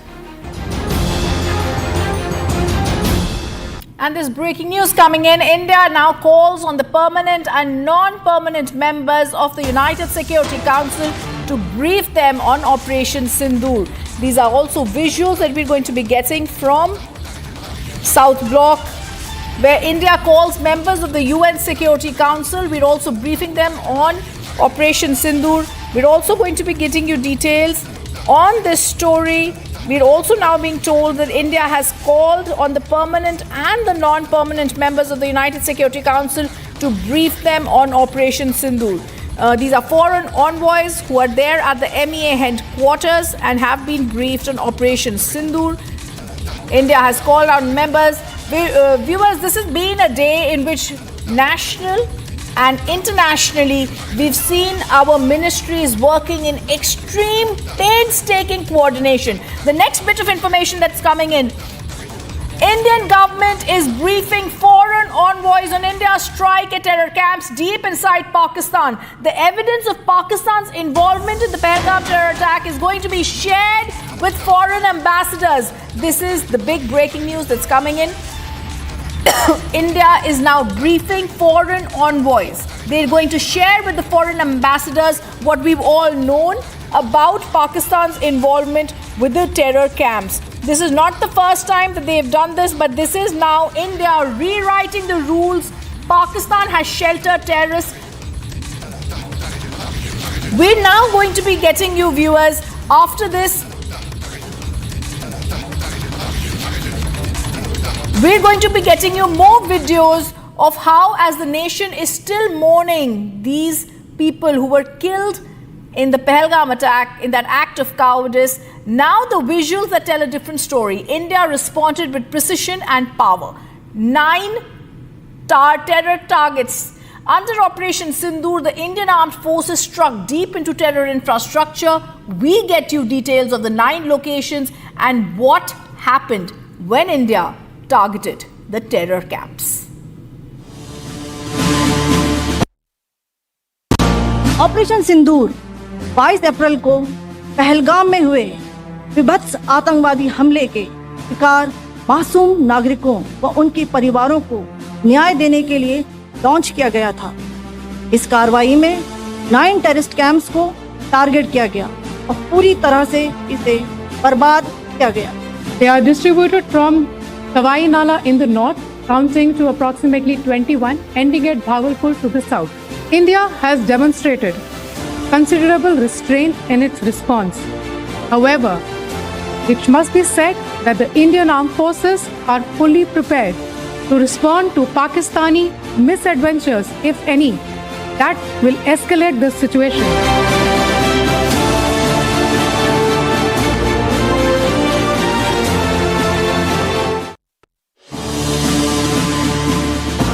Operation Sindoor 22 अप्रैल को पहलगाम में हुए विभत्स आतंकवादी हमले के शिकार मासूम नागरिकों व उनके परिवारों को न्याय देने के लिए लॉन्च किया गया था। इस कार्रवाई में 9 टेररिस्ट कैंप्स को टारगेट किया गया और पूरी तरह से इसे बर्बाद किया गया।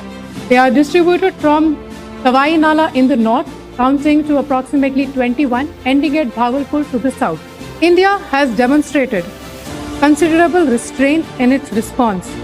However, it must be said that the Indian Armed Forces are fully prepared to respond to Pakistani misadventures, if any, that will escalate the situation.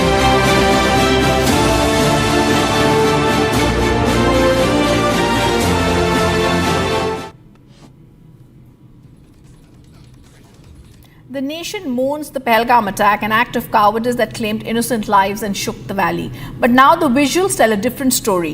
India has responded with precision and power. Under Operation Sindur, the Indian Armed Forces struck deep into terror infrastructure in Pakistan and Pakistan-occupied Kashmir, hitting locations that had the planning and execution of terror attacks. I say to the whole world, India will identify, track and punish every terrorist and their backer. Terrorism will not go unpunished.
वही था कोई दिखता जहांगीर तो क्या प्यारियां पे छजुलते यार बहुत ही कश्मीर की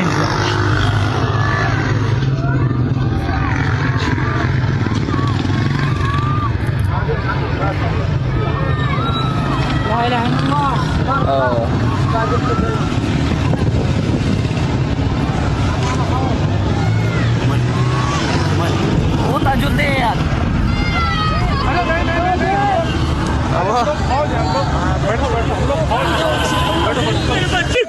ये नुकसान हम लोग फौजी हैं, आपकी सेफ्टी के लिए आए हैं, आपकी सेफ्टी के लिए आए हैं। बैठो बैठो बैठो बैठो, आपकी सेफ्टी के लिए आए हैं।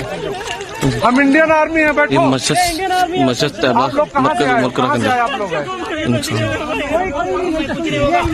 आपके बच्चे कुछ नहीं करेंगे, थोड़ा बताइए। हुआ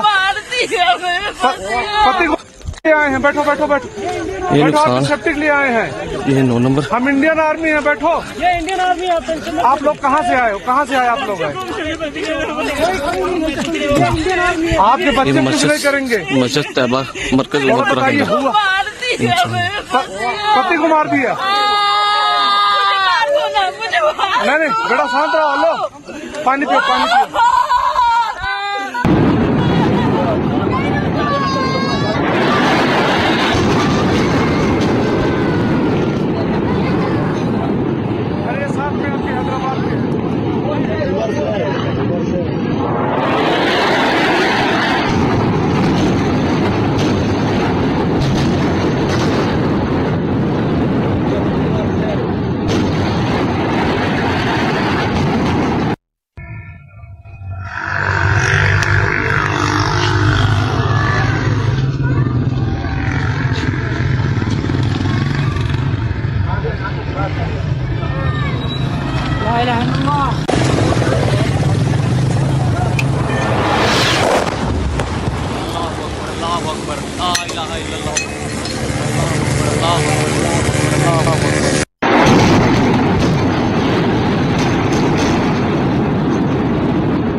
India will identify, track and punish every terrorist.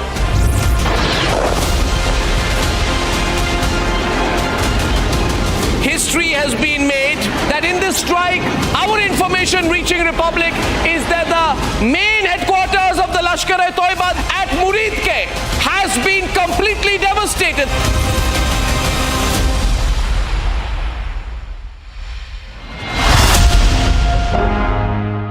MDH की हल्दी मिर्ची धनिया करे कमाल, ये रंग दे, ये खुशबू दे, ये तीखा, ये कम पड़े, क्या निराला MDH मसाला। पाकिस्तानियों ने जंग शुरू कर दी है। अभी मेरे बहावलपुर सिटी के अंदर मौलाना मसूद अजहर साहब के जो है मदरसा है, उसके ऊपर 4 मिसाइल दागे गए हैं। 4 मिसाइलों के साथ हमला किया गया है मौलाना मसूद अजहर साहब के मदरसे के ऊपर। हम फौज पाकिस्तान के साथ खड़े हैं, लेकिन मेरा सवाल है कि हमारी एजेंसीज कहाँ सोई हुई थी, हमारी अफवाज पाकिस्तान कहाँ सोई थी ये हमला हुआ। मुजफ्फराबाद की भी खबर आ रही है कि मुजफ्फराबाद वाली साइड पे भी ये अटैक हुआ है, लेकिन सबसे पहले मेरे बहावलपुर सिटी के अंदर अटैक हुआ है ब्लास्टिक मिसाइल के साथ। उन्होंने हमला किया है मौलाना मसूद अजहर साहब के मदरसे के ऊपर, 4 मिसाइल मारे गए हैं। अभी ये कहना कबल वक्त है कि गोया कितनी सच्चाई है इस खबर के अंदर, किस साइड से ये मिसाइल आए हैं ये कन्फर्म होना बाकी है, लेकिन ये कन्फर्म न्यूज़ है कि उनके मदरसे के ऊपर 4 मिसाइल मारे गए हैं।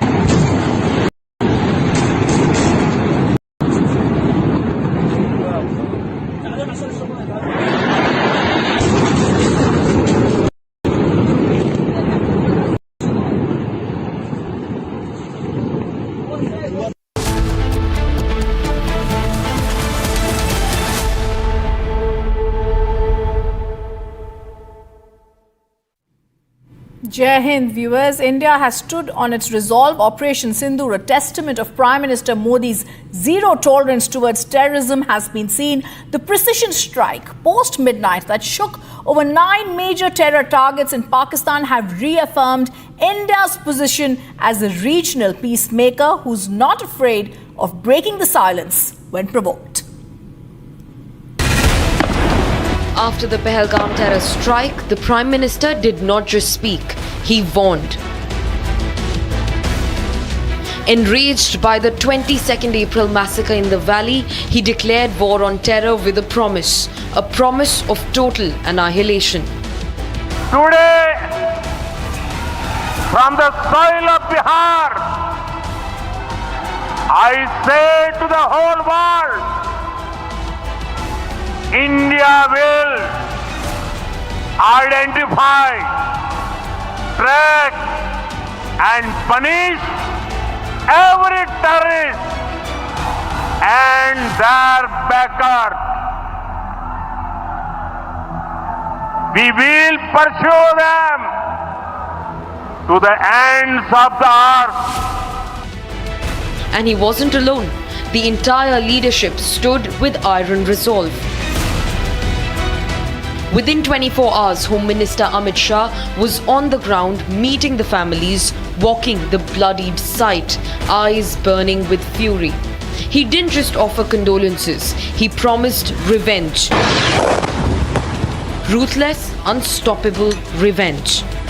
मैं सभी आतंक फैलाने वालों को कहना चाहता हूं कि लड़ाई का अंत नहीं है, एक मकाम है। हर व्यक्ति को चुन चुन कर जवाब भी मिलेगा, जवाब भी लिया जाएगा। और अगर कोई एक कायराना हमला कर कर ये समझता है कि हमारी बड़ी जीत है, तो एक बात मन से समझ लीजिए, ये नरेंद्र मोदी सरकार है, किसी को बख्शा नहीं जाएगा, किसी को बख्शा नहीं। इस देश की इंच इंच भूमि पर से आतंकवाद को मूल समेत उखाड़ने का हमारा संकल्प है और वो सिद्ध होकर रहेगा। And then came the final strike of authority. Defence Minister Rajnath Singh.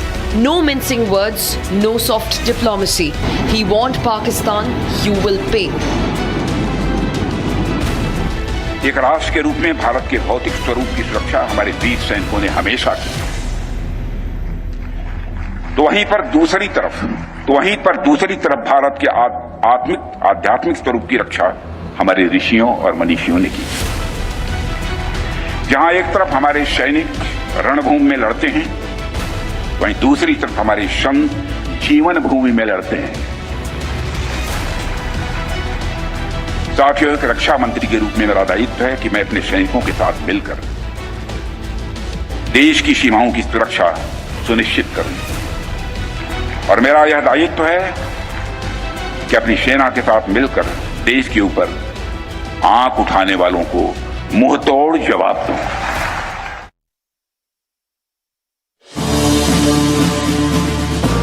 Operation Sindoor 22 अप्रैल को पहलगाम में हुए विभत्स आतंकवादी हमले के शिकार मासूम नागरिकों व उनके परिवारों को न्याय देने के लिए लॉन्च किया गया था।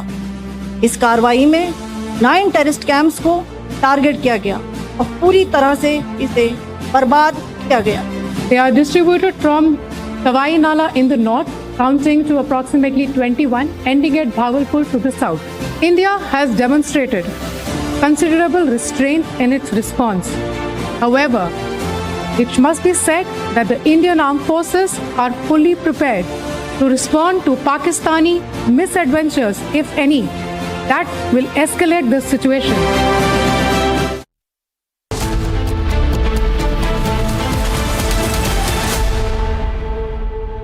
Mahi sir, how much do you love your fans? Honestly, I love my new fans. पुराने वाले बेकार में शोर करते सर फैंस हैं, शोर तो करेंगे ही ना। नए वाले नहीं करते and they listen to what I say. The new generation Orient BLDC fans. Super silent performance with voice control. सिली में आए तो और Cricket fans. ये है सीक्रेट रेसिपी MDH का जीरा सिप जल जीरा मसाला। सिप सिप जीरा सिप MDH का जल जीरा सिप MDH का जल जीरा सिप। Unlike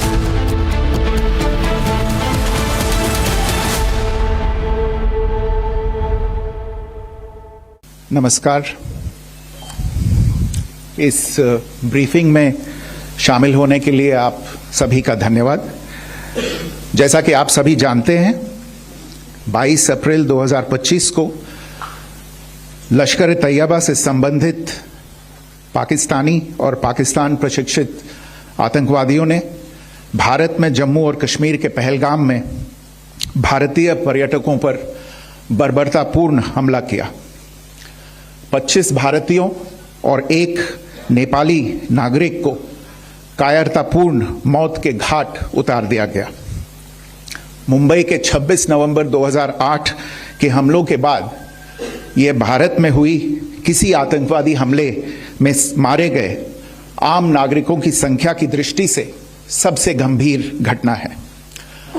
पहलगाम का हमला अत्यधिक बर्बरतापूर्ण था, जिसमें वहां मौजूद लोगों को करीब से और उनके परिवारों के सामने सिर पर गोली मारी गई। हत्या के इस तरीके से परिवार के सदस्यों को जानबूझकर आघात पहुंचाया गया। साथ ही उन्हें यह नसीहत भी दी गई कि वे वापस जाकर इस संदेश को पहुंचा दें। यह हमला स्पष्ट रूप से जम्मू और कश्मीर में बहाल हो रही सामान्य स्थिति को बाधित करने के उद्देश्य से किया गया था। चूंकि पर्यटन फिर से अर्थव्यवस्था का मुख्य आधार बन रहा था, इस हमले का मुख्य उद्देश्य इसे प्रतिकूल रूप से प्रभावित करना था। पिछले वर्ष आप सभी जानते हैं 2.25 करोड़ से अधिक पर्यटक कश्मीर आए थे। इस हमले का मुख्य उद्देश्य इसलिए संभवतः यह था कि इस संघ राज्य क्षेत्र में विकास और प्रगति को नुकसान पहुंचाकर इसे पिछड़ा बनाए रखा जाए और पाकिस्तान से लगातार होने वाले सीमा पार आतंकवाद के लिए उपजाऊ जमीन बनाने में सहायता की जाए।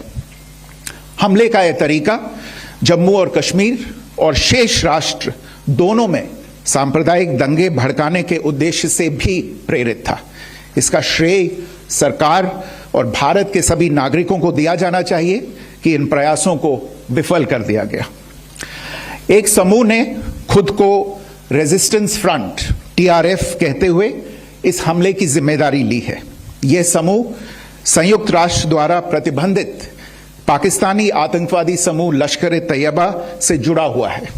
यह उल्लेखनीय है कि भारत ने मई और नवंबर 2024 में संयुक्त राष्ट्र की 1267 कमेटी की सैंक्शंस मॉनिटरिंग टीम को अर्धवार्षिक रिपोर्ट प्रस्तुत की थी, जिसमें TRF के बारे में साफ इनपुट दिए गए थे। इससे पाकिस्तान स्थित आतंकवादी समूहों के लिए कवर के रूप में TRF की भूमिका सामने आई थी। इससे पहले भी दिसंबर 2023 में भारत ने इस टीम को लश्कर तैयबा और जैश ए मोहम्मद के बारे में सूचित किया था, जो TRF जैसे छोटे आतंकवादी समूहों के माध्यम से अपनी गतिविधियों को संचालित कर रहे हैं। इस संबंध में 25 अप्रैल को UN सिक्योरिटी काउंसिल प्रेस वक्तव्य में TRF के संदर्भ को हटाने के लिए पाकिस्तान के दबाव पर भी ध्यान दिया जाना चाहिए। पहलगाम आतंकवादी हमले की जांच से पाकिस्तान के साथ आतंकवादियों के संपर्क उजागर हुए हैं।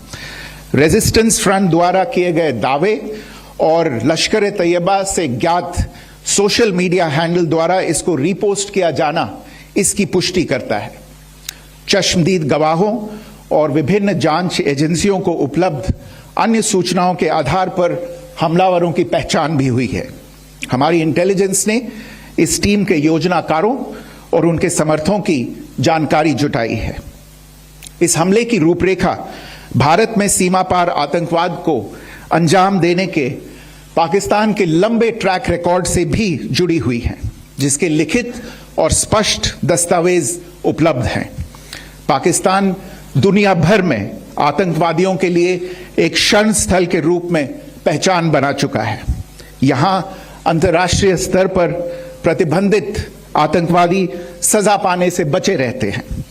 इसके अलावा पाकिस्तान ने इस मुद्दे पर विश्व और फाइनेंशियल एक्शन टास्क फोर्स जैसे अंतर्राष्ट्रीय मंचों को जानबूझकर गुमराह करने के लिए भी जाना जाता है। साजिद मीर का मामला, जिसमें इस आतंकवादी को पाकिस्तान ने मृत घोषित कर दिया था और फिर अंतर्राष्ट्रीय दबाव के परिणाम स्वरूप वो जीवित पाया गया, इसका सबसे स्पष्ट उदाहरण है। यह स्वाभाविक है कि पहलगाम में हुए इस हमले से जम्मू और कश्मीर के साथ साथ भारत के अन्य भागों में भी आक्रोश देखा गया।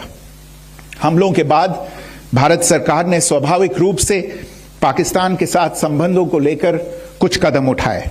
आप सभी उन निर्णयों से अवगत हैं जिसकी घोषणा 23 अप्रैल को की गई थी। तथापि यह आवश्यक समझा गया कि 22 अप्रैल के हमले के अपराधियों और उनके योजनाकारों को न्याय के कटघरे में लाया जाए। हमलों के एक पखवाड़े के बाद भी पाकिस्तान द्वारा अपने क्षेत्र या अपने नियंत्रण वाले क्षेत्रों में आतंकवादियों की इंफ्रास्ट्रक्चर के विरुद्ध कार्यवाही करने के लिए कोई स्पष्ट कदम नहीं उठाया गया है। उल्टे वो इनकार करने और आरोप लगाने में ही लिप्त रहा है। पाकिस्तान आधारित आतंकवादी मॉड्यूल्स पर हमारी खुफिया निगरानी ने संकेत दिया है कि भारत के विरुद्ध आगे भी हमले हो सकते हैं। अतः इनको रोकना और इनसे निपटना दोनों को बेहद आवश्यक समझा गया। आज सुबह, जैसा कि आपको ज्ञात होगा, भारत ने इस तरह के सीमा पार हमलों का जवाब देने और उन्हें रोकने तथा उनका प्रतिरोध करने के अपने अधिकार का प्रयोग किया है। यह कार्यवाही नपीतुली, नॉन एस्केलेटरी, आनुपातिक और जिम्मेदारीपूर्ण है। यह आतंकवाद की इंफ्रास्ट्रक्चर को समाप्त करने और भारत में भेजे जाने वाले संभावित आतंकवादियों को अक्षम बनाने पर केंद्रित है। आपको यह भी स्मरण होगा कि 25 अप्रैल 2025 को संयुक्त राष्ट्र सुरक्षा परिषद ने पहलगाम आतंकवादी हमले पर एक प्रेस वक्तव्य जारी किया था, जिसमें आतंकवाद के इस निंदनीय कार्य के अपराधियों, आयोजकों, फाइनेंसरों और प्रायोजकों को जवाबदेह ठहराने और उन्हें न्याय के दायरे में लाने की आवश्यकता पर जोर दिया गया था। भारत की आज की इस कार्रवाई को इसी संदर्भ में देखा जाना चाहिए। Good morning. Thank you all for joining this briefing. As you are all aware, on April 22, 2025, Pakistani and Pakistan-trained terrorists belonging to the Lashkar-e-Taiba carried out a savage attack on Indian tourists at Pahalgam in Jammu and Kashmir in India. They murdered 26 people, including one national of Nepal, causing the largest number of civilian casualties in a terrorist attack in India since the 26 November 2008 attacks in Mumbai. The attack in Pahalgam was marked by extreme barbarity, with the victims mostly killed with headshots from close range and in front of their families. Family members were deliberately traumatized through the manner of the killing, accompanied by the exhortation that they should take back the message. The attack was clearly driven by the objective of undermining the normalcy returning to Jammu and Kashmir. In particular, it was designed to impact the mainstay of the economy, tourism, with a record 23 million tourists visiting the valley last year. The calculation presumably was that harming growth and development in the Union Territory would help keep it backward and create fertile ground for continued cross-border terrorism from Pakistan. The manner of the attack was also driven by an objective of provoking communal discord, both in Jammu and Kashmir and the rest of the nation. It is to the credit of the government and the people of India that these designs were foiled. A group calling itself the Resistance Front has claimed responsibility for the attack. This group is a front for the UN-proscribed Pakistani terrorist group Lashkar-e-Taiba.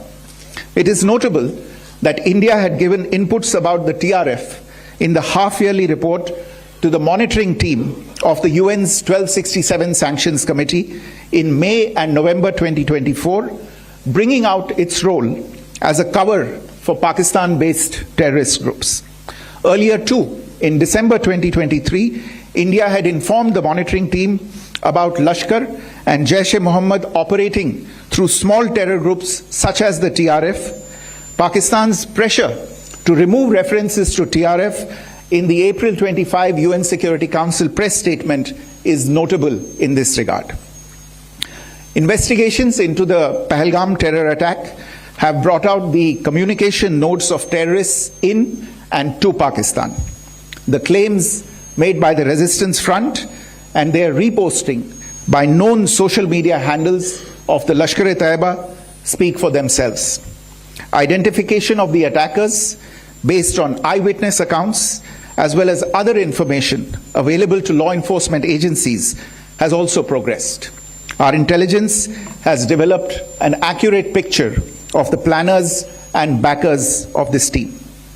The features of this attack also tie in with Pakistan's long track record of perpetrating cross-border terrorism in India, which is well documented and beyond question. Pakistan also has a well-deserved reputation as a haven for terrorists from around the world, with internationally proscribed terrorists enjoying impunity there. In addition, Pakistan has been known to willfully mislead the world and international forums, such as the Financial Action Task Force, on this issue. The Sajid Mir case, in which this terrorist was declared dead, and then, in response to international pressure, brought back to life, found alive and arrested, is the most glaring example. The latest attack in Pahalgam has understandably generated deep anger in Jammu and Kashmir and in other parts of India. Following the attacks, the government of India naturally responded with a set of initial measures relating to our engagement with Pakistan. You're all aware of the decisions that were announced on the 23rd of April. However, it was deemed essential that the perpetrators and planners of the 22nd April attack be brought to justice. Despite a fortnight having passed since the attacks, there has been no demonstrable step from Pakistan to take action against the terrorist infrastructure on its territory or on territory under its control. Instead, all it has indulged in are denials and allegations. Our intelligence monitoring of Pakistan-based terrorist modules indicated that further attacks against India were impending. There was thus a compulsion both to deter and to preempt. Earlier this morning, as you would be aware, India exercised its right to respond and preempt as well as deter more such cross-border attacks. These actions were measured, non-escalatory, proportionate, and responsible. They focused on dismantling the terrorist infrastructure and disabling terrorists likely to be sent across to India. You would also recall that the Security Council on 25th April 2025 had issued a press statement on the Pahalgam terror attack, underlining, and I quote, the need to hold perpetrators, organizers, financiers, and sponsors of this reprehensible act of terrorism accountable and bring them to justice, unquote. India's latest actions should be seen in this context. Joining me for this briefing on our actions earlier this morning are Colonel Sophia Qureshi and Wing Commander Vyomika Singh. I will request them to share some details regarding Operation Sindur with all of you. देवियों और सज्जनों, मैं colonel Sophia Qureshi और मेरे साथ wing commander Vyomika Singh आज आपको 6 से 7 मई 2025 की रात 1:05 से 1:30 बजे के बीच भारतीय सशस्त्र बलों द्वारा अंजाम दिए गए ऑपरेशन सिंदूर के बारे में जानकारी देंगे। ऑपरेशन सिंदूर 22 अप्रैल को पहलगाम में हुए विभत्स आतंकवादी हमले के शिकार मासूम नागरिकों व उनके परिवारों को न्याय देने के लिए लॉन्च किया गया था। इस कार्रवाई में 9 टेररिस्ट कैंप्स को टारगेट किया गया और पूरी तरह से इसे बर्बाद किया गया। पाकिस्तान में पिछले 3 दशकों से टेरर इंफ्रास्ट्रक्चर का निर्माण हो रहा है। इसमें recruitment, indoctrination centres, training areas व लॉन्च पैड शामिल थे, जो पाकिस्तान और पाक अधिकृत जम्मू कश्मीर POJK दोनों में फैले हैं। Operation Sindur was launched by Indian Armed Forces to deliver justice to the victims of Pahalgam terror attack and their families. 9 terrorist camps were targeted and successfully destroyed. Over the last 3 decades, Pakistan has systematically built terror infrastructure. It is a complex web of recruitment and indoctrination centers, training areas for initial and refresher courses, and launch pads for handlers. These camps are located both in Pakistan as well as Pakistan occupied Jammu and Kashmir areas.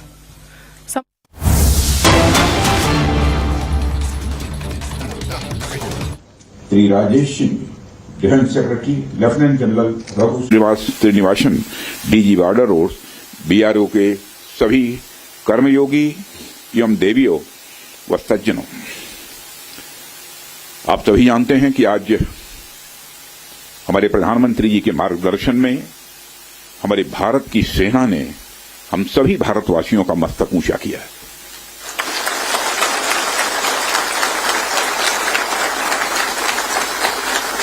इसलिए मैं चाहता हूं कि एक बार अपने स्थान पर खड़े हो जाएं और मैं नारे लगाऊंगा। हमारे देश के सेना के जवानों के सम्मान में हम सभी बोलेंगे, भारत माता की, भारत माता की, भारत माता की। बहुत बहुत धन्यवाद। साथियों, जैसी कि आप सबको जानकारी है कि कल रात हमारी भारतीय सेनाओं ने अपने अद्भुत शौर्य और पराक्रम का परिचय देते हुए एक नया इतिहास रच दिया है। साथियों, भारत की सेना ने सटीकता, सतर्कता और संवेदनशीलता के साथ कार्रवाई की है। हमने जो लक्ष्य तय किए थे उन्हें ठीक समय तय योजना के अनुसार सटीकता से उन्होंने ध्वस्त किया है और किसी भी नागरिक ठिकाने, सिविलियन पॉपुलेशन को जरा भी प्रभावित न होने देने की संवेदनशीलता भी हमारी सेना ने दिखाई है।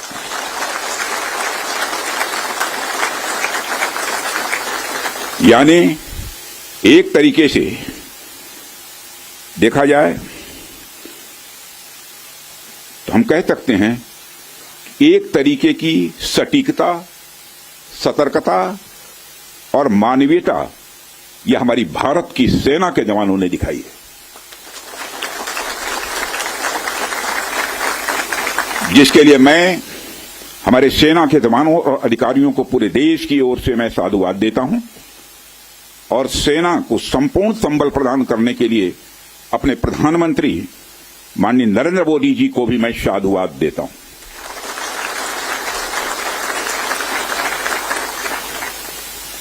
मित्रों, हमने हनुमान जी के उस आदर्श का पालन किया है जो उन्होंने अशोक वाटिका उजाड़ते समय किया था, जिन मोहि मारा तिन मोहि मारे।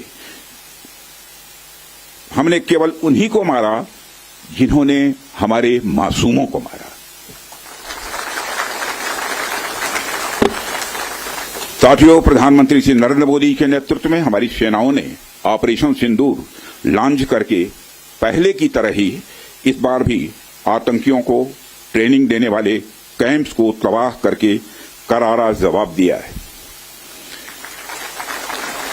भारत ने अपनी सरजमी पर हुए हमले का जवाब देने के लिए अपने राइट टू रेस्पॉन्ड का इस्तेमाल किया है और हमारी यह कार्रवाई बेहद सोच समझकर सधे हुए तरीके से की गई है।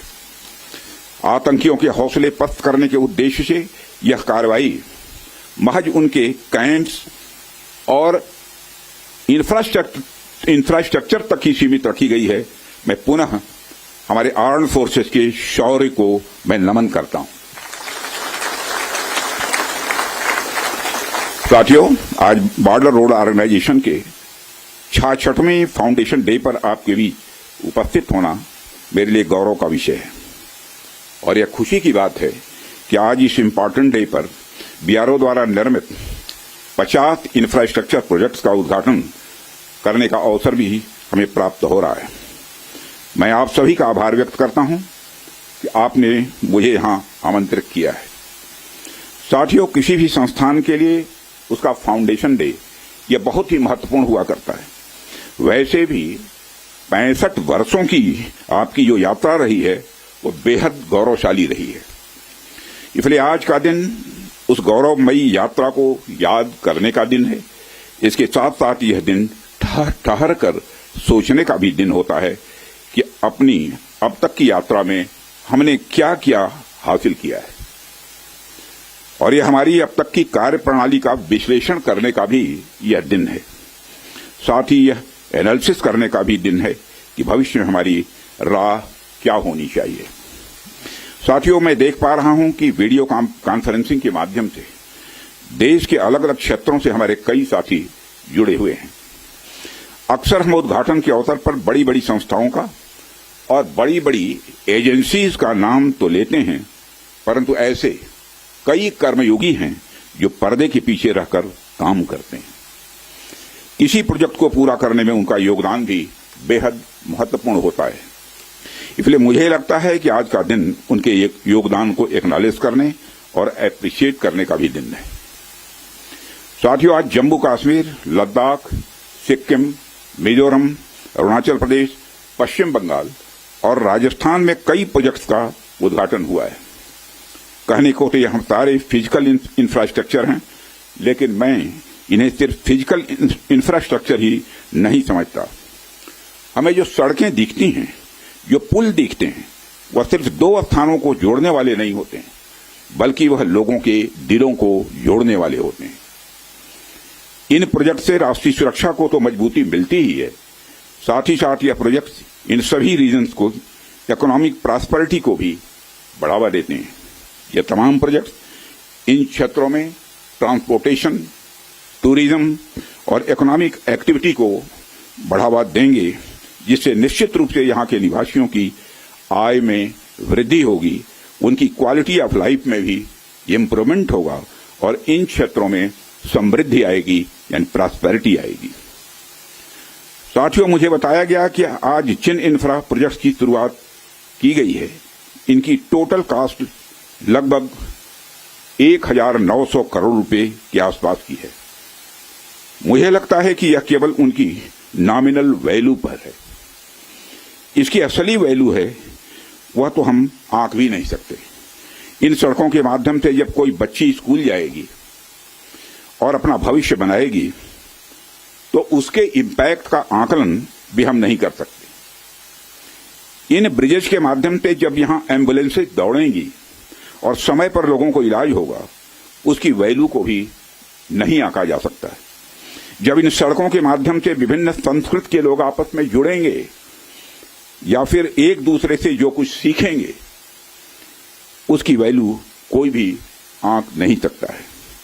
जब इन टनल्स के माध्यम से यहाँ के किसानों द्वारा उगाए गए फूल, फल, सब्जियां इत्यादि दूसरे क्षेत्रों में आसानी से पहुंचेंगे, तो उसका जो आर्थिक और सामाजिक प्रभाव यहाँ के किसानों पर पड़ेगा, उसकी वैल्यू, उसकी कीमत कोई भी नहीं आंक सकता।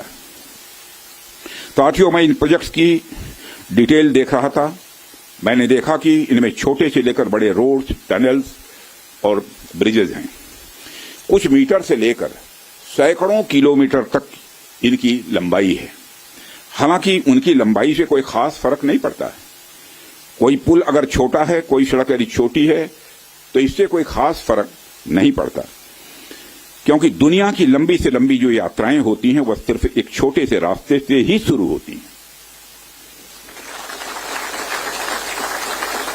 इसलिए इन प्रोजेक्ट्स की कीमत, इनकी वैल्यू सिर्फ इस बात से नहीं आंकी जा सकती क्या फाइनेंशियली या फिजिकली कितना बड़ा प्रोजेक्ट है और यह कितना छोटा प्रोजेक्ट है। असल में इनकी असली कीमत इस बात से है कि यह कितने परिवारों को जोड़ रही हैं, कितने लोगों की संस्कृति को, उनके रहन सहन को आपस में करीब ला रही हैं, कितने लोगों की आर्थिक और सामाजिक समृद्धि, इकोनॉमिक और सोशल प्रॉस्पेरिटी में अपना ये योगदान दे रही हैं। यह प्रोजेक्ट्स लोहे, कंक्रीट या कोलतार से बनी हुई एक संरचना भर नहीं है, बल्कि यह एक कमिटमेंट है, यह एक प्रतिबद्धता है सीमावर्ती क्षेत्र के विकास का। यह एक रिजॉल्व है, यह एक संकल्प है बॉर्डर एरियाज में क्वालिटी इंफ्रास्ट्रक्चर बिल्ड करने का। यह एक दृढ़ निश्चयता का डिटर्मिनेशन है लोगों के दिलों को जोड़ने का। इसलिए मैंने कहा कि ये प्रोजेक्ट्स इनवैल्यूएबल हैं, इनकी कीमत का आकलन नहीं किया जा सकता है। साथियों, प्राचीन काल से ही मार्ग मानव सभ्यता के विकास में बड़ी महत्वपूर्ण भूमिका निभाते आए हैं। मार्गों की महत्ता हमारे इतिहास में हमेशा से रही है। जब आप मानवता का इतिहास पलट कर देखेंगे तो आप ये पाएंगे कि ट्रांसपोर्टेशन रूट्स ने कितना इंपॉर्टेंट रोल प्ले किया है। इतिहास बताते हैं कि सिविलाइजेशन थ्राइव हुई तो उसके पीछे रूट्स और राजमार्गों का बहुत बड़ा योगदान रहा है। कला, साहित्य, संस्कृति और विज्ञान का प्रचार प्रसार एक क्षेत्र से दूसरे क्षेत्र तक इन्हीं के माध्यम से फैलता है। यदि मैं भारत के संदर्भ में बात करूं तो मुझे यहां के दो इंपॉर्टेंट रूट्स के नाम स्वाभाविक रूप से याद आ रहे हैं। आप शायद उत्तरापथ और दक्षिणापथ के बारे में जानते होंगे या सुना होगा। उत्तरापथ और दक्षिणापथ हमारे इंडियन सब कॉन्टिनेंट के डिफरेंट रीजन्स को एक दूसरे से जोड़ने वाले धागे की तरह है। आप सोचिए, हजारों साल पहले जब संचार के इतने तेज साधन नहीं थे, तब आइडियाज और कल्चर, विचार और संस्कृति एक जगह से दूसरी जगह कैसे पहुंचते थे। पांड्य साम्राज्य का मोती और मदुरई का कपास आखिर मगध के पाटलिपुत्र में कैसे बहुत प्रसिद्ध हो गया। राजकुमार सिद्धार्थ से भगवान बने महात्मा बुद्ध की शिक्षाएं कावेरी पट्टनम तक कैसे पहुंच गईं। संगम युग की मणिमैखली की चर्चा कश्मीर तक कैसे फैल गई। जब भारत में मॉडर्न पॉलिटिकल यूनिटी का कंसेप्ट भी नहीं आया था, तब से इन रूट्स ने सभ्यता और संस्कृति के विकास और आदान प्रदान में बहुत ही महत्वपूर्ण भूमिका निभाई है।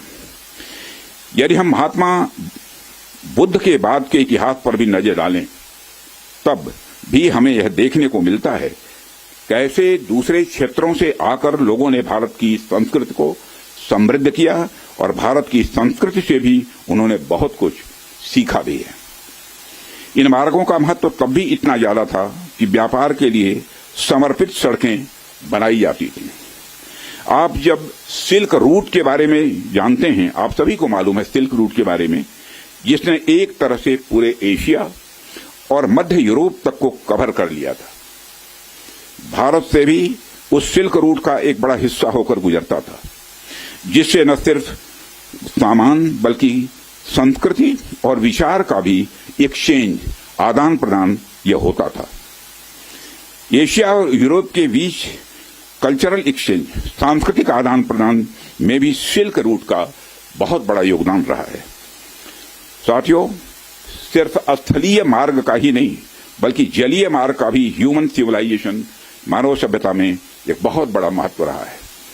मेसोपोटामिया की सभ्यता के साथ हमारा व्यापार जलीय मार्ग से ही होता था। अरब के जो व्यापारी आते थे वह भारत में जलीय मार्ग से ही आते थे।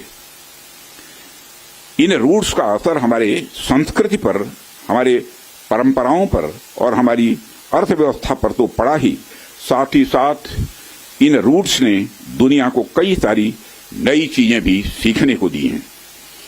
आप में से बहुत से लोग इस बात को जानते भी होंगे कि मानसून की हवाओं का जो कंसेप्ट है और उसको सबसे पहले अरब के यात्रियों ने खोजा था, और वह कंसेप्ट तब खोजा गया था जब वह जलीय मार्ग से भारत में आते और जाते थे। इसी प्रकार भारत में हुई न्यूमेरिक्स नंबर जो होते हैं की खोज ने भी पहले अरब और बाद में यूरोप तक का रास्ता तय किया था। साथियों, प्रधानमंत्री जी के नेतृत्व में जब से हमारी सरकार आई है तब से हमारे प्रधानमंत्री का इस बात पर विशेष ध्यान रहता है कि सीमावर्ती इलाकों का कैसे अधिकतम विकास किया जाए।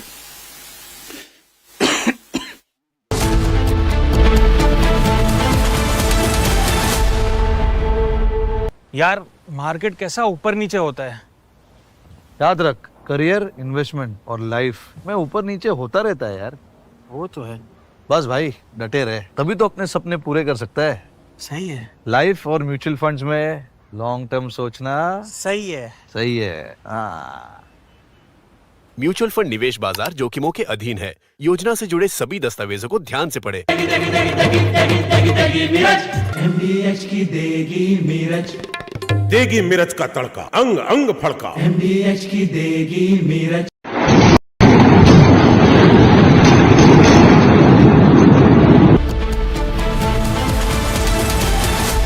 आधे बाउल दही में 4 चम्मच MDH चटनी पुदीना मसाला डाला, स्टर करो, पुदीना चटनी तैयार। MDH चटनी पुदीना मसाला।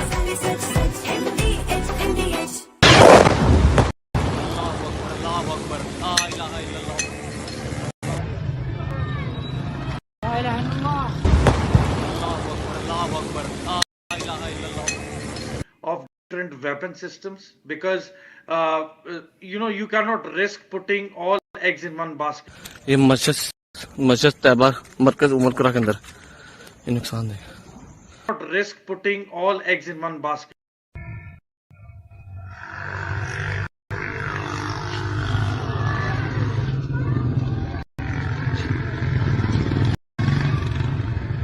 Not risk putting all eggs in one basket. Mentor here, and most some of the visuals. I can see some are near the LOC.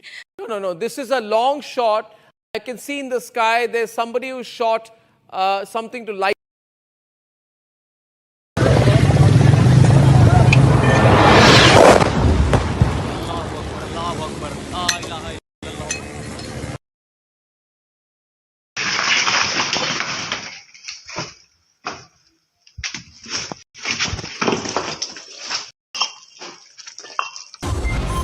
Is here. Is your home ready for the heat? Keep your roof cool and your home comfortable all summer with Roof Cool and Seal.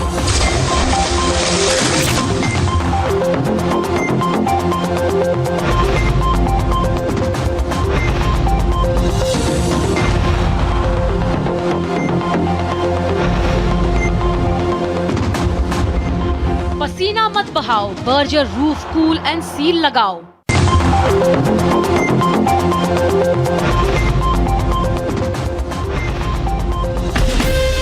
From Asia's largest news headquarters, setting the agenda for Bharat.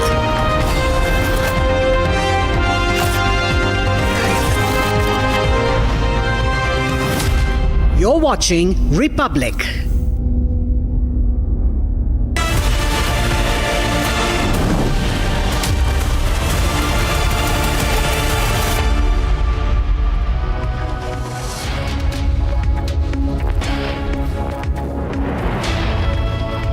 A proud nation watches as Indian armed forces inflict a solid punch on Pakistan's nose, hitting its terror infrastructure with successful execution of Operation Sindur, and we are covering rolling coverage. We are giving you rolling coverage of that and all developments associated with it. Continuing with that, let's begin with the headlines. हमारी सेनाओं ने operation सिंदूर launch करके पहले की तरह ही इस बार भी आतंकियों को ट्रेनिंग देने वाले कैंप्स को तबाह करके करारा जवाब दिया है। Defense Minister Rajnath Singh issues the first statement after India strikes terror dense, says we promised and delivered a befitting reply. India has demonstrated considerable restraint in its response. However, it must be said that the Indian Armed Forces are fully prepared to respond to Pakistani misadventures, if any, that will escalate the situation.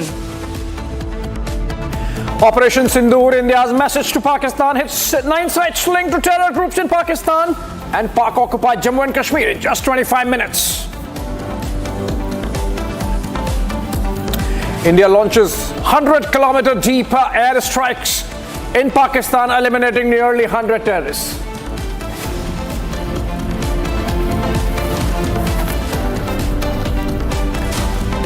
India ready with retaliatory operation just in case of a counter-offensive. Forces on guard across the border in Kashmir, Rajasthan, Gujarat, elsewhere.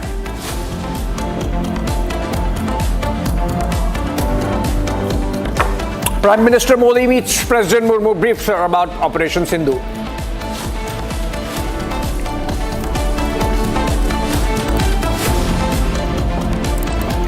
Republic leads Operation Sindur coverage. Story broken first on your channel by Editor-in-Chief Arnab Goswami.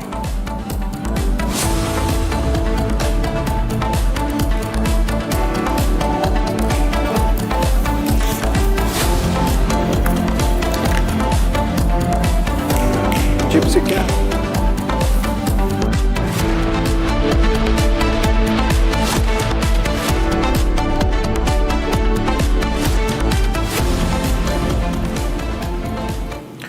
All right, as India completed Operation Sindur, hitting 9 sites across eastern parts of Pakistan, essentially Punjab part of Pakistan and the Pak-occupied Jammu and Kashmir, eliminating terror infrastructure, including, of course, those terrorists and terrorist sympathizer and the support system that existed at those sites.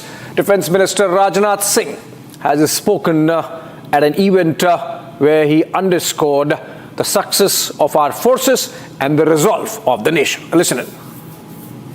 जी की आप सबको जानकारी है कि कल रात हमारी भारतीय सेनाओं ने अपने अद्भुत शौर्य और पराक्रम का परिचय देते हुए एक नया इतिहास रच दिया है।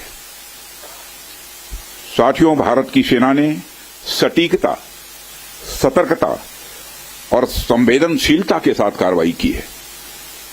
हमने जो लक्ष्य तय किए थे उन्हें ठीक समय तय योजना के अनुसार सटीकता से उन्होंने ध्वस्त किया है और किसी भी नागरिक ठिकाने, सिविलियन पॉपुलेशन को जरा भी प्रभावित न होने देने की संवेदनशीलता भी हमारी सेना ने दिखाई है।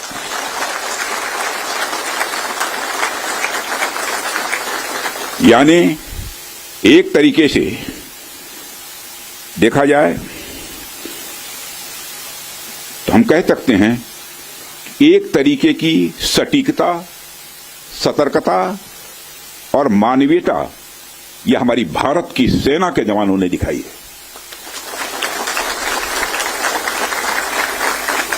जिसके लिए मैं हमारे सेना के जवानों और अधिकारियों को पूरे देश की ओर से मैं साधुवाद देता हूं और सेना को संपूर्ण संबल प्रदान करने के लिए अपने प्रधानमंत्री माननीय नरेंद्र मोदी जी को भी मैं साधुवाद देता हूं।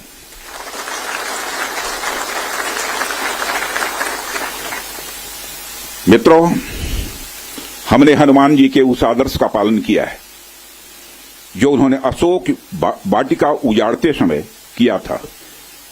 जिन मोहि मारा तिन मोहि मारे। हमने केवल उन्हीं को मारा जिन्होंने हमारे मासूमों को मारा।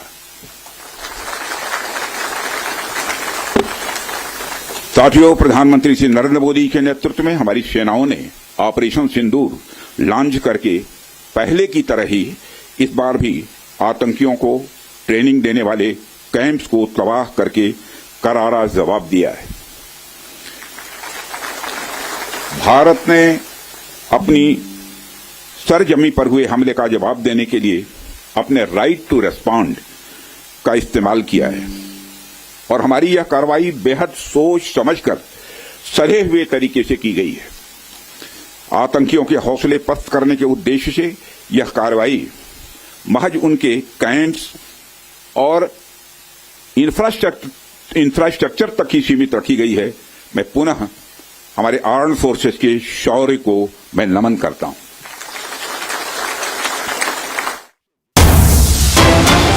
All right, a breaking news development. The Indian embassy in Beijing has fact-checked a Chinese newspaper, Global Times. This after the newspaper said that the Pakistan Air Force has shot down another Indian fighter jet in response to overnight airstrikes carried out by India at multiple locations in Pakistan. Now remember, Pakistan has been peddling this fake news that their Air Force downed a couple of Indian fighter jets overnight, and while that might be for the consumption of gullible Pakistani people, for China to be amplifying that message is unfortunate in the backdrop of the detent that has been reached, in the backdrop of the thaw that was reached and understandings that were reached between India and China. That's not a very friendly act. And so the Indian embassy in Beijing politely fact-checking Global Times there. No Indian fighter aircraft of the IAF has been downed by Pakistan whatsoever. Moving on, ladies and gentlemen, to the next one, which is friends, Prime Minister Narendra Modi promised that Pakistan would pay for the Pahalgam terror attack, that it would be avenged, and today he has delivered in a matter of just 2 weeks. Here's the video released by Indian Army, which shows a second of the 9 targets that were hit tonight. Take a look.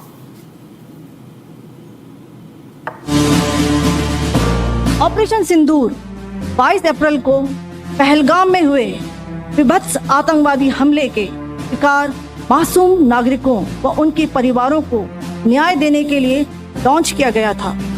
इस कार्रवाई में 9 terrorist camps को target किया गया और पूरी तरह से इसे बर्बाद किया गया। They are distributed from Tawai Nala in the north, counting to approximately 21, ending at Bhagalpur to the south. India has demonstrated considerable restraint in its response. However, it must be said that the Indian armed forces are fully prepared to respond to Pakistani misadventures, if any, that will escalate this situation. All right, the Indian Armed Forces carried out 24 precision missile strikes on 9 terror targets in Pakistan and Pakistan-occupied Jammu and Kashmir, including Muridke and Bahawalpur, the headquarters of Lashkar-e-Taiba and Jaish-e-Mohammed respectively. Here's how the terror targets were destroyed through a video released again by Indian Army.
All right, another breaking news development coming in. United Kingdom, UK's former Prime Minister Rishi Sunak has made a statement coming out in support of India's Operation Sindur. He has backed India's retaliation to Pahalgam terror attack taking down terror infrastructure across Pakistan, and an influential voice there in the former UK PM Rishi Sunak making that statement, and we have this coming in, becoming yet another voice. Remember, effectively the world leaders have stood by India, except for the likes of China and Turkey, about India's defense and India's right to defend itself and carry out preemptive strikes on Pakistan. Remember, Foreign Secretary Vikram Misri in that briefing said that India had intelligence that these same terror sites were still plotting to carry out future terror attacks, and so they had to be taken down. And one more international voice, leader, former Prime Minister of the United Kingdom, Rishi Sunak, coming out in support of Operation Sindur. All right, another breaking news development. We're keeping it fast-paced. And this is coming from NIA, essentially India's anti-terror agency, the National Investigation Agency. They are combing through multiple videos, and they have gathered a huge amount of data through this operation which the Indian Armed Forces carried out. And as part of this operation, the NIA is going through all these videos to analyze and collect information and connect the dots in terms of the scale of the damage that has been inflicted on Pakistan, on the number of casualties it has suffered, and how many of the terror targets in terms of terrorists and the individuals behind the terror acts in India have been neutralized. The NIA essentially carrying out a massive exercise, open source exercise of checking out the scale of damage that India has inflicted on Pakistan.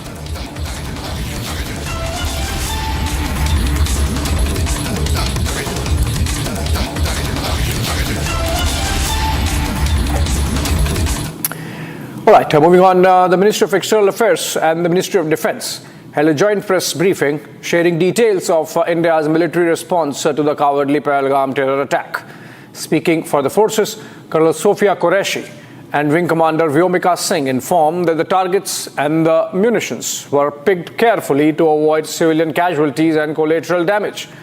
They said the forces were ready for Operation Sindur 2 in the event of any military escalation or misadventure from across the border. We get you this report for all the details. Take a look.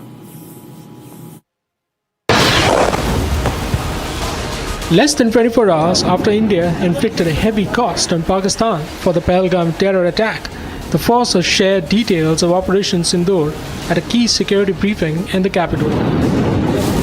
Speaking for the forces, Colonel Sophia Qureshi and Wing Commander Vyomika Singh said the targets and payloads were picked very carefully to avoid civilian casualties and collateral damage. Addressing the joint press briefing, Foreign Secretary Vikram Misri said the counterstrikes were intelligence-based and non-escalatory. Misri said the targets were locked on the base installations in Pakistan. Earlier this morning, as you would be aware, India exercised its right to respond and preempt as well as deter more such cross-border attacks. These actions were measured, non-escalatory, proportionate, and responsible. They focused on dismantling the terrorist infrastructure and disabling terrorists likely to be sent across to India. He said the larger objective behind the dastardly Pahalgam killings was to incite communal tensions in the country. The attack in Pahalgam was marked by extreme barbarity, with the victims mostly killed with headshots from close range and in front of their families. Family members were deliberately traumatized through the manner of the killing, accompanied by the exhortation that they should take back the message. Misri said Pakistan gave space and sanctuary to terrorists and failed to act against terror directed from the soil. perpetrators and planners of the 22nd April attack be brought to justice. Despite a fortnight having passed since the attacks, there has been no demonstrable step from Pakistan to take action against the terrorist infrastructure on its territory or on territory under its control. Jaish's Markaz Subhanallah and Lashkar's main training facilities were targeted and destroyed in the retaliatory airstrikes. Jaish-e-Mohammed's Tehran facility and the Hizbul's Maimouna Zoya facility were also blown to bits in the precision strikes.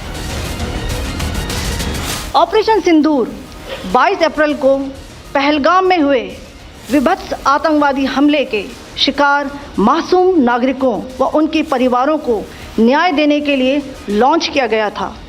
इस कार्रवाई में 9 terrorist camps को target किया गया और पूरी तरह से इसे बर्बाद किया गया। Republic learned from top sources that the Indian munitions and payloads targeted the residence of Jaish chief Masood Azhar as well as his terror nursery. While the fate of the Jaish chief remains unclear in the wake of Operation Sindoor, a purported statement from him said 10 members of his family perished in the airstrikes.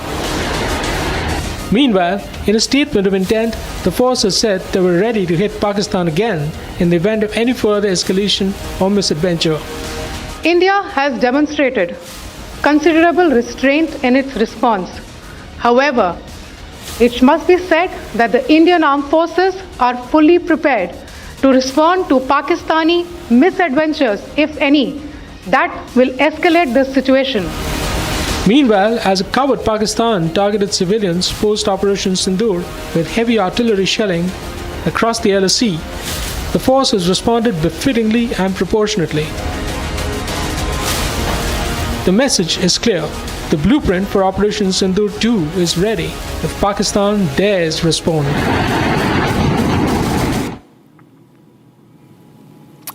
Ladies and gentlemen, after the Uri attack, India avenged its martyrs in 10 days. After the Pulwama attack, the Balakot air strikes followed in 12.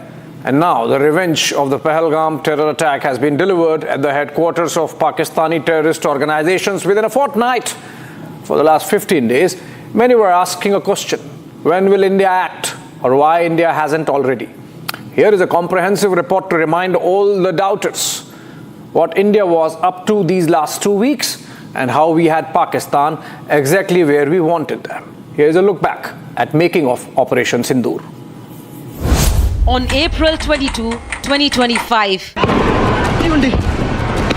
LED-backed terrorists carried out one of the worst terrorist attacks in Jammu and Kashmir since the abrogation of Article 370. एक इंसान है, उसने उसको गोली मार दी। मेरे बेटे का बच्चा लो। हम बचा देगा, कोई बात नहीं। मेरे बच्चे को कोई। अरे हम लोग फौजी हैं, कुछ नहीं करेंगे। Immediately after the attack, the Prime Minister cut short his 3-day trip to Saudi Arabia and returned back to the national capital in New Delhi. On April 23rd, the next day, the operation's groundwork was laid when the Prime Minister, as he chaired a critical cabinet committee on security meeting, setting the stage for strategic planning with a comprehensive security review of Jammu and Kashmir. Immediately after the CSS, India announced its diplomatic strike, and India briefed the entire world of Pakistan's nefarious terror designs. The Cabinet Committee on Security met this evening under the chairmanship of the Honorable Prime Minister. Recognizing the seriousness of this terrorist attack, the CCS decided upon the following measures. The Indus Waters Treaty of 1960 will be held in abeyance with immediate effect. The integrated checkpost Atari will be closed with immediate effect. Pakistani nationals will not be permitted to travel to India. The defense, military, naval and air advisors in the Pakistani High Commission in New Delhi are declared persona non grata.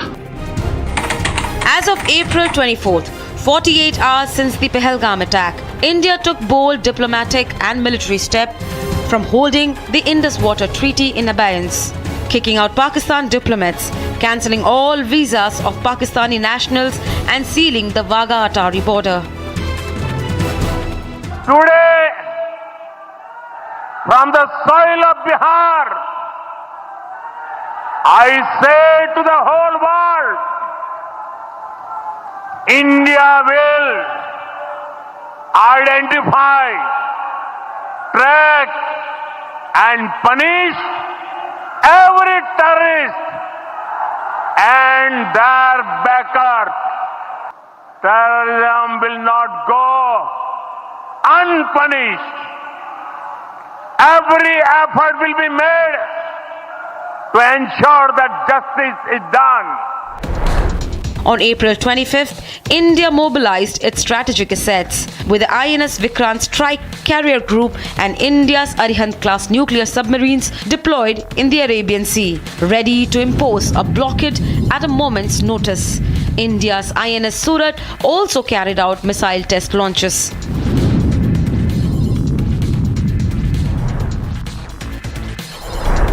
On April 26, the Indian Air Force conducted the Akraman exercise, stimulating high-intensity combat scenarios to ensure operational preparedness.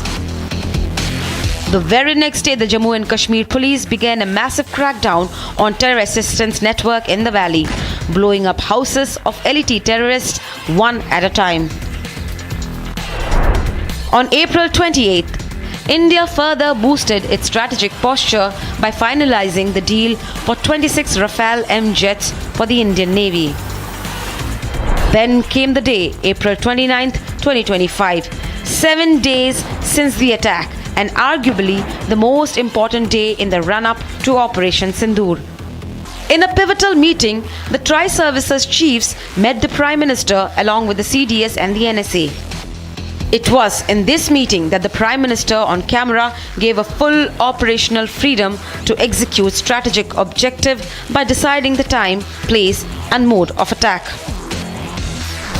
On April 30th, 2025, immediately after the forces were given operational freedom, the Prime Minister began high-level coordination throughout the entire government.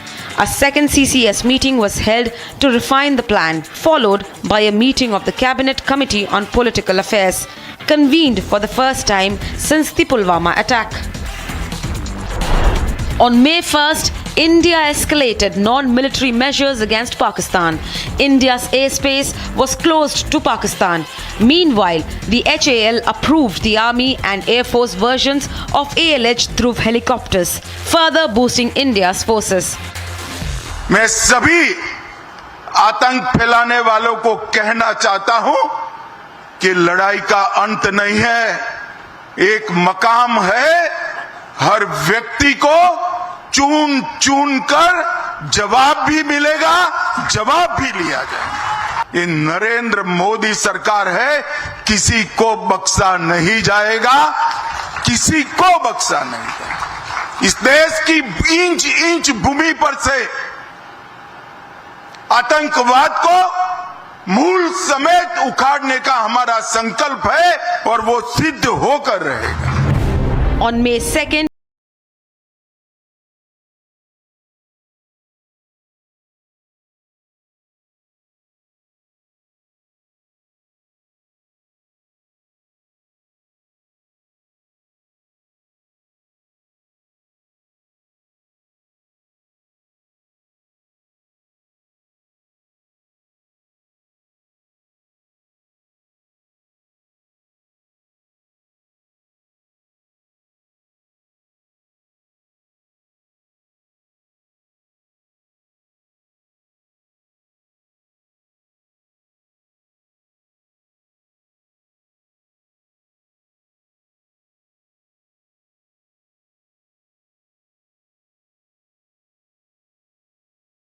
है कि मैं अपने सैनिकों के साथ मिलकर देश की सीमाओं की सुरक्षा सुनिश्चित करूं और मेरा यह दायित्व है कि अपनी सेना के साथ मिलकर देश के ऊपर आंख उठाने वालों को मुंहतोड़ जवाब दूं।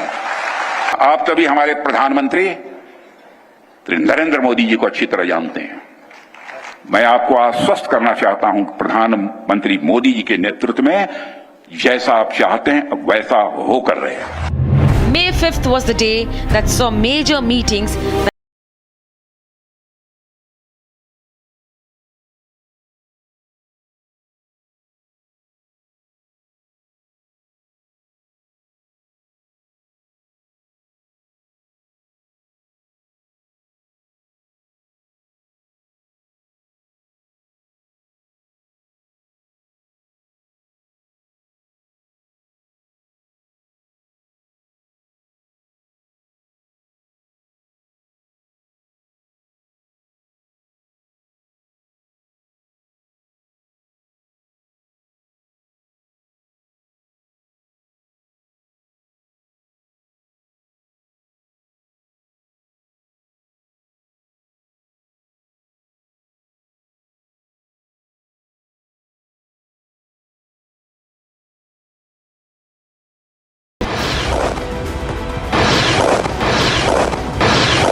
from Muzaffarpur to Kotli, from LET headquarters to Muridke, to the Jaish headquarters in Bhavalpur, India hit Pakistan where it hurts the most, at the head of its terror syndicate for the entire world to see. Earlier this morning, as you would be aware, India exercised its right to respond and preempt as well as deter more such cross-border attacks. These actions were measured, non-escalatory, proportionate and responsible. They focused on dismantling the terrorist infrastructure and disabling terrorists likely to be sent across to India. Operation Sindoor 22 अप्रैल को पहलगाम में हुए विभत्स आतंकवादी हमले के शिकार मासूम नागरिकों व उनके परिवारों को न्याय देने के लिए लॉन्च किया गया था। इस कार्रवाई में 9 टेररिस्ट कैंप्स को टारगेट किया गया और पूरी तरह से इसे बर्बाद किया गया। We hit back after Uri attack with the surgical strikes in 10 days. We hit back after Pulwama with the Balakot strikes in 12 days. Now we have hit back once again very deep into Pakistani territory with precision strikes. 15 days after the Pahalgam terror attack.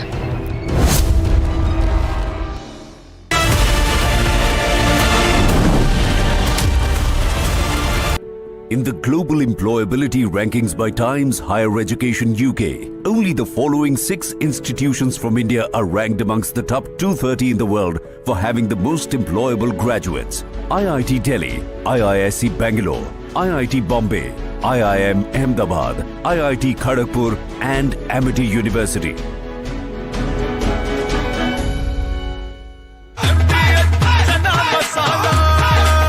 अब छोलिया हो या लोबिया, सफेद चने या काले चने, सब कुछ मजेदार बने। पाकिस्तानियों ने जंग शुरू कर दी है। अभी मेरे बहावलपुर सिटी के अंदर मौलाना मसूद अजहर साहब के जो है मदरसा है उसके ऊपर 4 मिसाइल दागे गए हैं। 4 मिसाइलों के साथ हमला किया गया है मौलाना मसूद अजहर साहब के मदरसे के ऊपर। हम अपनी अफवाज पाकिस्तान के साथ खड़े हैं, लेकिन मेरा सवाल है कि हमारी एजेंसीज कहाँ सोई हुई थी, हमारी अफवाज पाकिस्तान कहाँ सोई हुई थी जब ये हमला हुआ। मुजफ्फराबाद की भी खबर आ रही है कि मुजफ्फराबाद वाली साइड पे ये अटैक हुआ है, लेकिन सबसे पहले मेरे बहावलपुर सिटी के अंदर अटैक हुआ है बैलिस्टिक मिसाइल के साथ। उन्होंने हमला किया है मौलाना मसूद अजहर साहब के मदरसे के ऊपर। 4 मिसाइल मारे गए हैं। अभी ये कहना कबल वक्त है कि गोया कितनी सच्चाई है इस खबर के अंदर, किस साइड से ये मिसाइल आए हैं ये अभी कन्फर्म होना बाकी है, लेकिन ये कन्फर्म न्यूज़ है कि उनके मदरसे के ऊपर 4 मिसाइल मारे गए हैं।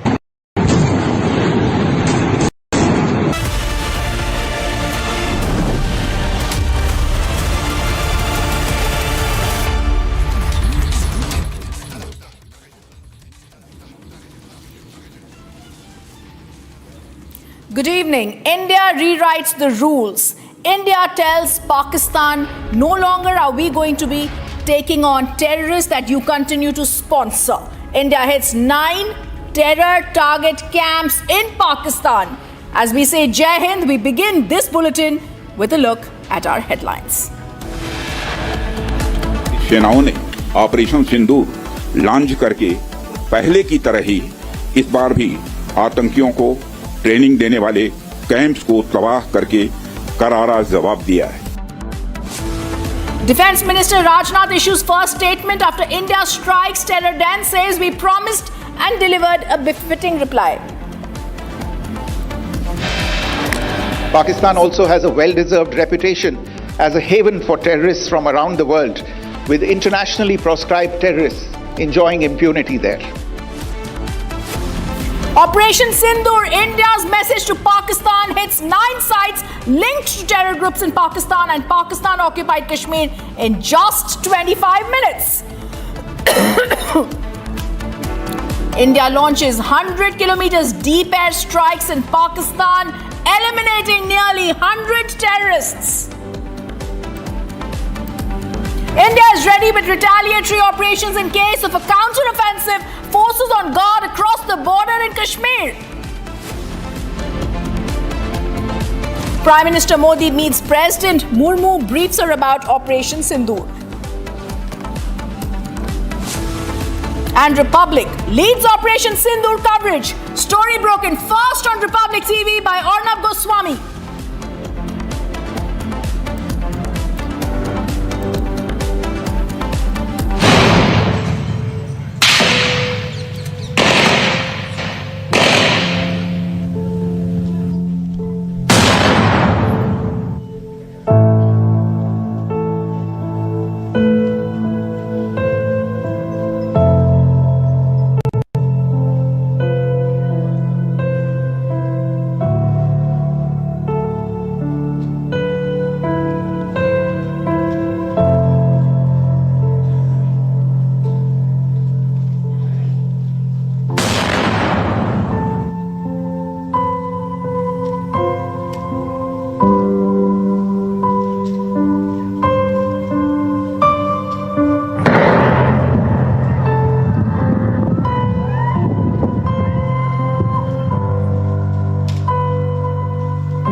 Viewers, after military strike, a diplomatic strike is now on between now the External Affairs Minister and the National Security Advisor. Over 30 nations have been briefed since morning. This is the big breaking news that's coming in. There have been NSA who has spoken to 8 counterparts of his, including in the United States of America and in Russia. And we have the External Affairs Minister also speaking to his counterparts in Qatar and in other places. In fact, Dr. Jaishankar has just tweeted that he has spoken with the Finance Minister on telecom of Japan. He appreciates the strong condemnation of the terrorist attack and discussed India's actions against the cross-border terrorist infrastructure. It's very clear that after the military strike, we are on a diplomatic strike, and this is one of the first times ever we are seeing painstaking precision in the way the ministries are working in collaboration.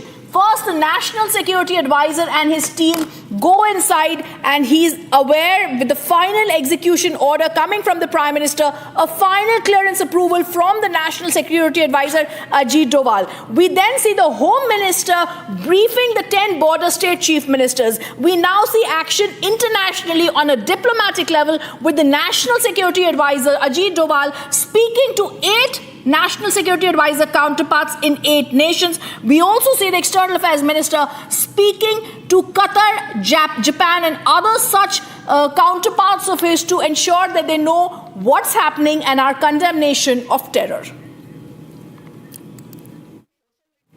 Viewers, it took just 25 minutes for India to wipe out 9 terror in Pakistan and camps in Pakistan-occupied Kashmir.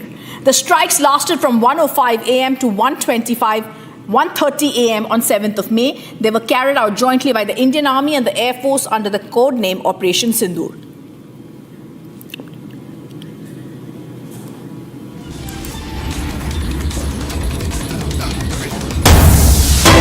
And there's breaking news that's coming in. There's been a discussion in the NIA informal news gatherings. The NIA is still investigating all the angles in this case. The role of the fringe element, which we call terrorist assistance, that has been a pillar support to the terrorist network, is being identified. We've spoken to terrorists, we've spoken to tourists, I beg your pardon, the families and guides, and have collected vital evidences, they've said. The NIA also continues to be in the process of identifying several videos and images to get vital pieces of information for making sure that the videos are valid sources. Now the number is also being released to make sure the evidences collected are credible.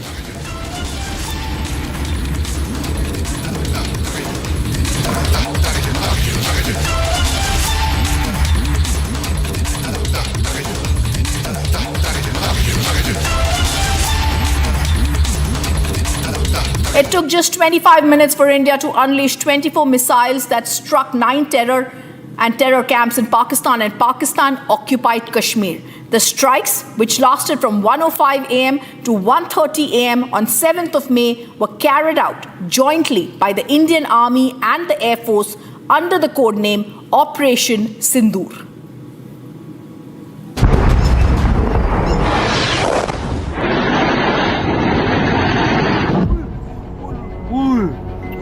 A little after midnight on the 7th of May, 9 targets struck inside Pakistan. Nobody saw it coming. Not even those in this video.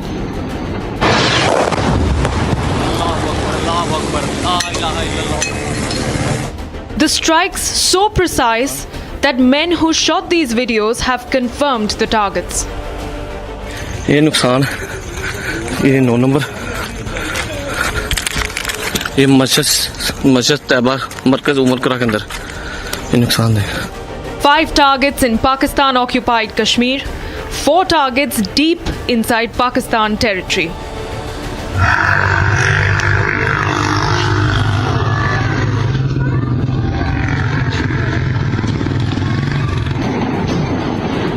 Terror camps struck with multiple hits on some targets.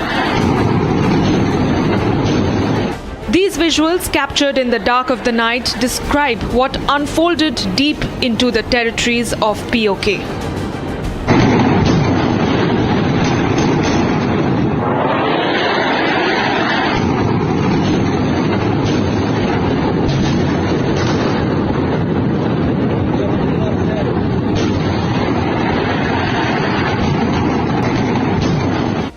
Precision strikes that turned the skies red. हाँ देखना वाम कैसे आ रही है वहाँ से अभी video catch होगी नहीं होगी Multiple loud explosions and a complete blackout. The enemy was not ready for this.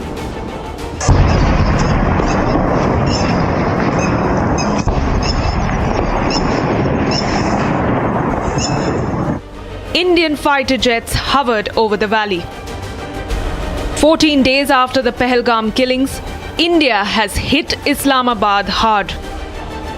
And as the world wakes up to Operation Sindur, it's only the beginning of the end for the terror ecosystem of Pakistan.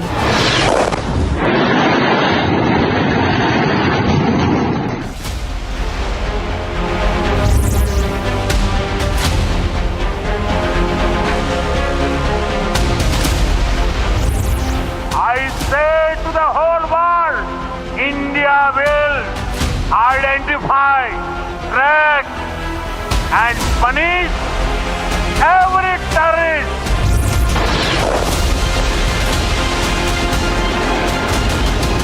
History has been made that in this strike, our information reaching Republic is that the main headquarters of the Lashkar-e-Toiba at Muridke has been completely devastated.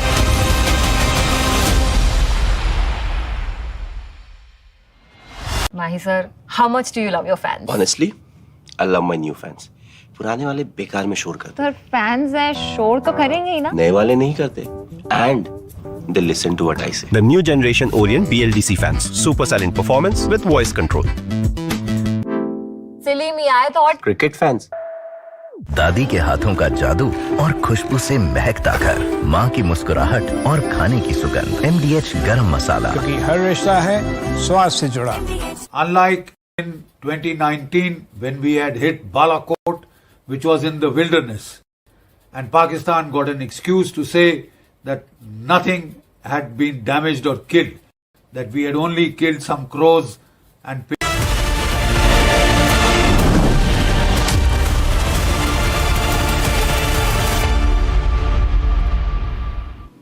The Indian embassy in Beijing fact-checks Chinese newspaper Global Times. This after Global Times has said the Pakistan Air Force has shot down another Indian fighter jet in response to overnight airstrikes carried out by India at multiple locations in Pakistan.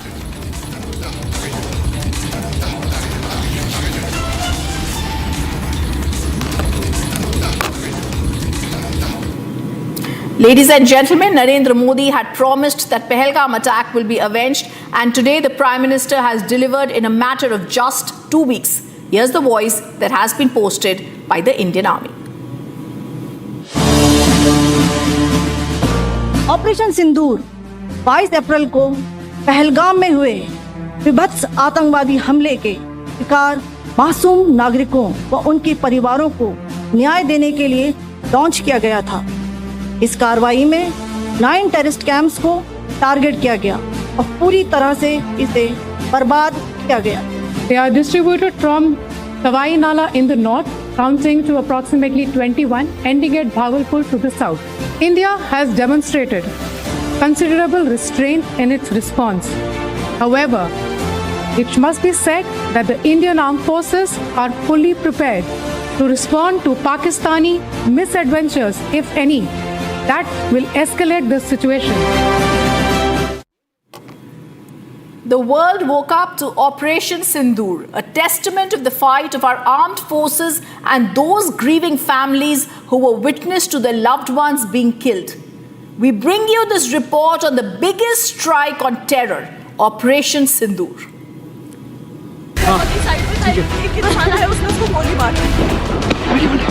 The April 22nd Pahalgam terror attack claimed the lives of 26 Indians, families that were witness to the killings of their loved ones. Women and children left grieving a deep and unbearable loss.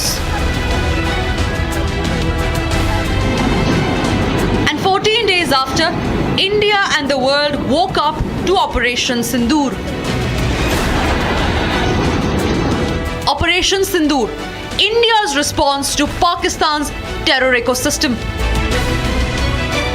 Operation Sindur, an invocation of grief, memory and resolve.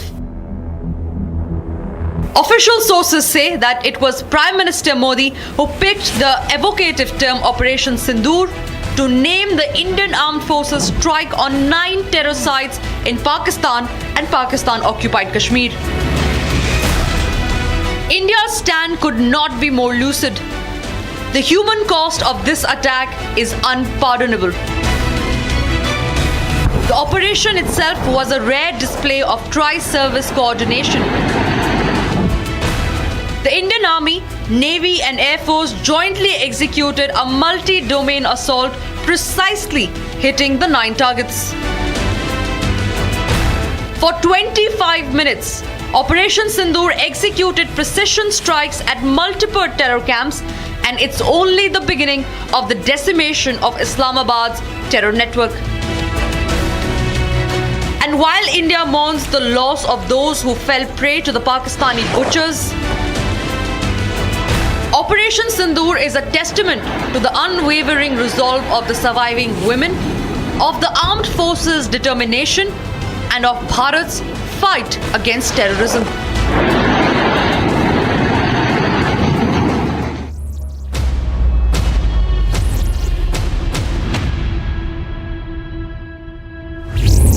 अब आतंकियों की बची खुची जमीन को भी मिट्टी में मिलाने का समय आ गया है।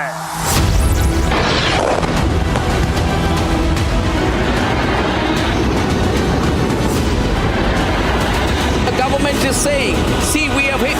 This is brilliant. This is typical Modi style. Do it, own up to it. Nothing covert.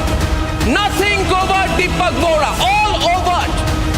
Absolutely straight in your face missile strikes on Pakistan.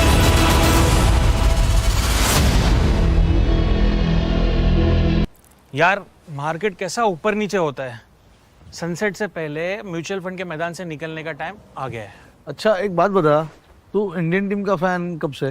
96 से सेमीज तक पहुंचे थे यार, फिर हार गए। तो क्रिकेट देखना बंद कर दिया? अरे नहीं नहीं, ऐसे कैसे? Team India forever bro. Exactly, career, investment और लाइफ में ऊपर नीचे होता रहता है यार। वो तो है। बस भाई डटे रहे, तभी तो अपने सपने पूरे कर सकता है। लाइफ और म्यूचुअल फंड्स में लॉन्ग टर्म सोचना सही है। सही है। हाँ। म्यूचुअल फंड निवेश बाजार जोखिमों के अधीन है। योजना से जुड़े सभी दस्तावेजों को ध्यान से पढ़ें। MDH की हल्दी मिर्ची धनिया करे कमाल, ये रंग दे, ये खुशबू दे, ये तीखा, ये कम पड़े, क्या निराला MDH masala.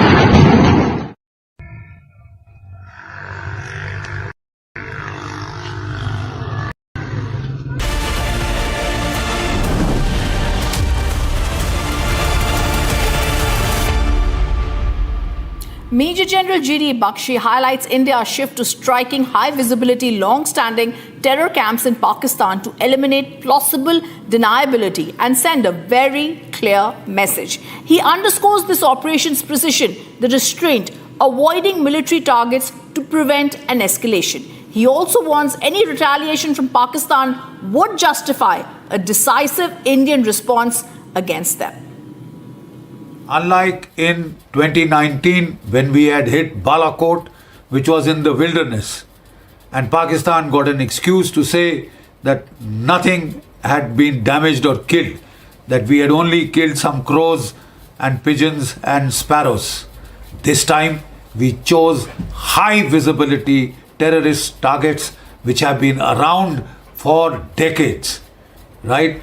And they are command and control targets, terror training camps of big, very great magnitude, so that they cannot be missed by the people of Pakistan or the whole world per se. Otherwise, we had that syndrome of jungle mein mor nacha, kisi ne na dekha, etc., which Pakistan took the fullest advantage of to deny that it had been hit, and that was taken advantage of by some unscrupulous people in India.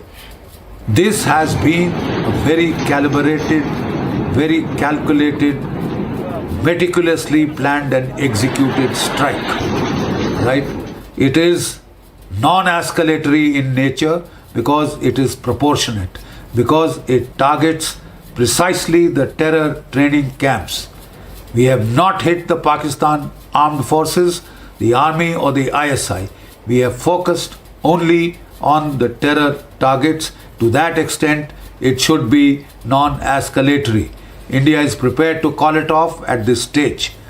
Should Pakistan wish to escalate and target Indian civilian or military targets, then it is signing its own death warrant. It will give the Indian armed forces the precise pretext, the precise justification they need to target the Pakistani army, ISI, and the command and control network that dominates the terror ecosystem in Pakistan. The Pakistani ISPR has claimed that India has hit 24 attacks on 6 target clusters.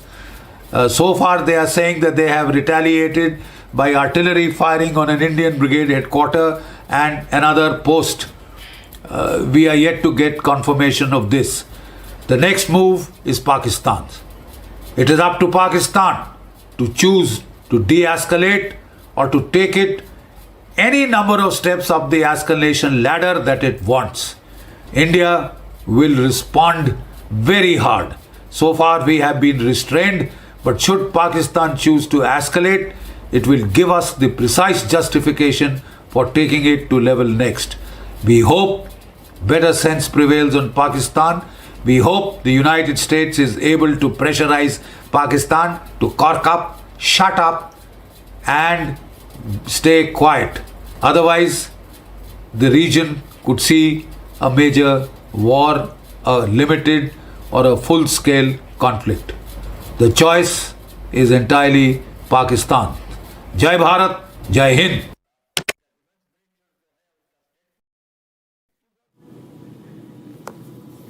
And there is breaking news coming in. The coward Pakistans have targeted civilians. The breaking news that comes in, they have hit a Gurdwara in Poonch area. The Pakistan army has killed 3 Sikhs and 3 Sikh Ragis at that in the ceasefire violation that has taken place. It has been condemned by several ministers. This is a cowardly Pakistan that's targeting civilians, also hitting the Sikh Gurdwara in the Poonch area. Pakistan army kills 3 Sikhs in the ceasefire violation, and this has also been condemned. There have been condemnations of this. There are pictures of this that have also been shared. But the strong condemnation coming of the inhuman attack by the Pakistani forces on the sacred central Gurdwara Shri Guru Singh Sabha Sahib in Poonch, in which 3 innocent Gursikhs, the Ragis, lost their life. And this is something that India, completely in solidarity with the families of the deceased Gursikhs, we pray for their peace. However, the big breaking news, Pakistan will have to be punished. Pakistani cowards now target civilians and Gurdwaras. India execute its biggest ever anti-terror strike. Precision strikes avenge horror of Pahalgam. Indian forces redefine India-Pak rules of engagement. Debating tonight at 8 p.m. Mahi sir, how much do you love your fans? Honestly, I love my new fans. पुराने वाले बेकार में शोर करते Sir, fans है शोर तो करेंगे ही ना? नए वाले नहीं करते. And they listen to what I say. The new generation Orient BLDC fans. Super silent performance with voice control. Silly me, I thought. Cricket fans. ये है सीक्रेट रेसिपी MDH का जीरा सिप जल जीरा मसाला। सिप सिप जीरा SIP MDH का जल जीरा सिप MDH का जल जीरा सिप। अल्लाह अकबर ला इलाहा इल्लल्लाह ला इलाहा इल्लल्लाह अल्लाह अकबर ला इलाहा इल्लल्लाह। Of different weapon systems, because you cannot risk putting all eggs in one basket.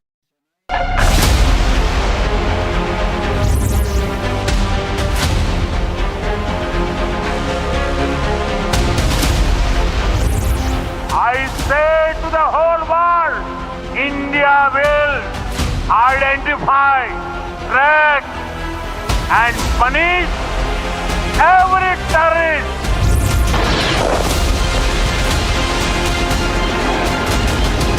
History has been made that in this strike, our information reaching Republic is that the main headquarters of the Lashkar-e-Toiba at Muridke has been completely devastated.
Chholiya हो या लोबिया, सफेद चने या काले चने, सब कुछ मजेदार बने।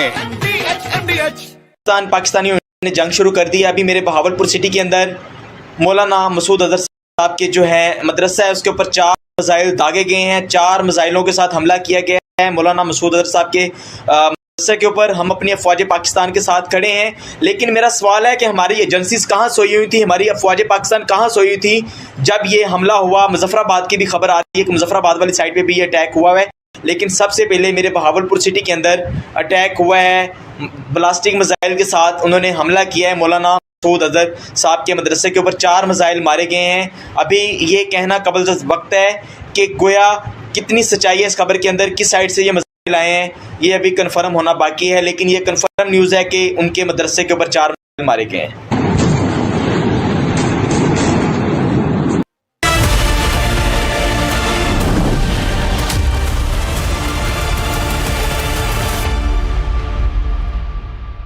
इसको घर पे लगाओगे तो शादी का तो पता नहीं, पर घर पक्का नहीं टूटेगा। रुंगटा नहीं तो घर स्ट्रॉन्ग नहीं। रुंगटा स्टील TMT बार एकदम सॉलिड। पहाड़ों में एक हाइकिंग स्टिक भी बन सकती है। आधे बाउल दही में 4 चम्मच MDH चटनी पुदीना मसाला डाला, स्टर करो, पुदीना चटनी तैयार। MDH चटनी पुदीना मसाला। Unlike in 2019 when we had hit Balakot, which was in the wilderness, and Pakistan got an excuse to say that nothing had been damaged or killed, that we had only killed some crows and pigeons and sparrows. This time we chose high visibility terrorist targets which have been around for decades, right? And they are command and control targets, terror training camps of big, very great magnitude, so that they cannot be missed by the people of Pakistan or the whole world per se. Otherwise we had that syndrome of jungle mein mor nacha kisi ne na dekha, etc., which Pakistan took the fullest advantage of to deny that it had been hit, and that was taken advantage of by some unscrupulous people. India execute its biggest ever anti-terror strike. Precision strikes avenge horror of Pahalgam. Indian forces redefine India-Pak rules of engagement. Debating tonight at 8 p.m. From Asia's largest news headquarters, setting the agenda for Bharat.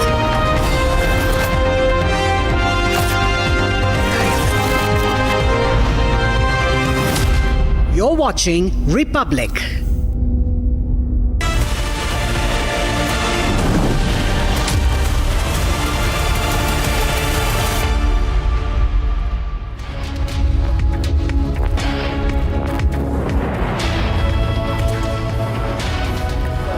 India delivers a bloody nose on Pakistan's terror infrastructure as armed forces carry out Operation Sindur, as the nation pays its gratitude to our armed forces. We bring to you rolling coverage of all developments connected with India's Operation Sindur and more. Let's begin with the headlines. हमारी सेनाओं ने operation सिंदूर launch करके पहले की तरह ही इस बार भी आतंकियों को ट्रेनिंग देने वाले कैंप्स को तबाह करके करारा जवाब दिया है। Defense Minister Rajnath Singh issues first statement after India strikes terror and says we promised and delivered a befitting reply. Pakistan also has a well-deserved reputation as a haven for terrorists from around the world, with internationally proscribed terrorists enjoying impunity there. Operation Sindur, India's message to Pakistan, hits 9 sites linked to terror groups in Pak and Pak-occupied Jammu and Kashmir in just 25 minutes. India launches 100-kilometer deep air strikes in Pakistan, eliminating nearly 100 terrorists. India ready with a retaliatory operation in case of counter-offensive forces on the guard across the border from Kashmir to Gujarat. Nationwide civil defense drills begin today across 250 plus districts as MHA urges states to stay prepared amid tensions with Pakistan.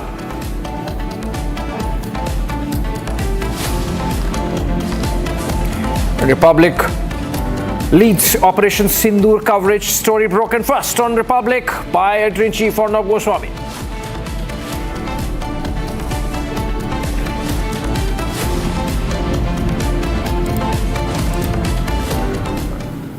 India has stood on its resolve. Operation Sindur is a testament of Prime Minister Modi's zero tolerance towards terrorism. The precision strikes post-midnight that shook over 9 major terror targets in Pakistan have reaffirmed India's position as a regional peacemaker who's not afraid of breaking the silence when provoked. Take a look.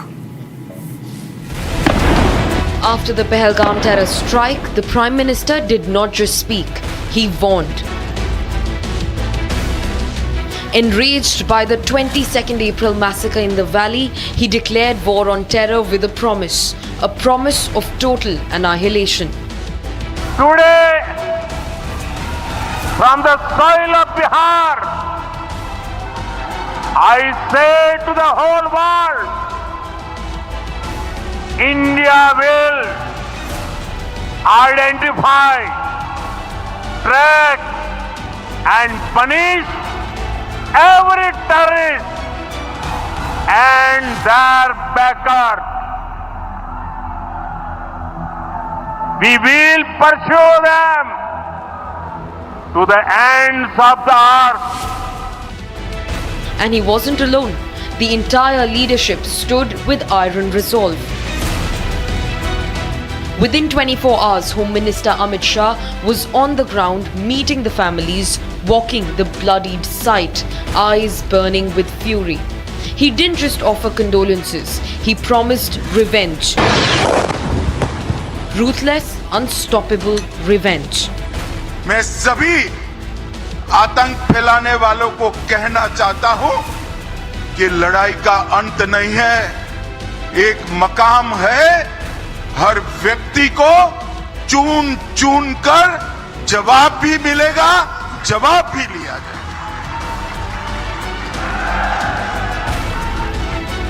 और अगर कोई एक कायराना हमला कर ये समझता है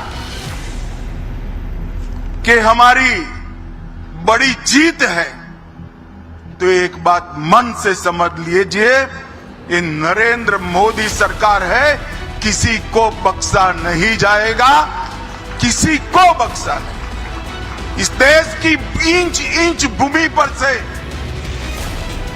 आतंकवाद को मूल समेत उखाड़ने का हमारा संकल्प है और वो सिद्ध होकर रहेगा। And then came the final strike of authority. Defense Minister Rajnath Singh. No mincing words, no soft diplomacy. He warned Pakistan, you will pay. एक राष्ट्र के रूप में भारत के भौतिक स्वरूप की सुरक्षा हमारे वीर सैनिकों ने हमेशा की। तो वहीं पर दूसरी तरफ भारत के आध्यात्मिक स्वरूप की रक्षा हमारे ऋषियों और मनीषियों ने की। जहां एक तरफ हमारे सैनिक रणभूमि में लड़ते हैं, वहीं दूसरी तरफ हमारे संत जीवन भूमि में लड़ते हैं। साथियों, एक रक्षा मंत्री के रूप में मेरा दायित्व है कि मैं अपने सैनिकों के साथ मिलकर देश की सीमाओं की सुरक्षा सुनिश्चित करूं।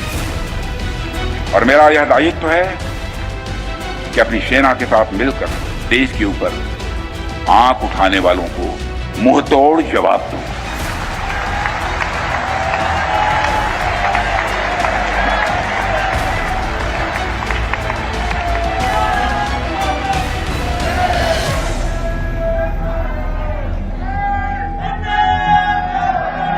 और आप सभी हमारे प्रधानमंत्री नरेंद्र मोदी जी को अच्छी तरह जानते हैं।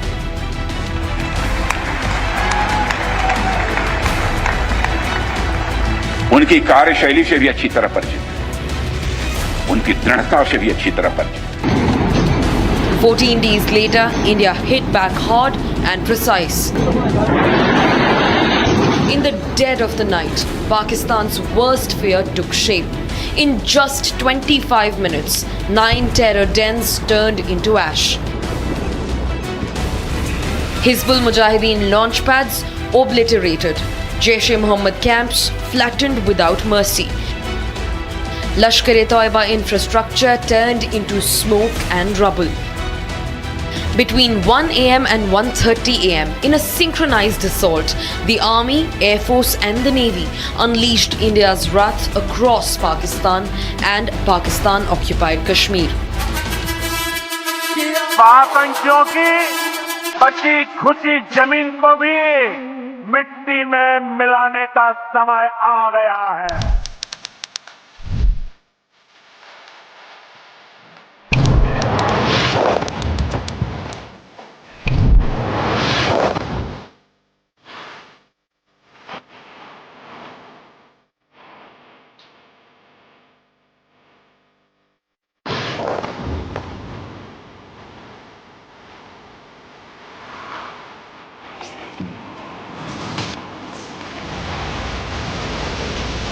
धन्यवाद करती हूँ, उनसे बहुत थैंक यू कहती हूँ कि उन्होंने मेरे पति की मौत का बदला लिया है। No warnings, no games, just payback, raw and ruthless. This is Modi's India, where bloodshed is answered with fire, where promises are not made for headlines but for hellfires. To Pakistan and its terror puppets, this is your reckoning. Attack India and you will be wiped out from the map.